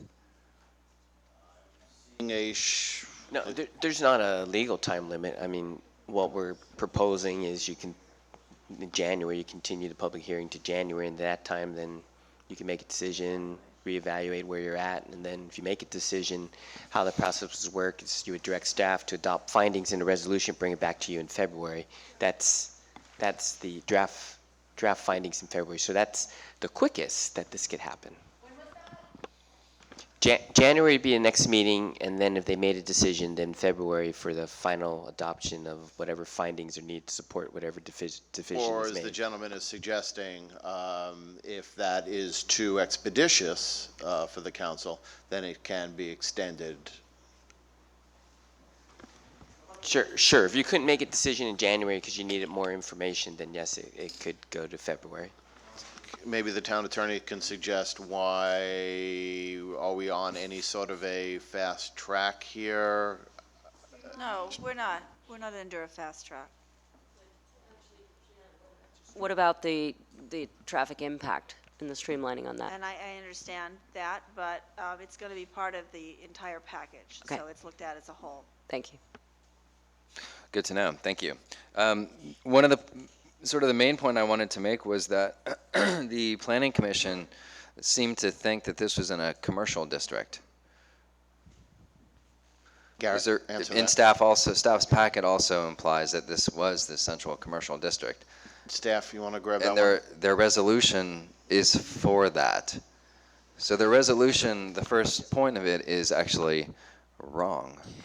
So can you adopt something that is legally incorrect? We started this evening by clarifying that. But did they vote on that clarification? We prematurely processed this with the Planning Commission as central commercial, not realizing that we needed to adopt the land use change via ordinance. So that was discovered during this exercise. Right. It was a mistake made by staff in my department. We had unfortunate misinformation. I take responsibility for that error. I'm sorry for that error. The fallback issue is, considering this site as highway commercial, a gas station is not allowed by right. It requires a conditional use permit. So you still have to make the findings in those 4 categories to issue a conditional use permit or to deny it. So do they have to go through the process again then? I guess what I'm asking is their resolution null and void because it's not accurate? I beg your pardon? May I? Yeah, what the Planning Commission did is been called up, and so it's on directed referral. So this is what's called a de novo hearing, which means it's everything fresh, new, it's a new look at it. Gotcha. Okay? Okay. Well then, I know I'm out of time, but you guys were talking too. The other two points was that, everyone keeps saying we're going to get brand gasoline. Obviously, brands, chain stores are not something that is within character of Fairfax. That's been made extremely clear by your general plan. The location itself is such a linchpin for your downtown plan that it would be a shame to see that thrown away. And the other point is that everyone keeps saying this is historically this has been a gas station. Historically, it's been a gas, so therefore it should be gas again.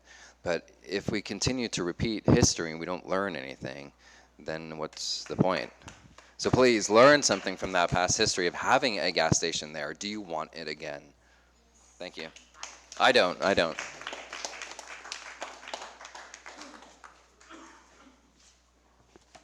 Can you hear me? Oh, it sounds like you can. I'm Hannah Duress, Porteous Avenue. Can you guys hear me? Okay. Thank you very much for having this hearing tonight. It's really important to the town of Fairfax. I wanted to talk about something that really hasn't been addressed tonight so far, and I want to frame it in the concept of public nuisance. And I think one of the challenges that we have at this time in history is that we have a whole set of laws in place that were created with a different world, that had different issues and different concerns, and things like that. And while we're trying to retain the character of Fairfax, we're also trying to adapt to a changing world. One of the ways the world is changing is climate change. And I've been spending an incredible amount of time through some work that I'm doing, looking at sea level rise maps of Marin County. And I've been looking at what the projections are for 50 years, approximately, 36 to, 70 years from now. And they look really, really bad.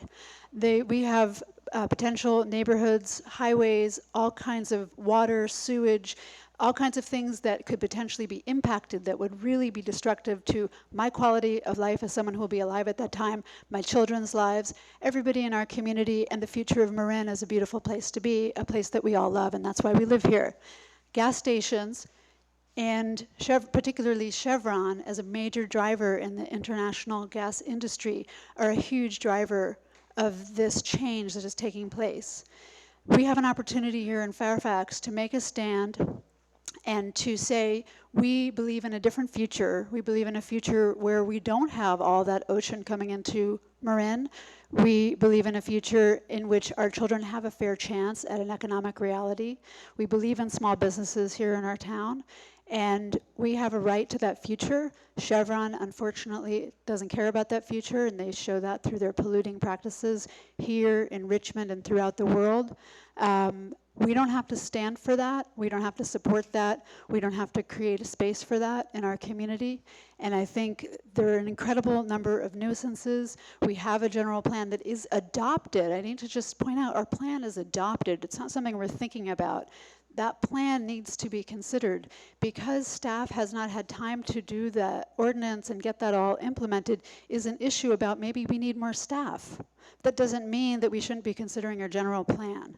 So I just wanted to real quickly say I'm concerned. I'm a customer of Rhino. I do try to limit my climate change impact. I've just reduced my personal carbon in our household 5,500 pounds of carbon for this year, and we're really making an effort, but I do support the local business when I do buy gas, and I think we should be thinking about the fiscal impact, which is also one of your criteria. Thank you very much, and look forward to seeing you in January.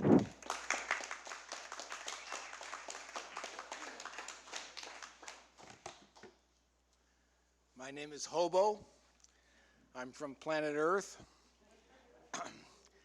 I want to comment on the plan as politely as I can. Shove a shiv in Chevron, put a hex on Exxon. They're such a pain in the ass. And I must confess, la, when we each drive a Tesla, then we won't need any gas.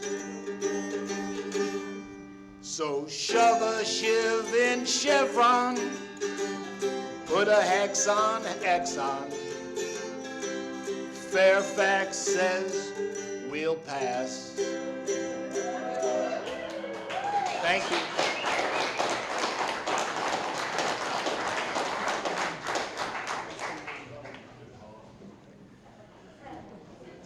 Yeah, that is a tough act to follow. Thank you very much for having this special session tonight. My name is Brandon Barber. I have the best of two worlds. I get to enjoy Fairfax regularly and live in the valley just over the hill. Well, I'm deluding myself, just as many delude themselves that it's okay to continue to increase gas consumption when we're facing these terrible crises that Hannah just beautifully illustrated for us. I thought it was interesting that this came about because a Chevron station was being proposed. It wasn't another independent gas station. It wasn't a biodiesel station, which is a good idea as an alternative. But Chevron is a particularly egregious company.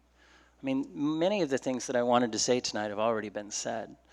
But I think it's important to note that I'm kind of an expert on the egregiousness of oil companies and Chevron in particular. I work for an organization that deals with the confluence of indigenous rights, environmental justice, and oil companies. So I work for Amazon Watch. It's a great organization. We should all support it. And I was just in Ecuador, where ground zero for the big case that Chevron's waged for 20 years, trying to fight their culpability in what originally was a Texaco problem that they purchased. And to date, they've lost that case 3 times, but finally, really lost that case. And it was upheld by the Supreme Court of Ecuador, saying that they owe $9.5 billion to remediate and alleviate the suffering of the people who've been affected. 30,000 plaintiffs in this case. They have spent $4 billion estimated in fighting this case, and now fighting another case to smear the lawyers on the side of the plaintiffs just to avoid their culpability. Now, I don't have to go into great detail about how rotten a company Chevron is. You can ask Gail McLaughlin, your colleague who is the mayor of Richmond. Richmond has had its fair share of problems with Chevron, and Chevron does its best to continue to buy their favor. And that's what they always do. They have deep, deep pockets. And when the applicant said that he was trying to help us do business with Chevron, it really gave me the willies. I don't want to do business with Chevron. I don't want to do business with any of the oil companies that would put profits over people. And given the situation globally with climate change, given the situation with a town like Fairfax that is really leading the way forward for the world that we want to live in, I was grateful that it was a Chevron station that was being proposed, because it really helped to galvanize a great amount of concern and support to push this permit away and to find a better use for this space. So that's really all I have to say. I'm glad that we're here, and I'm glad that you're all obviously reasonable people looking to do the best thing for Fairfax. So I wish you all the luck, and I will be here for the next one and the next one, so that we can finally get the lemonade stand or the little park or something that we want to see to help represent what the world needs to be moving forward. Thanks.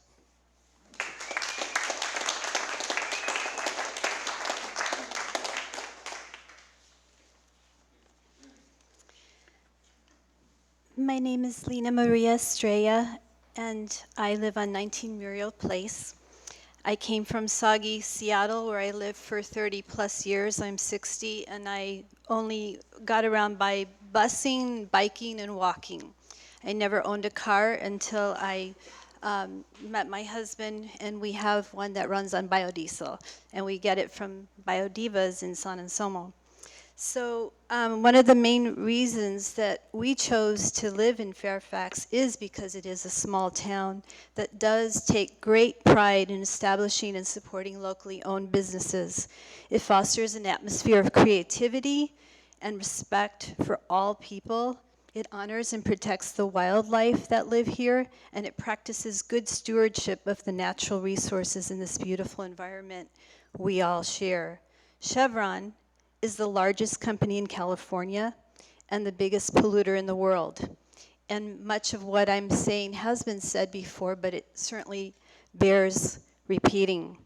Furthermore, Chevron is guilty of terrible human rights violations around the world.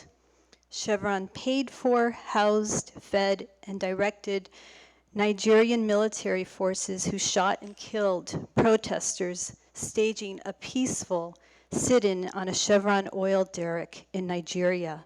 The villagers took Chevron to court to hold them responsible, lost the case, and now Chevron is suing the village for $500,000 for expenses. As a point of reference, Chevron makes that amount of money every 10 minutes, 24/7. And these are people who are so poor, they don't even have access to safe drinking water. Shall we talk about the 30,000 Ecuadorians who won a landmark judgment against Chevron and their predecessor in 2011? After nearly 20 years since the case was filed in 1993, stemming from dumping toxins and despoiling 1,500 square miles of pristine rainforest and indigenous peoples' habitat. Chevron still refuses to pay for cleanup. In fact, they have gone so far as to pull assets from Ecuador so that the Ecuadorians would then have to pursue enforcement of the judgment in countries where the company maintains assets. Our town council here in Fairfax has traditionally been progressive, approving a moratorium on smart meters, banning plastic bags, staving off spraying of insecticides on our plants, approving a no flyover zone against chemtrails, and not allowing chain stores. So why? Why would Fairfax even consider putting Chevron, the biggest polluter in the world and human rights abuser, front and center in our town? Having a major chain name like Chevron sets a dangerous precedent for other chain stores to come calling and sends the wrong message to our children about honoring and taking care of this earth and each other as we are all connected. Let's look for a positive alternative.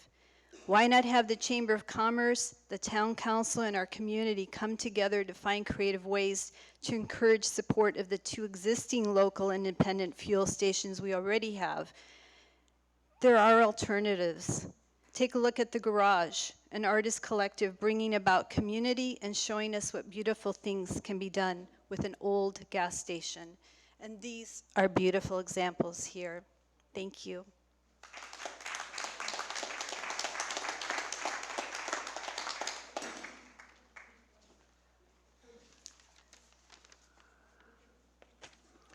My name is Mark Vendetti. I live on Muriel Place in Fairfax. My first 2 comments are regarding the Planning Commission staff report. Section 1, the use permit, and this really just deals with the inadequate parking on site. I went by the site yesterday to take a look at what they were talking about with the cars pulling out of the dedicated parking spots for the convenience store, and it really is true. The cars that will be backing out of those spots in front of the convenience store will be running right into the sidewalk and then backing out further right into Sir Francis Drake, creating a real problem for cyclists and cars coming down the road there. Furthermore, even though westbound traffic is not supposed to cross the double yellow line, we all know that that does happen, and it's such a tough intersection right there to begin with that when and if that should happen, it could really seriously create a bad accident right there. It's already a messed up intersection as it is. This alone could be reason enough to deny the project. Secondly, in the formula business use permit section on paragraph 8, the town's question, is it likely this business will cause 1 or more existing businesses in town to fail? The town's short answer was no. But my comment is that since the owner of the property has already stated his price for gas will be less than the other stations in town to provide more competition, and his gas is perceived to have a higher quality due to the major branding, he will get more business than the other stations, which are already not so busy. This will very probably result in 1 or both of the other stations folding. Then a couple of just practical things. Do we really need a 3rd station in Fairfax? Today's cars are more fuel efficient, less people are driving. We are trying to encourage alternative forms of transportation, and electric cars over the years will gradually be overtaking gasoline. I think we already have plenty of gas in Fairfax. My last point is, why would we want the brand name of Chevron Oil in Fairfax? A new study from the Climate Accountability Institute researched who in the world is mostly to blame for global greenhouse gas emissions. They found that only about 90 large corporations are responsible for almost 2/3 of the total global emissions. So who is the #1 worst offender? Want to take a guess? Drum roll, please. Chevron is the #1 worst polluter in the world, following the land, air, and water in more than 180 countries around the globe. Given all this and more that you have heard tonight, I respectfully ask the council, please do not allow Chevron a foothold in our gentle town. Thank you.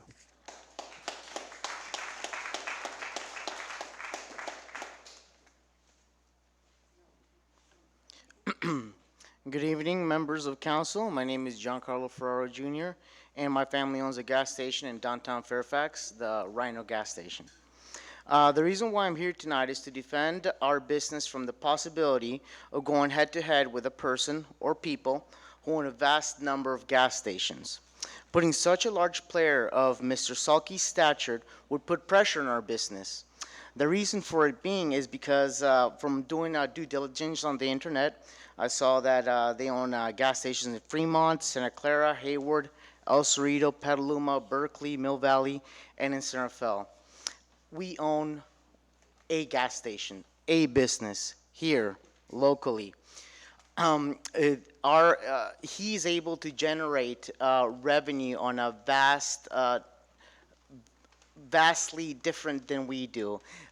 His model's based on large volume, and thereby he can put price pressure on whomever he pleases. We do not have that luxury, nor does any business here in Fairfax has that luxury of going against an entity that owns a large number of businesses. No different than having a Taco Bell in front of Grillies, a McDonald's in front of M&G Burgers, a Subway in front of Perry's. It's no different. Volume generated versus independent, locally owned business. As a person who has owned a business here in Fairfax for 20 years, we are what is Fairfax, which is independent and unique. An addition of this Chevron gas station will be one more page in a portfolio of many undistinguishable properties to its prospective owners. I don't know if that would be Fairfax. Thank you. I have a quick Yes. question. Yes. Is your gas station up for? Yes, it is. Are you in escrow? Yes, we are. Would you be so kind as to tell us who? Why? No, I'm sorry Okay. to see you go. Who's buying it? Will it stay as an independent? Right now, it's currently in escrow with a gentleman that was here tonight, and is Fairfax a Fairfax citizen that does not live no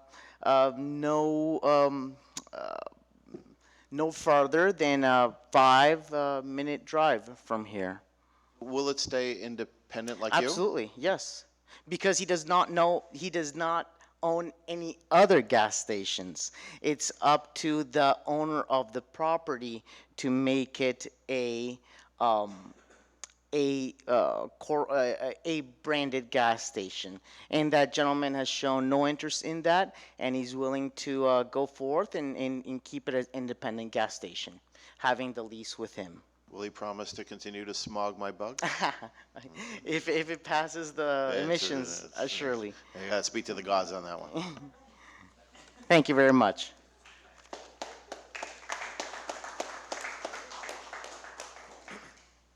Hello, my name is John Romatis. I live on Madrone Road, and I'm against the gas station. And just thinking, like, kind of what's being gained by it. Obviously, the gentleman gains a profit by having a business, but what does Fairfax gain, if anything? I mean, there's a kind of a box there, and some traffic. We'll get a lot of traffic, I believe, which can't be good. Idling cars. I commute, and it can get kind of hectic in the afternoon. So I would just ask that you do everything you can and not give an inch or anything technically, legally, just to keep the gas station from being built, let's say.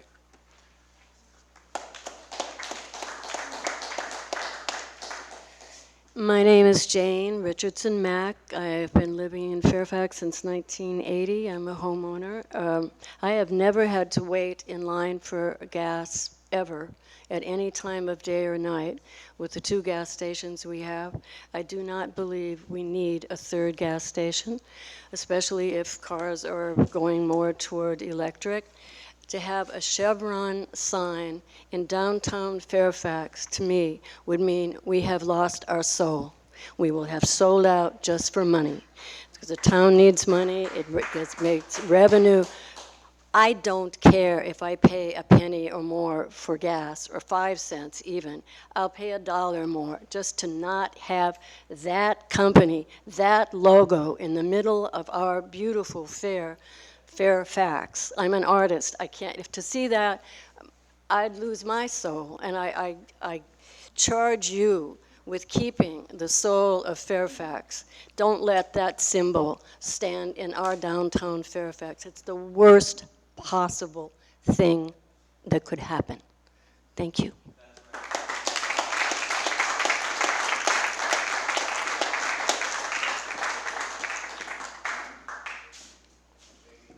Hi, good evening, council members. Congratulations. I'm sure you're glad this is your first meeting.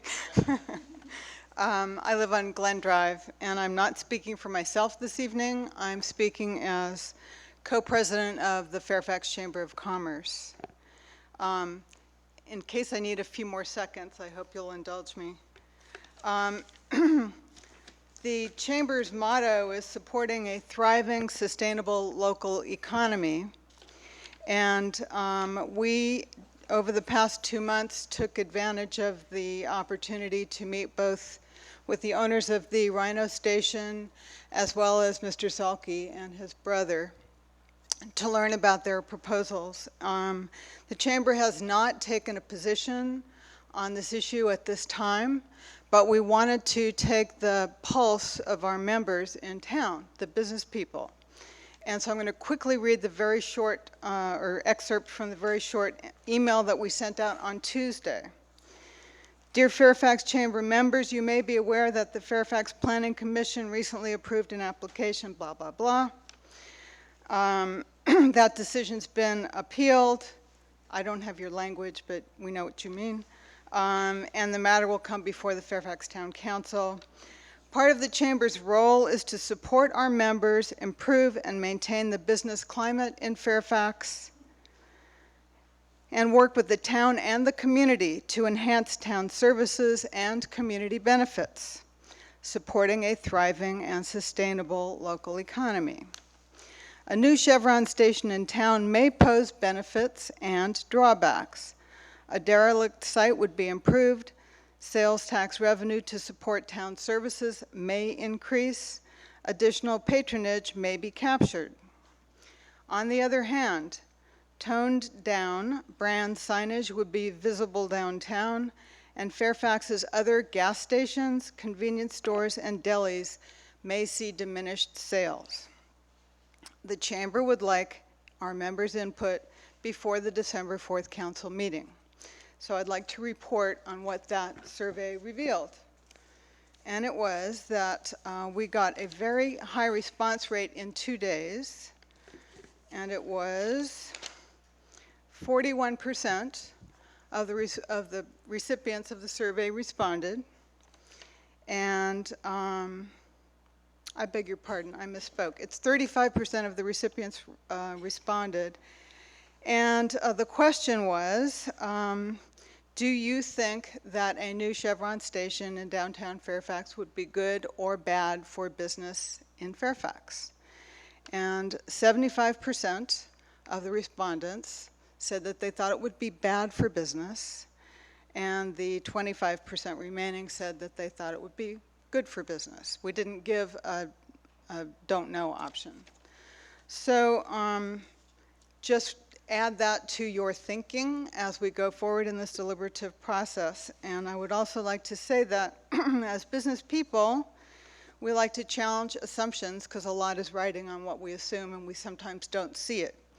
So we would like to make sure that you are challenging the assumptions of 300,000 gallons per month of gasoline should be or could be sold in Fairfax, but only 100,000 are being sold now per month, I believe is the numbers that I got. So I think that's a large assumption. We'd like to get some backup on that. And one of the other statements that I heard tonight was that another station, a Chevron station, would bring a more competitive marketplace to town, and how that it would cause the other stations, by inference, to reduce their prices to be competitive. But how do we know that that is going to not violate one of the principles that requires that we not diminish or damage existing economic interests in town? And also, how can we assume that a new Chevron station in town is going to meet the goals and objectives of the community and the town character? So thank you for your hard work, and we'll see you again in January.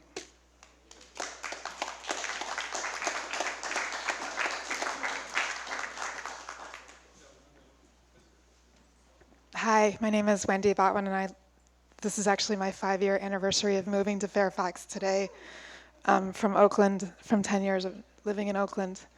And when I moved here, I knew I was finally had found my dream town that I'd had since I was a kid, that I didn't even think existed. And this is exactly the opposite of what I moved here for. And I'm really grateful that that this process is the way that it is, that we're all finally finding out what's going on, and that you want to hear our voices. And I can tell you that we just found out about, the town, most people in the town really just found out about this in the last couple of weeks. And I've been talking to every single person I see, and I can tell you that I know we had a lot of people here tonight, but there were a lot more people that would have wanted to be here. I haven't heard a single person say that they loved the idea of Chevron coming to our town. And there have been claims that this station will beautify and modernize our town, and to me it's just going to be an ugly eyesore right in the center, and completely destroys our sense of beauty here, and it's not why we came here. I don't really buy I agree with everybody and really, really appreciate what everybody before me said, and I don't want to repeat any of that. But I also don't agree that it's going to be better and cheaper gas based on Chevron stations that I see all over the place, and I do drive. And more than anything, I'm really disturbed by Chevron's greenwashing that's clearly going on here too. And changing colors and signs and solar panels and bicycle racks. I don't see that as, to me it's just part of the greenwashing campaign that Chevron does in every way possible. And I've seen it in person. I was in Chevron's headquarters years ago when they had their environmental awards, and it's pretty, it's so obvious, all of the ways that they try to couch themselves as environmental, and you've heard all of the evidence that that's not true. And I want to see the site cleaned up, and there are a million other ways that I think that we could use that site, and I actually think it would be better off the way it is right now than turning it into a Chevron gas station. And I also really want to hear what the franchise is requiring, what Chevron is requiring and not requiring, because I'm definitely hearing contradictions in the things that I'm hearing tonight and at the Planning Council meeting that I listened to 3 hours of online before coming here.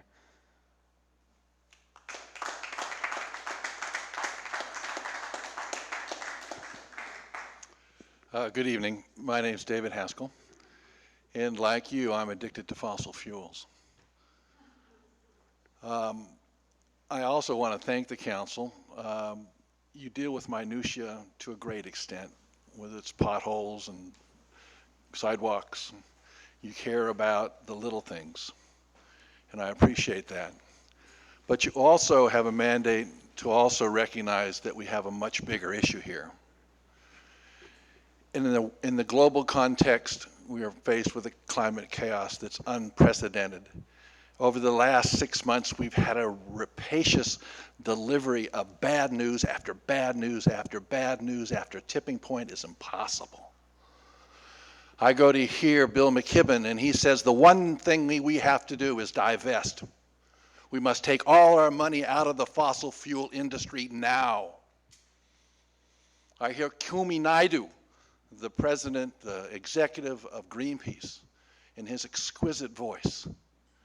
And he says to all of us, and says to you, the politicians, because it's you, the politicians, who represent us, who speak from our heart, and I know you guys, and I know your hearts are good. And Kumi Naidoo said very clearly, and it stuck to me like super glue, any future investment in the fossil fuel infrastructure, be it the Keystone Pipeline, be it a fracking of a well, or being the building of a new service station in Fairfax, is a direct investment in the demise of our children. Thank you very much.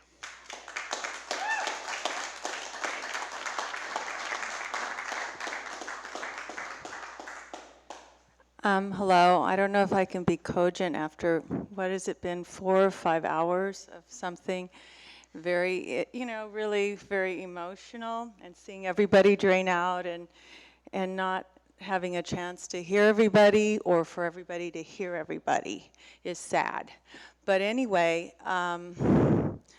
you just mentioned children, and I'm new to Marin. I was raised in Oakland, from Mexico City, raised in Oakland, and lived in that chemical thing called Houston, and had a heart attack there, even though I seem too young and too fit, because of what it does to your health, and because of the values of a city like that.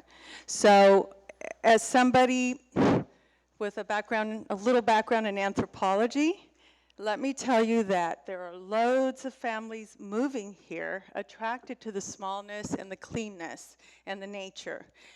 I'm a volunteer Spanish teacher for English speakers in a local school. And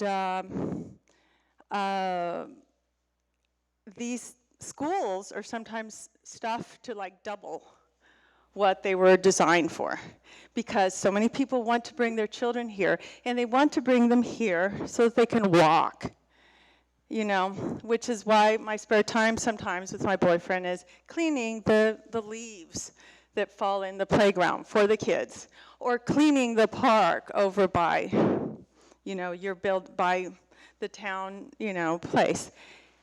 And when you walk around a lot, and when you look at people a lot, you're not driving through in your car, you get a different perspective, and you see that it is invaluable to keep those trees around for the kids to experience, and you see that if there is a convenience store, even a small one with no gas station, what you will invariably find as an archaeologist is tons of cigarette butts, tons of wrappers, tons of crap all over nature.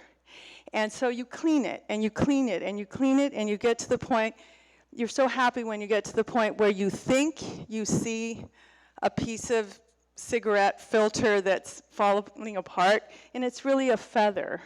Or you think you see, a brown paper wrapper, and it's really a leaf. And you know that a child will see that.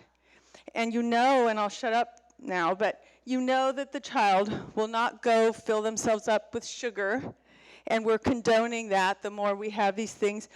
You actually can suggest to a child in this town, one of the few, hey, have a Pink Lady apple. Have a Cocoa Bliss, bar. And there's a little bit of something to back you up. But the more you have the alternative, it influences us disproportionately to how many convenience stores you have. You know, one convenience store, you're putting something out, children are not really great at resisting, you know? And parents really don't want their kids to do, and now parents have. So anyway, this is just my modest view as someone from outside who is looking at your culture and looking at your town and thinking, you know, what you want to promote and what you don't want to promote. Thanks.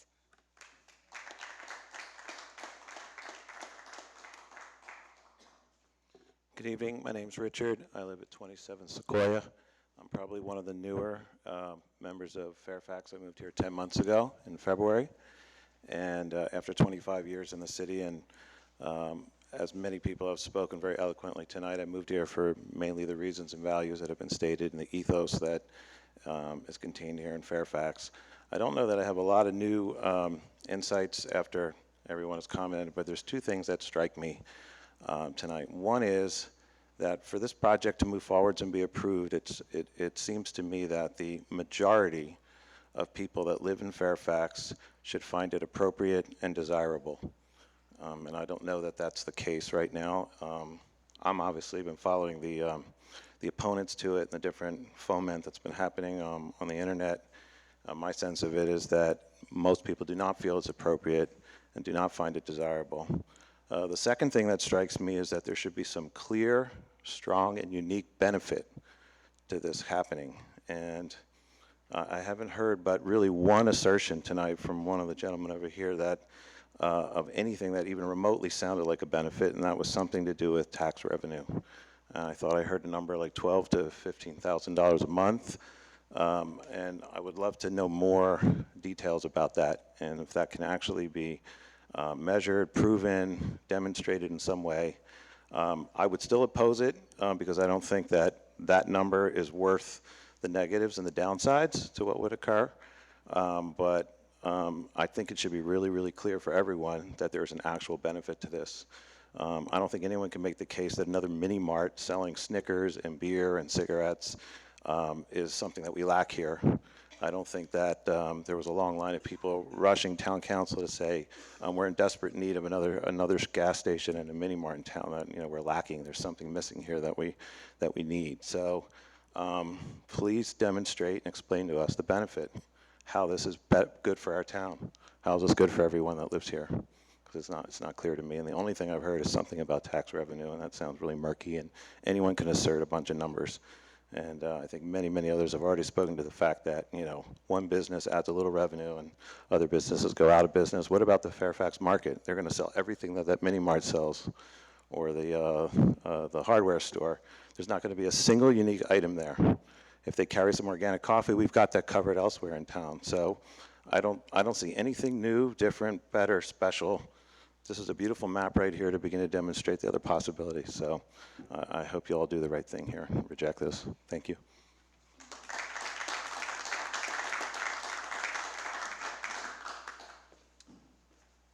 My name's Sean Chertel. I've lived in Fairfax for 2.5 years, and I'm going to be very brief as the last speaker. I share all of the same sentiments. To my knowledge, nobody came here to speak in favor of the new Chevron station. I think it's pretty clear how the town feels about this.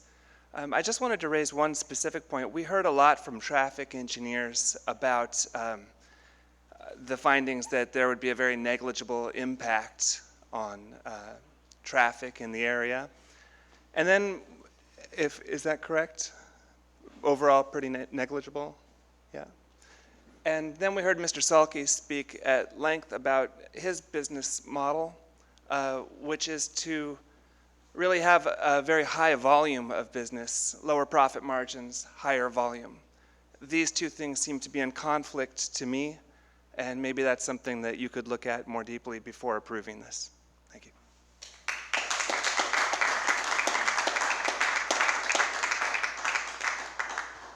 And with that, we will bring it back to council. I remind you that we will be keeping the public hearing open. It's not closed. So for those who didn't get the chance to speak this evening but wish to do so in January and beyond, have the opportunity certainly to do so. I was particularly taken with one of the speakers who was concerned because of the late hour that others might not have heard what others had said. But I believe that we do maintain it on our website, and certainly there's an opportunity for everybody in the town that didn't have the opportunity to be here this evening to follow it one more time. Sorry, Sarah, we're done.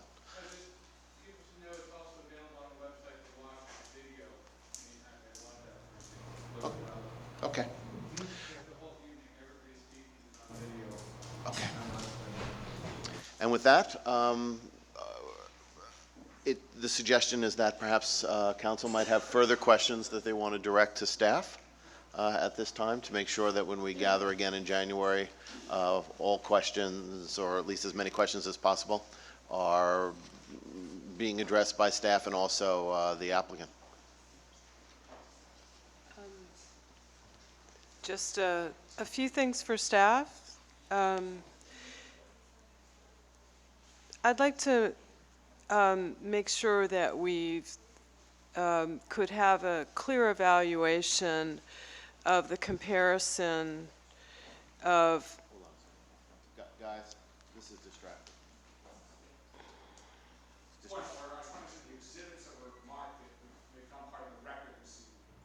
And I don't want to let the evening close without this exhibit somehow being part of it. So what do we have to do? That's what we're talking about.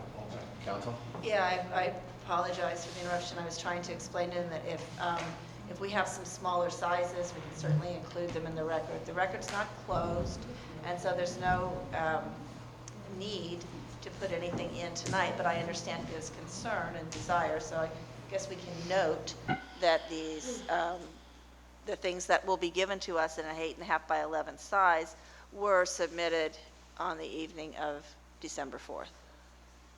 Is that okay? Okay. Thanks.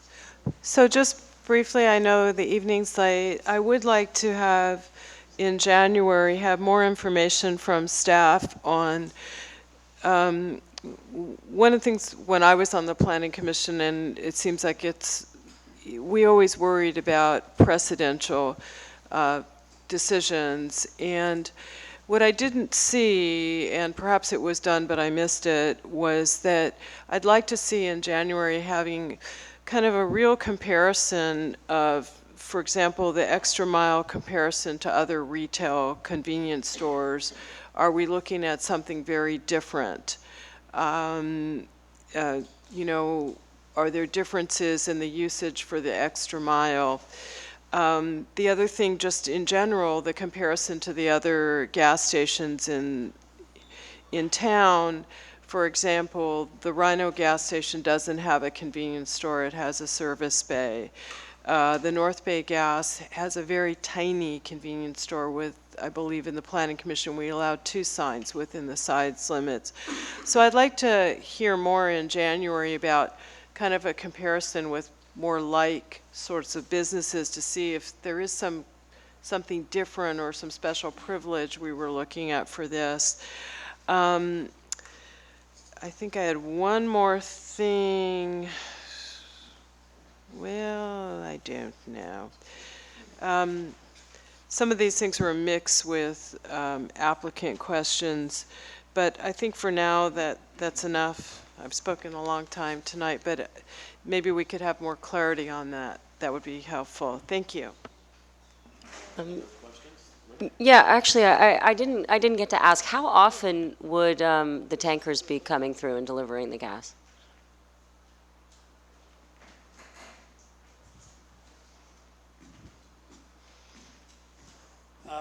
An average delivery of a fuel tanker is 8,800 gallons, about 9,000 gallons.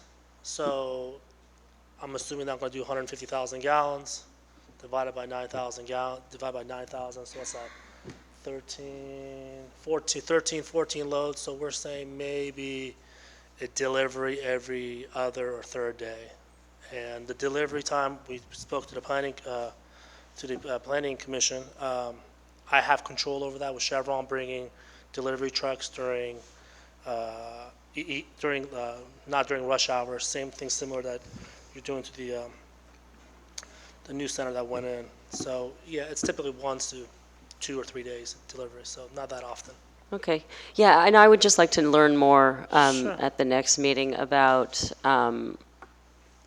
if how we're going to discern whether there's space to do the turnaround, and if it's determined that it requires that right of way, then what is the plan in terms of tankers turning around, and what businesses would be affected, the Fairfax Market or the Sure. Fairfax Cyclery? Sure, we'll in get that terms of information. Not a problem. making sure that people are informed that this is part of the plan if, Absolutely. Sure. if there isn't that space. So if we could, learn more about that from staff. Just to make sure that we get a survey, there may be one that's already been recorded of the right-of-way, and not just the street extension, the right-of-way. Okay. You want it staked in the field, is that what you're asking to be done? Either staked in the field or overlaid on the proposed plan. We did that. We required a survey and was overlaid on the plan. You brought up the fact that I believe you brought up the fact that the existing Bank Street in front of the Bank of America is wider than what was shown on the plan. And we'll come back with more clarification and documentation on this. It's my understanding that the original easement was narrower because subsequent to the original easement being created, Bank Street was widened. So the original curb line is what distinguishes the line going through the gas station, but I'll find the documentation on Right, that. and yeah, I just want to, I want to get exact width on the right-of-way. We believe we have that. I just want to articulate, we have a survey of record. We corrected the drawings through this process because it wasn't accurately shown, but I want to get the documentation for you to verify that the line is different from the existing Bank Street because of the widening of Bank Street subsequent to the existence of that easement being created. Okay, and if we could get it staked, that would be Yeah, helpful. that's what I was going to ask. Okay. With that, we will continue the public hearing to our January 15th date.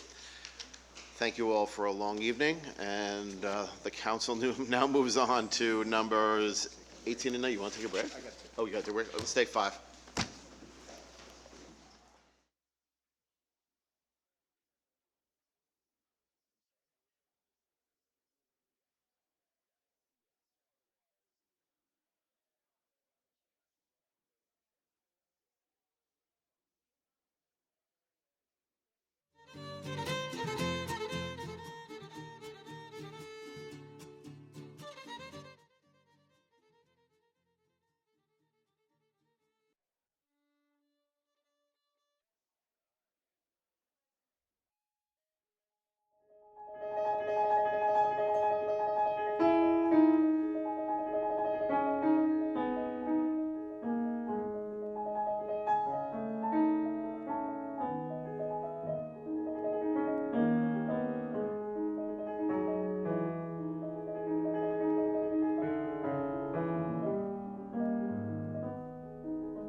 on to number 18 on the agenda, which I'm not going to read, a second reading by title only of ordinance number 773.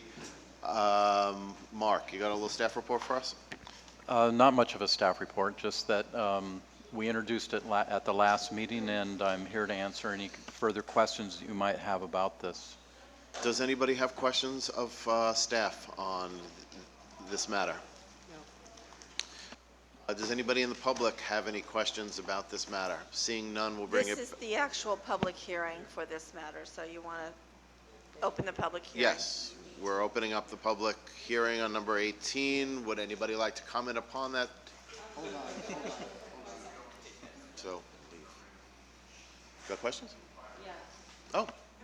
I just wondered if I could ask, I just today was learning about Cal Green Tier 1. Okay. And I didn't know how that related to all of this, given that it says green building standards, but how does that work with Cal Green? It just makes it, there's a lot more requirements involved with Tier 1. So are we moving in that direction? Because today it was at the county meeting that there are cities that have moved forward with Tier 1. Yeah, I think quite San a few Rafael of the just other did. cities are going forward Yeah. with Tier 1. So are we considering, or where are we at with that? That's planned To move that way? Yes, yes, that's what we've recommended. Okay. When you're saying it's recommended, does that mean we adopt it as part of this, or is next year, or what's? Yes, you're adopting it now. We are doing that right now? Yes. Okay. Doing that. Sorry. I'm sorry.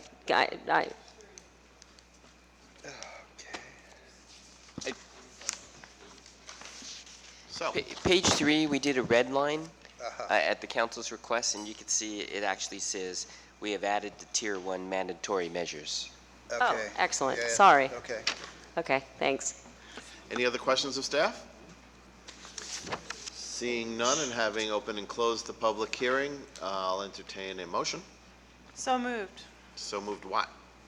That we adopt the ordinance number 773 to adopt the 2013 California Building Standards Code, California Code of Regulations, Title 24, Parts 1, 2, 2.5, 3, 4, 5, 6, 8, 10, 11, and 12, which consists of the California Administrative Building, Residential, Electrical, Mechanical, Plumbing, Energy, Historical Building, Existing Building, Green Building Standards, and Reference Standards Codes, and adopting the 2012 edition of the International Property Maintenance Code.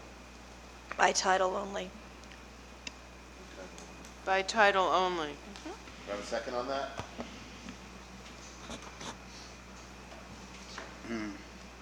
Could I, I've got it, well, Jim's not here, okay, on page 3, on page 5, newly created second units, is that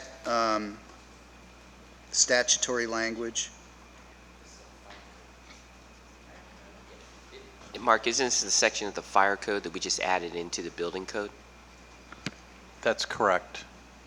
I see. Just mimicking fire code, building code, so that there's consistency. It's the exact same wording that's in the fire code.